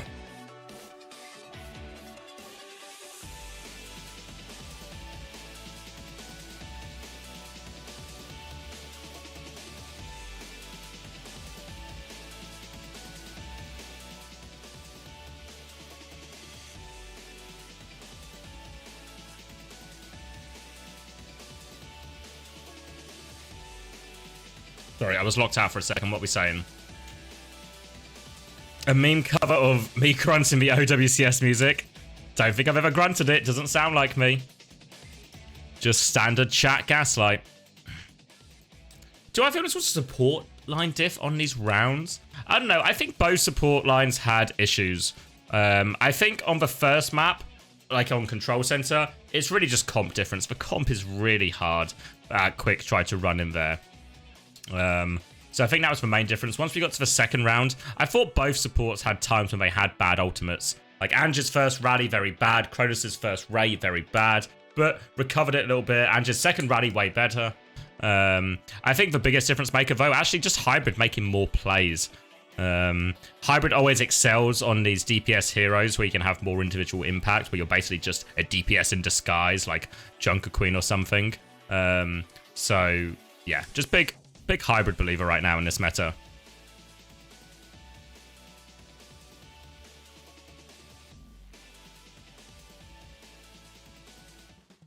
Pay for Preds, reasonable shout. Wish my fucking mods. All right, Vendetta winners on top. Gonna be a map pick here from Quick Esports as a result. We saw Quick Esports try a bit of a unique look with that Reinhardt. No success though, but they tried it. I know, Vodka, can you believe it? Fuck. This is why I shouldn't pay my mods. Maybe I should fine them. Is that the next step? We've gone... Well, not only will we withdraw pay, we will fine them. Dock their pay. Today is your day off. You're gaming. Ah, this guy. Pay docked. Pay docked. Mods get entitlement issues. True mapping, though, actually true. Oh, it'll be... Did you do North America as well? Because the North American one, I'm very unfamiliar with the team, so it'll be actually incredibly useful. And I really don't remember the games from last week. Okay, beautiful then. We will get value out of it. Don't worry. Your effort will not be in vain, Mapino. You pay them in scrimbucks? No, there's no way to issue scrimbucks manually. So they have to collect it, you know, the old-fashioned way like everybody else. As we will get the King's Row pick. I don't think we're going to see any strange picks here. We're just going to see more of this Orisa Juno Brig meta. And it will be Mei coming out initially from China. Now, China player we've not seen play all that much Mei. Tracer, really the hero they made their name on. Farah's looked pretty okay. Venture actually looked pretty good on that control center round, even though it was a very good comp to play the Venture with. And what was I saying?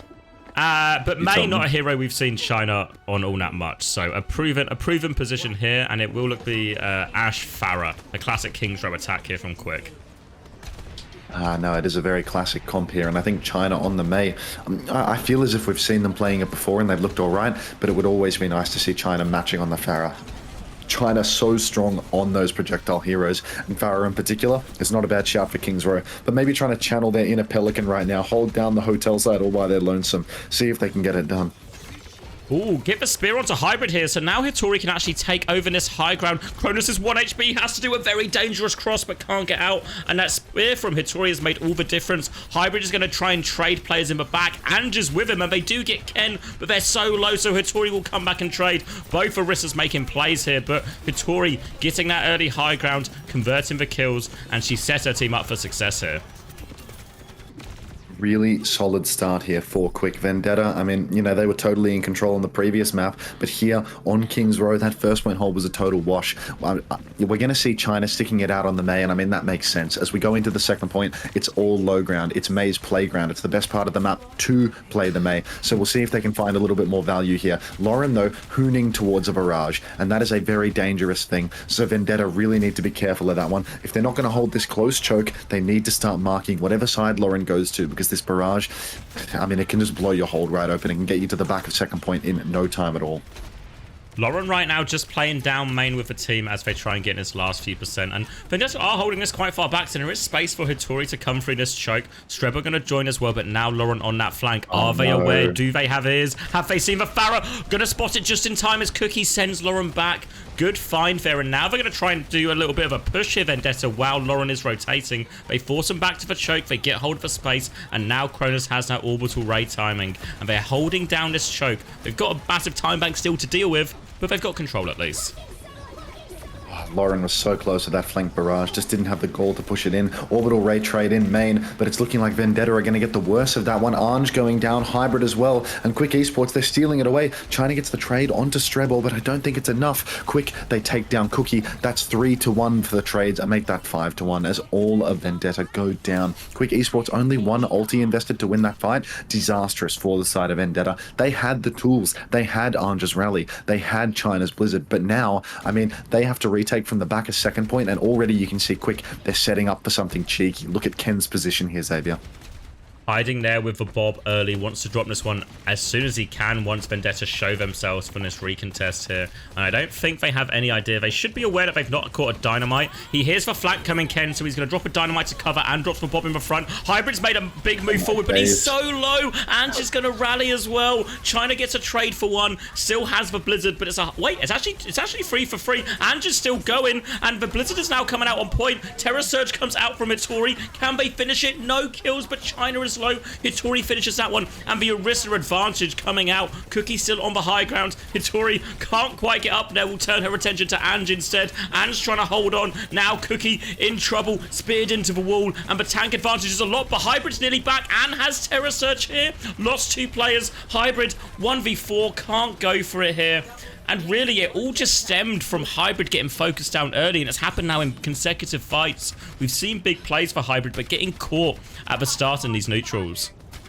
Need to highlight Lauren as well on the Pharah. First point, getting that spam, getting those good angles. Second point, that barrage from the top ropes as Vendetta pushed out the choke. Absolute game-winning stuff coming out from Lauren here. Really, I'm starting to feel as if China should just be swapping over to take the mirror. China, a confident Pharah player. And now on the third point, already the Mei is weaker than what it would otherwise be on second point. So really surprised to see them still sticking out the Mei here. Cookie, though, on the Widowmaker, finding some value. Hooks up to the high ground, takes down Ken. That is exactly what Vendetta needed to stem this bleed, to get themselves back into the series. Quick Esports, you see, they haven't quite given up yet. They're still holding this space in the 4v4. Ken's made the swap over to Genji as well. Cookie's in a lot of trouble as well. Lauren going so deep, but Cronus pockets him through it. Hitori, oh no. Hitori has the Terror Surge in the back pocket. Hybrid used his, but didn't get any kills with it, and that is going to be rough for the side of Vendetta. Cronus throws out the Orbital Ray in main, but Quick, are they just going to kite this one? Hitori tries to face tank it at the very end and just goes down. Too little health, too late to go for that one. So now that is going to be Vendetta finally fully stopping the cart and bleeding a fair few ultimates out of Quick in the process.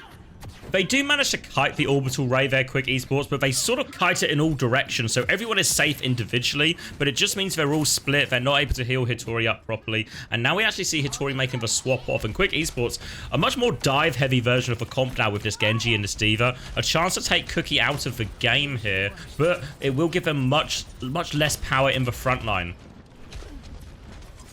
Less power. Oh, good grief. Cookie again. Forget less power in the front line. If you can consistently get a pick on the Widowmaker, then who needs frontline power? Yoham going down to Cookie early on in the piece. That is just going to immediately shut out Quick's push. Ken dancing with death, going for the deflect, dashing out back into main. Not too shabby at all. But again, Cookie up on this high ground. Fight after fight, we've seen them get that neutral value. As soon as that stops, though, as soon as we don't see the opening pick, it's okay. It's just going to continue. Again. Cookie manages to take out Lauren, and Strebor follows as well. So that's just going to be another push of Quick, shut out by Cookie. Cookie on this high ground, uncontested, just getting shot after shot, killing squishies every single fight. Quick have made the swaps to try and adapt in this Widow. They've got the Diva, they've got the Genji, they've got a real chance to shut it down, but so far it's not stopped Cookie one bit. Back-to-back-to-back fights, opening pick, and all of a sudden that massive time back Quick had, it's just evaporated away, and Cookie looking for more again here, even has the walls to help him out. Walls, I mean, that's going to make Cookie even more deadly, you'd have to imagine, right? Actually onto the low ground now, going for the most aggressive angle that they can find. Everyone from the side of Quick just happy to wait these walls out. And now, when Cookie hooks back up onto the high ground, there's going to be a few seconds where he doesn't have grapple, where he might be a vulnerable target. It looks like Cookie has found his kill for the fight, but he has opted to kill himself in Ken's deflect this time around. Vendetta, they're still going for it. Hybrid props the Terror Surge. He's so low, but Ange doesn't seem to want to throw in the rally as well. Doesn't want to overinvest, and that is going to be bad news for Vendetta. Cookie's back, but nobody from Vendetta's front line is left standing. Quick Esports now, they have 4 ultimates online. This is terrible news for Vendetta. We're going to need to see some Fleta level plays coming out from Cookie right now, and you can already see Ken is marking that doorway. He's got his eyes on the prize. Cookie's going to try and come out the other side. Does have an angle here. And this time doesn't shoot the deflect as the orbital ray comes in. Cronus will mirror it. Blade over the top from Ken, though. Combining his ults is lethal. Adding in a barrage is really lethal as well. And they're just going to obliterate them. Cookie is safe, but Cookie now needs to walk out and kill 5 people, which is just impossible. Self-destruct on point. Quick Esports do get the finish here. 27 seconds off the clock. But ultimately, maybe a lot better than it could have been given how that map started for Vendetta. Goodness, I mean, we're asking a lot of Cookie here because it seems that if he's not getting a pick every single fight first, before anything has occurred, Quick are able to just walk over Anj a couple of times going down with the rally boost, or spectating his team going down with the rally boost. That's not the Anj I know and love. We need to see more from him. We saw this in the series versus Falcons earlier today, where Fielder, he had such a good instinct waiting for the enemy team to push in, then popping the rally, getting the counter bash, getting those re-pushes going. But we're seeing none of that from Vendetta. Anj never turning a fight with a rally. It's always a desperate, defeated rally, or an early one that is kited out. We really need to see more from Anj. And it looks like they're going to be running the Diva on the defense again here, Quick. Lauren also playing that Mei. We'll see if he chooses to hold for high ground or the more common hotel position we've seen out of more Meis recently. Hitori being able to go between point and high ground with Divas at mobility will help. We'll see how Vendetta choose to approach. A lot of teams will try and clear the top high ground first, and the Orisa can probably feel pretty content to do that here, bully away Hitori, or they might just choose to use that hybrid to force point here, bully off a Diva, and just get good angles for Cookie and China. Lots of options for Vendetta here, but they need to find success because they've got to full cap the map to keep this map alive. Oh yeah, I mean, a full cap is starting to look like a tall order, but Cookie here over on the Hanzo, I mean, he showed his prowess on the Widow on the defense, and I think Hanzo, fantastic pick for the first point. Really accessible high grounds, and with Quick's comp, I mean, it's a little dangerous. Hitori on the Diva can come and contest him if he gets a little bit overzealous. So really, I mean, it's a feast or famine pick. It's a high risk, high reward situation for him. He's already getting a lot of poke out onto Ken, but Lauren has his number. China, though, answers back onto Yoham, and then Lauren as well. China finally unlocking the Farah hero, the hero that he's so known for, and it's immediately paying dividends.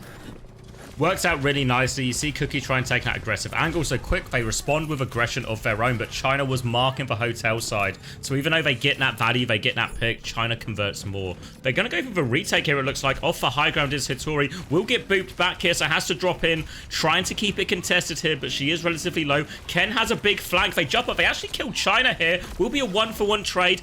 Really nearly got all three ticks here. Hybrid in the corner needs a lot of help fighting this Mei. Spear just about keeps him alive. Anja's there as well. Big shield up in front. They're trying to live, but they do get the trades, but they conceded the cap in all of it. That point pressure pays dividends in the end for Vendetta. Because without that, I don't think they win that fight, actually. Geez, missed a little bit too much of your sentence there with the chat interaction. So, you know, I think I'll just have to roll with it. Vendetta now, you know, they're coming up on so many ultimates that when Quick finally come back in to recontest, they're going to be entering a world of pain. China making the swap over to the Venture as well. Farah on the offense without the, you know, on second point, awkward angles without the barrage, especially. Not a lot of reasons to stick that. Interested to see what he can get done on the Venture. But with Hybrid, Anj, and Cronus all having their ults coming online so soon, Quick Esports, they've got to be worried. Lauren just burning his wall for nothing pre-fight. Not a great start for Quick Esports. Cronus throws in that orbital ray. Hybrid goes for the Terror Surge as well, and that's going to take down Strebor. That's going to be a rally jacks for him. Quick Esports, they're all dying. Cronus gets traded late, though. That could be significant. Nobody pushing the cart as a result, and that is going to be Cronus missing the start of next fight for sure.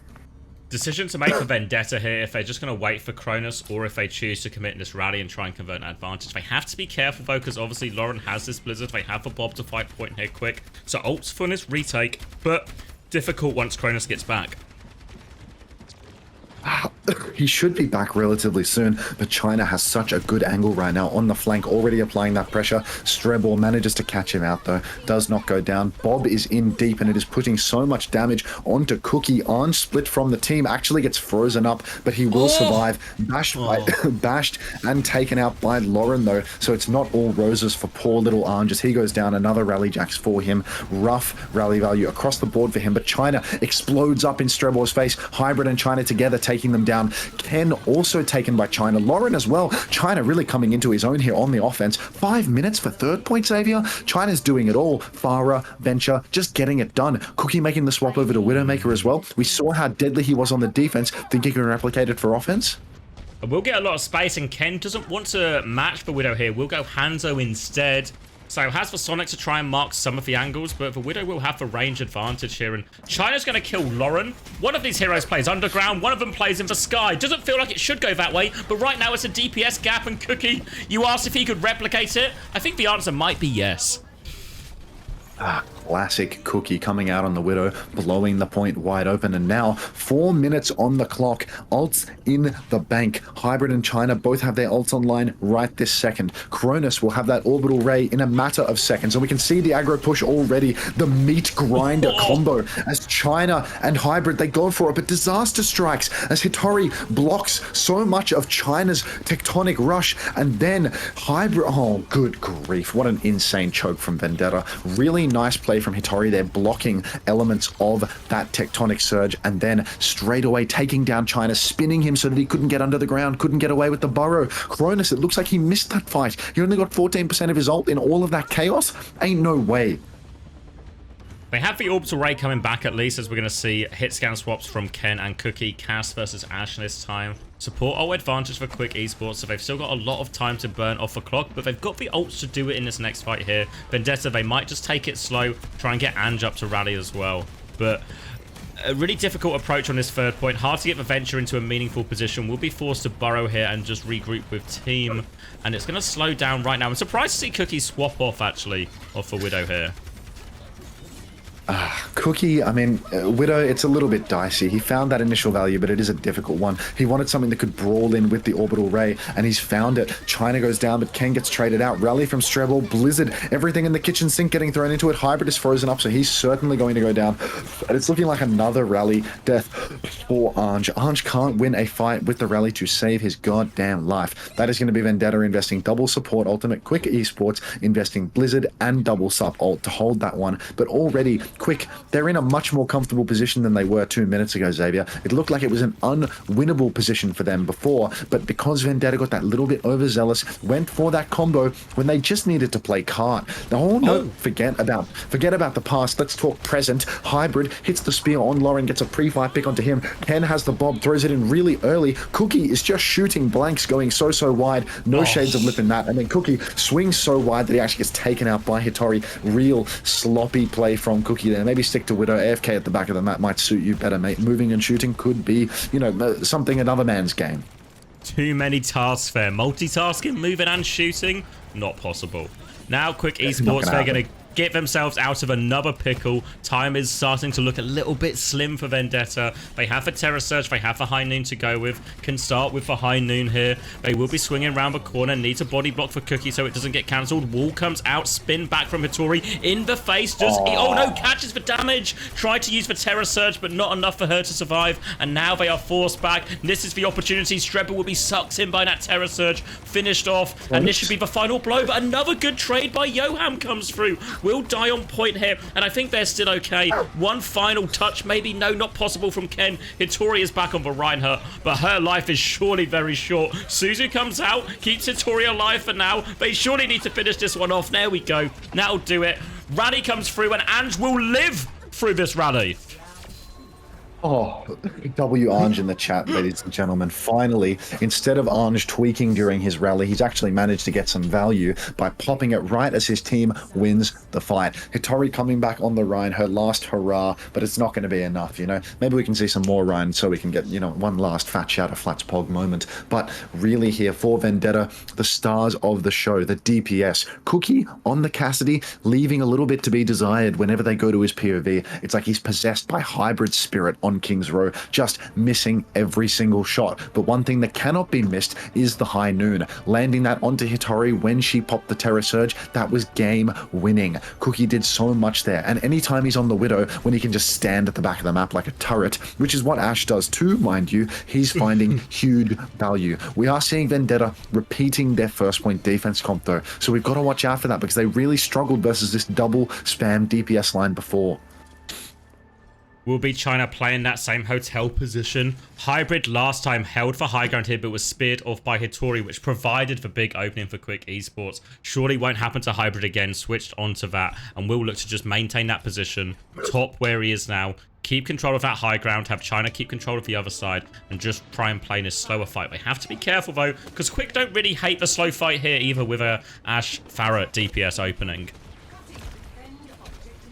Farah opening, you know, I mean, it's a really scary thing. And with China on this May, I mean, it didn't show any value last time, but, you know, maybe I'm ready to be proven wrong. Maybe China can aggress through that hotel, catch Ken this time around, get something done. Hitori's already made the cross up to the high ground, though, and she's already applying pressure. Gets the spear in, just poking away at it, and it's already looking like Vendetta might need to back up a little bit, because Quick, they're collapsing through all of this space. It looks like the spin from Hybrid is good, though. Pushes Hitori to the low ground, and now she is stuck in a very awkward position, not able to pressure top at all, just touching the corner of point. Surely Hybrid drops before a tick is conceded. He's actually going to be speared off by Hitori. Really nice spear from her there, and that is going to be enough. Cronus then taken up by spam from Lauren. Cookie trades it out, but the backline of Vendetta, we've got the Butter Brothers on support right now. Anj and Cronus both just melting away. What? Oh my god! No. Unbelievable. Okay, so the Butter Brothers have been replaced by the Butter Hands here. Can't hold on to anything, Quick Esports. It slips through their fingers. No fucking way. That was like 5v2, dude. How the fuck? With three of them on point as well. Like it was, they were just there. I need to see the retake on this. Thanks for the resub, English. Welcome back to the Parasocial Friends Club. What the fuck? Streba, Hitori. Oh, they're not. Oh, wait. No, they just jump off at 3 seconds. Is like Hitori just off a second too soon? That is egregious. Absolutely egregious. Oh my god. And now all of a sudden, what was going to be a situation that could potentially snowball into Quick Esports capturing that, going into overtime fights, and potentially going so far as who knows what happens in overtime. All of a sudden, it's just 44.2% to work with. And now all of a sudden, they have to be so conscious about objective here, Quick. Way more conscious than they were on the attack. Because Vendetta, they can play to force 3 point. They can play a slower fight. It can drag Quick Esports out of position. And now, oh, a big missed opportunity for Quick. This is going to be hard. Rough one for Quick. I mean, that's not what anyone wants to be seeing. Not what anyone wants to be seeing at all. An egregious C9, a mental shattering C9, and when they were just about to tie up the series, instead they're now facing down the barrel of Vendetta's offense. Cookie on the Widow, something that was so scary for them before, and now coming out on it again, applying that pressure. China on the Farah, already Quick, they've used so many skills. Lawrence had to use the wall early on in the piece. Anj pushing so deep, actually catches Lauren, and I mean, there's almost no chance for Quick Esports to recover at this point. Xavier, 5v3, 5v2, pack it up. Vendetta, they're taking the lead 2-0. That is my Anj, ladies and gentlemen. Will just be Hitori left on point. There she goes, and plenty of time to spare. Easy as you like for Vendetta in the end, and what was such a hard-fought map for so long of that. Absolute disaster from that C9 is punished by Vendetta, and now they're on series point. Series point coming in no time at all, but you know, I mean, what could you expect from Anj? Would you expect anything less? Even when he's getting no value, he has a psychological impact on the enemy team. He dies in such a pathetic, ridiculous way that the enemy team feels compelled to start typing about it, and then they step off the point and they lose the game. So that makes sense to me. Anyhow, slop. Slop time.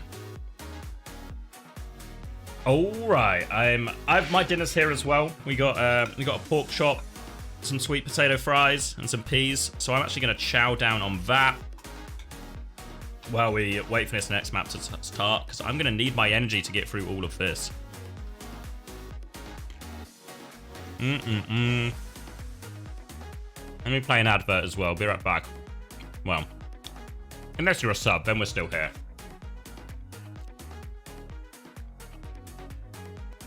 You just missed a giant C9. Giant C9 cross. Oh. Having this food, but it just tastes like...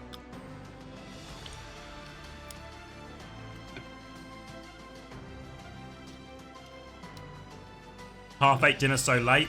Well, yeah. It's hard when I do these streams, because when else should I have dinner, you know? Like,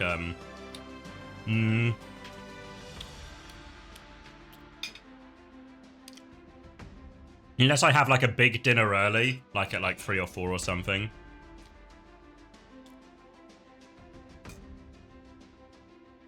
Yeah,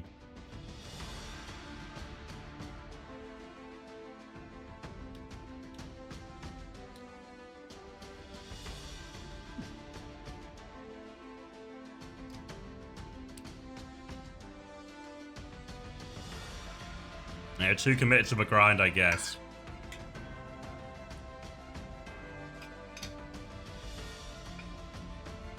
Just gonna move the mic a second. I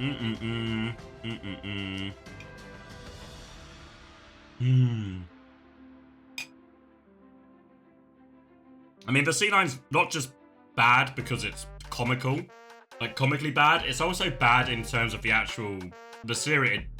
It really puts them in such a difficult position in the series now as well.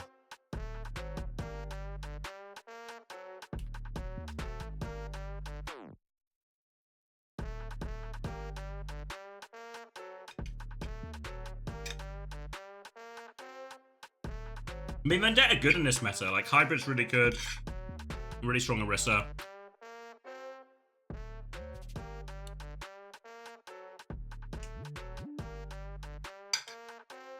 I mean, the C9 doesn't help, right? But for my money, Vendetta have also been the better team so far in this series.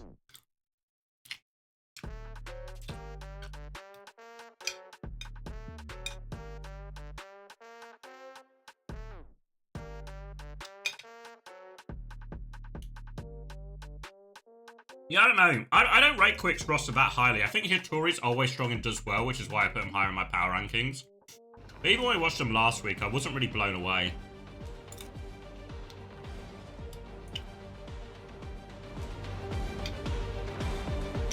I think on Orisa, real chance that Hybrid's actually better. I think DPS is better for Vendetta. And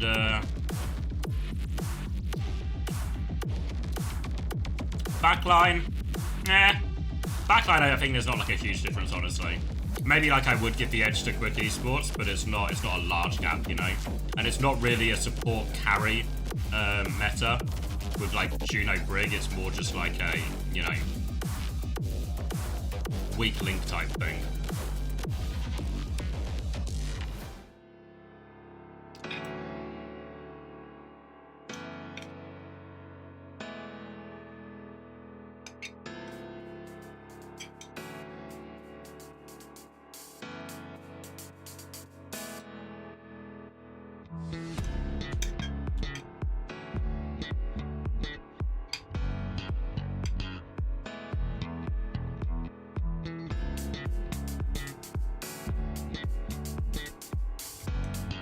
Yeah, I mean, on paper, I've always liked Vendetta's roster. It's just, obviously, previous experience has made me shy about believing in them after they underperformed so much previous stage. If I just close? What's happening?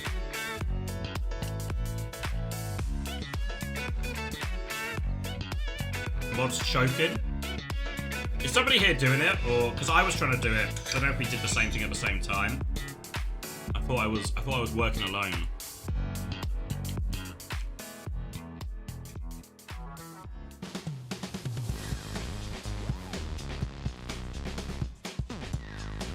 You got to remember with Swiss, they're all like first to 2 type ones, right? So there's always going to be, the lower scoring the series, the lower the number of maps, the more likely there is to be I guess an upset or a non-consistent result.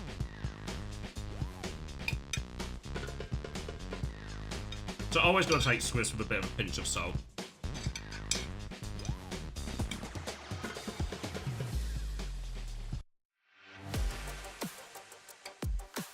I'm so close to finishing the dinner. Come on. I can do it.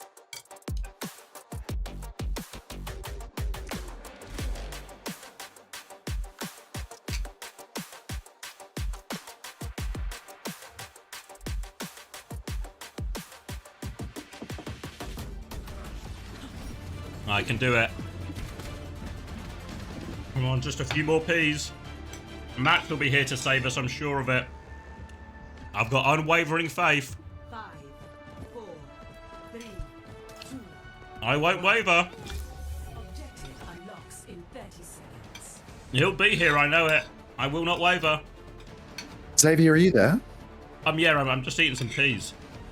Alpha's just come into my chat and told me that my voice is dead. This is the first I've heard of this. Is this true? Your voice is dead? No, not at all, mate. I mean, you sound beautiful. yeah, no, I mean this. Yeah, that's what I thought too. Alpha's taking the mic, surely. Either way, we're seeing Lauren out on the main now. China deciding to stick the Farah, and I mean, it's a very awkward map to play Farah. Runasapi, it's not the place for it. There's no natural cover for you. You're so close to the ground. May, a much better, more natural pick for the architecture of Runasapi. And I wouldn't be surprised if we saw China going back to spawn and just swapping it up right away, because it's going to be such a force to play it here. Big open stretches and low-lying architecture. I don't know how he's going to make this one work. Are you still stuffing your face? I've just about finished chewing, so we are full. And we are ready for a Runasapi, because Runasapi only produces gigabangers, and gigabangers are always fun to watch. We'll be coming up to this first corner now. Quick Esports just going to slow it down, and it will just be all the DPS trying to take angles, find a little bit of a pick, try and find an opportunity. Until then, everyone will be building their ults, and actually a defensive wall from Lauren just moving back here, so they've gained a bit of space here, Vendetta, but they have to walk up this slope. Cookie keen to push aggressively, and actually Hitori's coming in from behind, but will be dealt with. Regroups with their team. Wall doesn't catch all that much. Cronus about to have this orbital ray to drop in, but Yoham has one to match. Cronus now coming in with the orbital ray. Johan matching as CommanderX predicted, but you can see Anji's brawling in the front line. Such a dangerous position. Pops the rally, gets frozen by the blizzard anyway, goes down immediately. Yet another rally jacks from Anj. Unbelievable how low quality his ults have been all day long. L Anj. No, that's not a W Anj. Why are you writing that? That's an L Anj. It's not always a win for him, guys. He's fucking grieving. Out of this world. Huge ult advantage now for Quick. My chat are also shocked at the concept of an L-Arge. It's sending waves through the Overwatch community as we speak. Now ult advantage for Quick. Ult advantage. Bob flank comes in from Ken. Eyes on China. Dynamite's going to land as well, but Cookie's just found a high noon kill onto a Juno. Trades going back and forth. There are fights happening on all sides of things, but Quick, they've regrouped now. They've got the payload moving. Vendetta are going to take a step back. Still a rally advantage here, and Cookie's just going to get caught in no man's land. It was a disengaged Cookie. Everyone had backed out. Doesn't get the memo, and now Quick Esports putting up serious meters. Good lord, 85 meters in 3 minutes. Rough one for Vendetta. China still on this bloody Farah. Yet to see him do a damn thing on it though, because poking from the other side of the map, probably not the move. Might need to get over to something a little more useful. Hopefully we can dump this barrage and then start the slow, agonizing process of a retake here. Really nice Terror Surge from Hybrid though. Catches so many of Quick's members on low health. Now they have no supports left over, and it's just a case of China trying to avoid getting traded, because Hybrid is cleaning up everybody. Job done, and Hattori will fall on point, meaning they finally gain control of the robot. So 105.79 meters conceded. Big trouble for Vendetta, a lot to do, but we've seen plenty of Runa Sappies, we've seen plenty of runbacks. It is not over for Vendetta yet, but they've got a lot of things to start getting right, and one of those things to get right would maybe be find some success out of this barrage. They also have support ult advantage, which they can convert, but for now it's just China spamming down rockets on this off angle. Streva will start with the rally, but Orbital Ray in response, and Ray beats Rally if they meet head on, and they catch Ken on the angle here as well. Hattori still trying to fight on that Ray, taking a chunk of damage, has the Terror Surge, but the rest of her team are backed up. She's a little bit split here, and China hunting down this Orisa. Big trouble for Hattori. The Orbital Ray will be used in response, so they do stabilize coming back, but they're awfully far with this Ray, so they save their Orisa, but oh wait, Hattori's killed both DPS, it's all fine. Hattori has made it work. It looked like that Ray was going to be too far away for Quick to get value, but Hattori finds it all of a sudden. They get the conversion, and Quick back on the front foot. Xavier, we're 5 minutes into this map and China still hasn't used their first barrage. Ange had that rally spectated the death of his entire team to Yoham's Orbital Ray, even though I think they were 5v4 at the start of that one. China, though, really, they need to get off this Pharah. They need to dump the ult and get onto something more useful, because it's costing them big time in the neutral. And the fact that there's been no ult for 5 minutes plus, that is disastrous. You need ultimates to win in this game. It looks like Hattori is just eating it, though. She's out in main, spam again and again, taking them so low. Flanking Bob from Cookie, gets an uppercut onto Strebor, but that Bob is so deep, and Ange is the one to go down. How has this happened? Especially with the Bob, I mean, with the rally available to bail himself out of trouble. God knows how Ange has died right now. One of the two Butter brothers coming in clutch for the side of Quick Esports. Spear from Hybrid is good. Pushing up onto Lauren now. Still has that Fortify. But now, with all of these cooldowns being spent, he's got to be careful of the Blizzard. No need for care when Cookie is there to take down Lauren nice and quickly. And now Vendetta, even though Ange died, even though he didn't pop the rally, the cart is rolling in their favor. They are a way away from a retake, from actually evening things up. But this is the start. This is the groundwork being laid. 9 ult fight coming up, everything but Cookie's Bob available here, so double support ults, Blizzard in the midst of it as well, so Lauren can really swing the big ult trade with that because they can't stand on it. Bob to start it from Ken. Vendetta, China in big trouble, will disengage that, so they've disengaged for Bob. Equal ults now as they come up to this corner, and this is going to be a pivotal one. Vendetta need to win it. It'll be Yoham starting it. Cronus mirrors quickly, and Hybrid has just decimated them. Blizzard comes out, but what is this Blizzard? It's catching no one. Barrage! Good things come to nose that wave, by which I mean a chance to swap off of a Pharah is the thing that has come to China after that 1-for-1 trade, but they win the ult fight nonetheless. Vendetta, they even hold on to Terror Surge and Rally, and this could be the swing moment in this map. Not holding my breath with regards to this rally, because I do feel as if it's just, you know, look, it's an Ange rally, and we've seen very low value with those rallies across the board. Hattori investing all of her cooldowns to rush out onto the cart. This is surely going to be disastrous for her now, as she has no spin, no fortify. Cookie gets the pre-fight pick onto Yoham as well, so bad to worse for Quick Esports. Hybrid throws in that Terror Surge, and that is just going to mop the floor with Quick Esports now. It's suddenly starting to look a little bit winnable for the side of Vendetta, even though China was given the golden opportunity to swap off fucking Pharah. He has stuck it. He's still on Pharah for this final fight. But, you know, maybe he knows something I don't about the architecture of this map. Maybe he sees a roof to slide on that I do not. Well, he will have at least a better vantage point from up in the skies. Even with the Pharah, they still have the Rally, they still have the Bob. Ult advantage here to try and convert and try and even retake the lead. Cookie with the flank again. Dink is there. Bob tries to come through. Will be body blocked, and they get caught there. Good catch by Hattori. Dynamite claims the final blow. They'll get a few more meters, but they're still walking in. They're face checking this Bob. They have to ice block for it, actually. They're really keen not to deny the lead, and Quick Esports will manage to do that. And Vendetta, they still have 2 support ults if they choose to turn and fight. They're considering it, but for now, just slowing it down, waiting for respawn. Oh, jeez, mate. You'll sooner see pigs fly than Ange turn a fight with a clutch, decisive rally. So that's just not happening, dude. I don't know what school of thought you're coming from, because it's not one situated on this earth. Good order of operations there from Cronus, does massive damage to Quick Esports, but the Orbital Ray answers back from Yoham, and the freeze from Lauren is looking good. Ange in his rally once again frozen up. Nothing new here, and that is going to be Vendetta wiped once again. Quick Esports, great ult value. Lawrence Blizzard, Wax Museum. Really disappointing from Vendetta. They get a good start. So that fight for support ults trade seems to be going okay. They did have support advantage, but just didn't seem really aware of that Blizzard because they're all standing around as it comes in. Gives Lauren that big freeze. Gets the conversion. Good ult value. And I think you compare that to some of the barrage value we've seen throughout the series. Not that great. But Terra Surge Barrage coming back for Vendetta now. A chance to find success. But they're having to do it up this difficult slope. China trying to spam his way in right now. They've pinged someone on the left-hand side, and Yoham in a bit of a pickle here. Ken's going to drop down with it. Barrage used in response. That's a hot take. Dynamite onto China. They can pocket him through it. At least he lives. Terra Surge in now from both Aristas. Nothing will be found, but the damage, the health advantage is there. And as we enter this final minute, Quick Esports are on the front foot once again. And look at the support ult situation.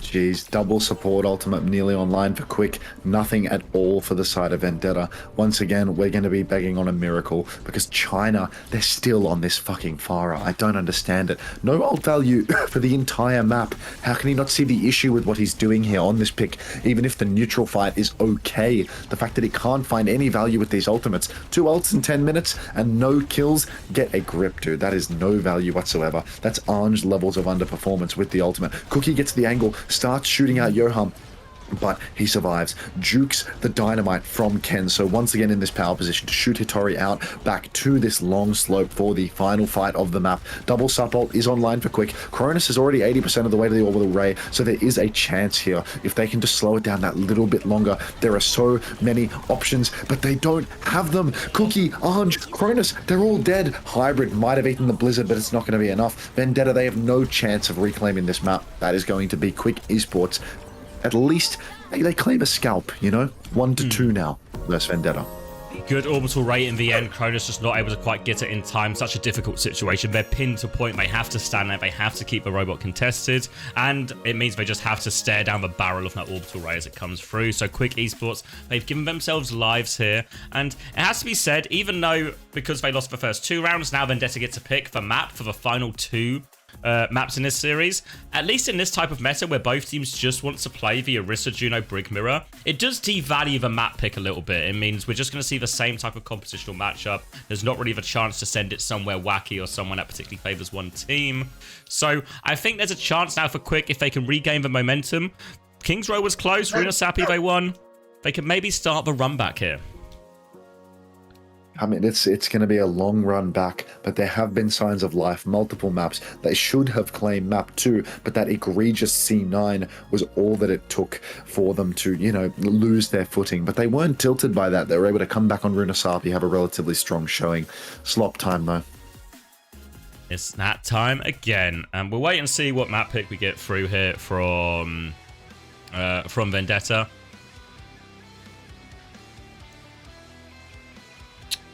Few decent options, but I'm just going to take it to more of this mirror, right? So we're just going to probably get Flashpoint, maybe. I don't know. What did we see? We saw Hybrid. We haven't seen Escort, but I really don't think they want to play any other compositions, Vendetta. We've not seen anything out of them so far, and I'll be surprised if we see anything here. I'm actually going to go grab some more water, so let me do that before I forget, because I need for water. Remember the next Uncoachable drop?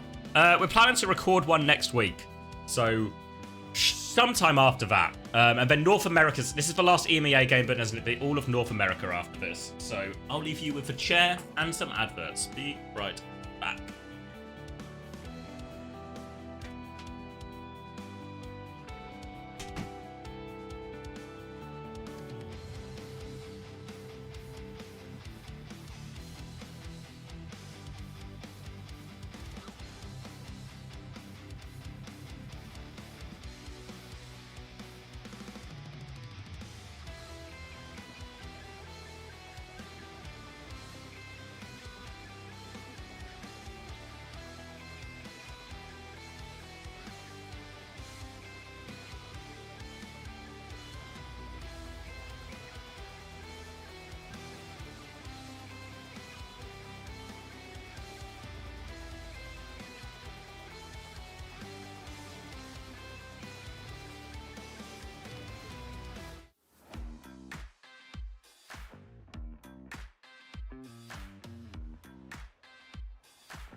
I've got water, but is there enough water in the world?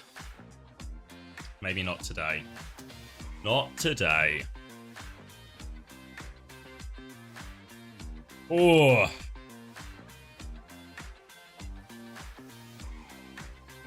Oh, who won map 3? It was Quick Esports.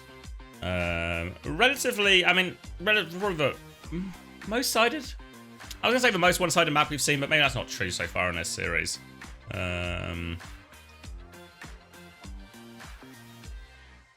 am I looking at? Hold on.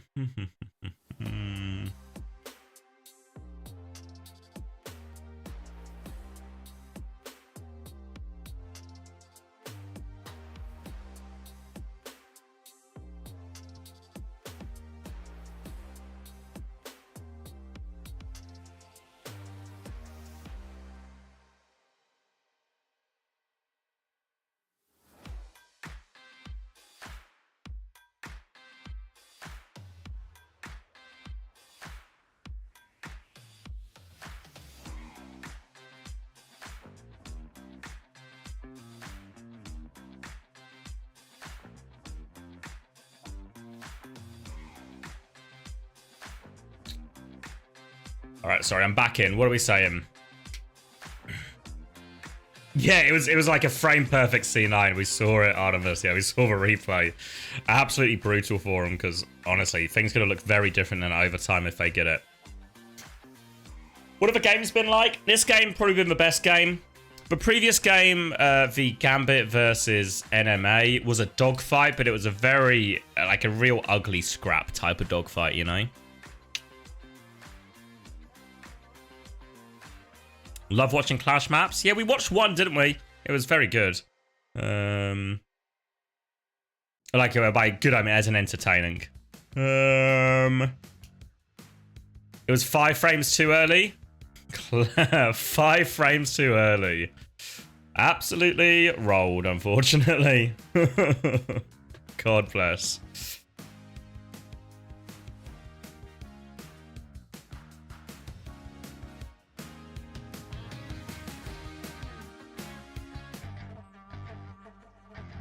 All right, locking in New Junk City. I think we will see more of the same type of competitions from both teams. Has Clash actually been entertaining? Yeah, I think the Clash games we've seen between two closely matched teams have just been good. I'm not, yeah, I can understand why some people don't enjoy it in ranked as much because they can sometimes be super quick, but and maybe not worth the queue time, etc. But in terms of the actual game mode, I don't think it feels all that bad, you know. It's just like it's just very similar to Flashpoint, and you just fight over the same point. It's just a bit more overlapping the points. But we're not on Clash, we're on Flashpoint. Flashpoint, consistently entertaining. I'll get these Preds closed. We're going to see May versus Venture. Now China, limited impact on that Runa Sappy. But now we are on to New Junk City. Venture has been a hero in that China has had very good success with so far and will have their eyes on Ken. Try and take Ken out of a game combined with Hybrid's aggression.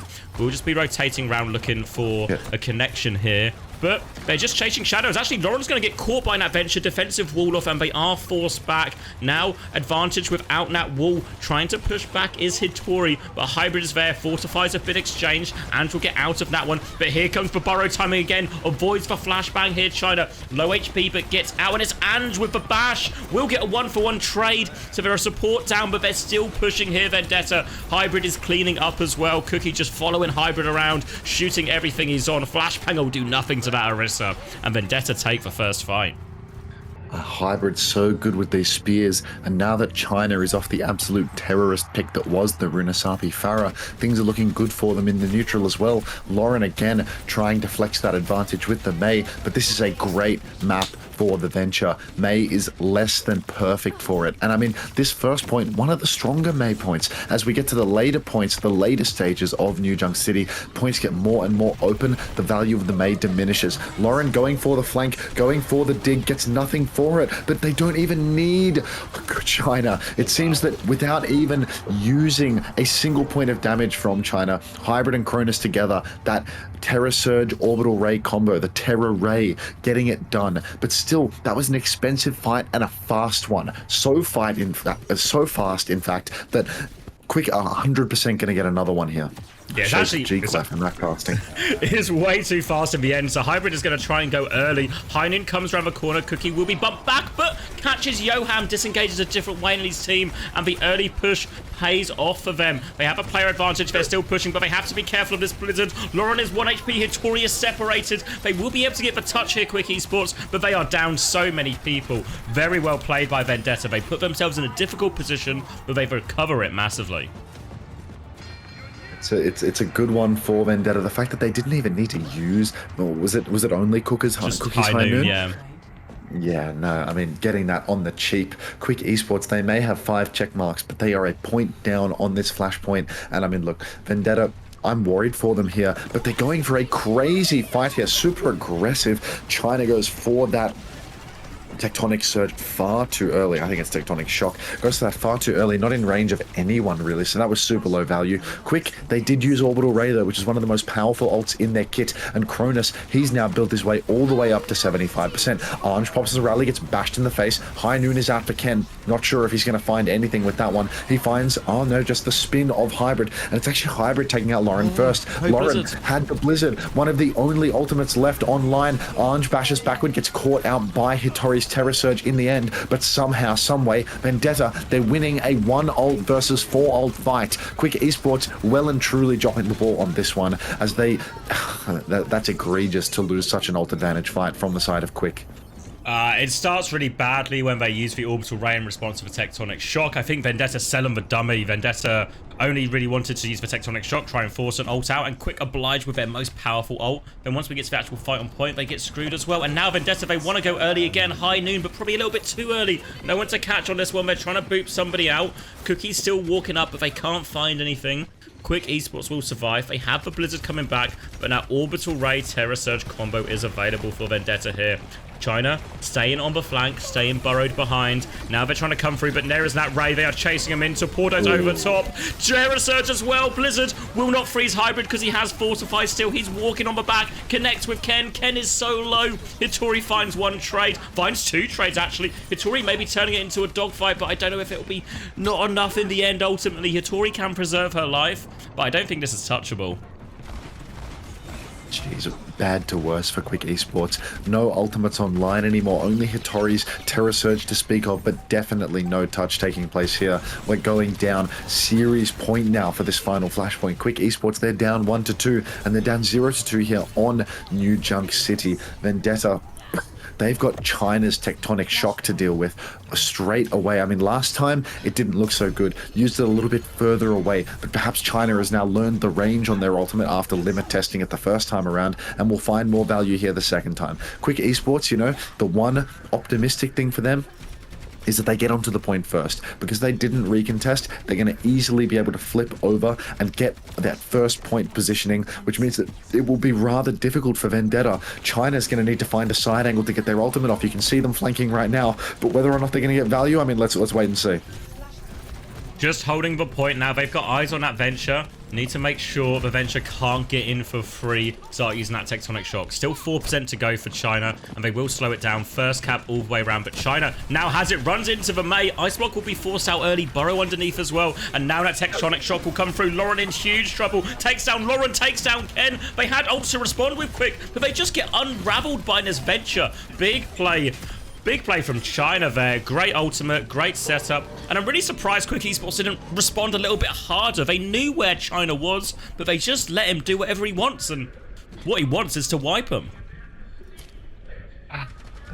I mean, wiping the floor with Quick, it's starting to seem like an easier and easier endeavor. Seems like just about anyone can do it as we get deeper and deeper into this New Junk City. We might even see Orange able to win a fight with his rally at this rate. It's not, you know, it's not the norm, but with the way things are going, it really does start to feel possible. Johan comes out with the Orbital Ray. High Noon answered back by Cookie, though. Might be able to find some value here. It looks like it's just going to cut out the push. That Orbital Ray is on the low ground. Johan really not finding the value that he needed with this. push up onto the high ground now. Rally comes out from Strebor. Hybrid, he has that Terror Surge though. Orbital Ray from Cronus, and that is going to be bad news for Quick Esports, Xavier. They don't even have another fight here. Tori is getting staggered. It's a 5v1, but I mean, I'm not sure if they know this. The series is over. Nobody's touching this. Strebor going to go on to Velucio. Lauren's going on to the Sombra, but it's going to be desperate overtime at best, and that's going to be Vendetta taking a pretty convincing series. Now on the coast, Lauren trying to make the moves. Will get the first touch here. Will just about be able to... No, doesn't TP out. There we go. 2-player advantage. Bobble not take over the touch. Another classic Bob C9. And Vendetta win the series in pretty convincing fashion overall. That Runa Sapi, it was a flash in the pan. It was a flash in the pan. It looked so good for Vendetta in the majority of these Orisa mirrors. Even King's Row, you know, it came down to the fact that China was playing a little bit of hero roulette, but when China was on Comfort and Comfort suited the map, it was easy for Vendetta. It looked smooth sailing, even with the Butter Brothers occasionally melting away in the backline. You know, the aura that produced was able to force the enemy off the objective. So not a bad showing at all for Vendetta. You know, finally a W arms that I can put my name behind. And there we go. Now we have a final series of EMEA for today. Vendetta secure their shot.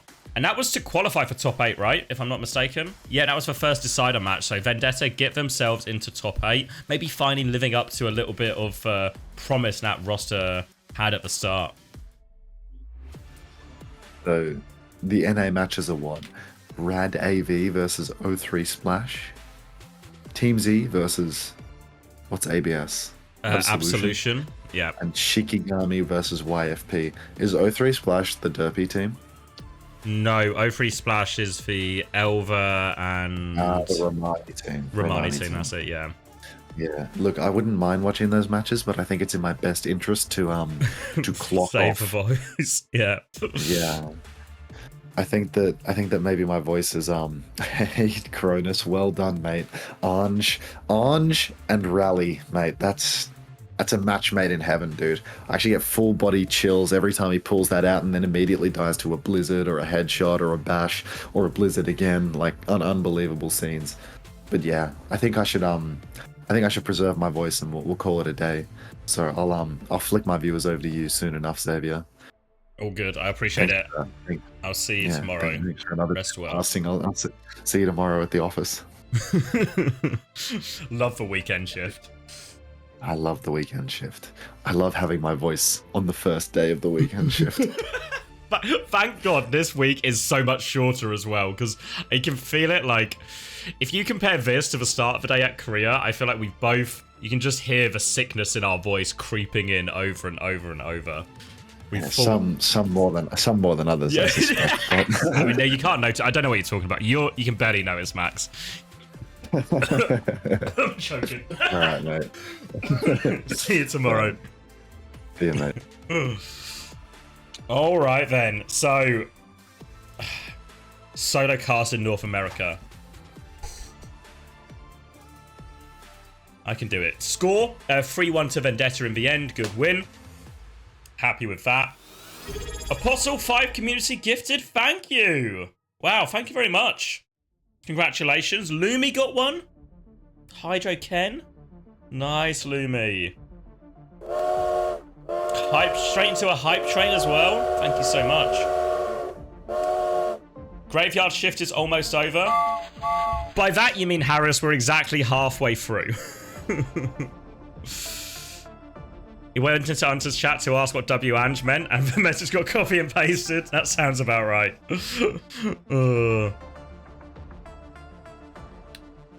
I mean, it works out either way, Apostle.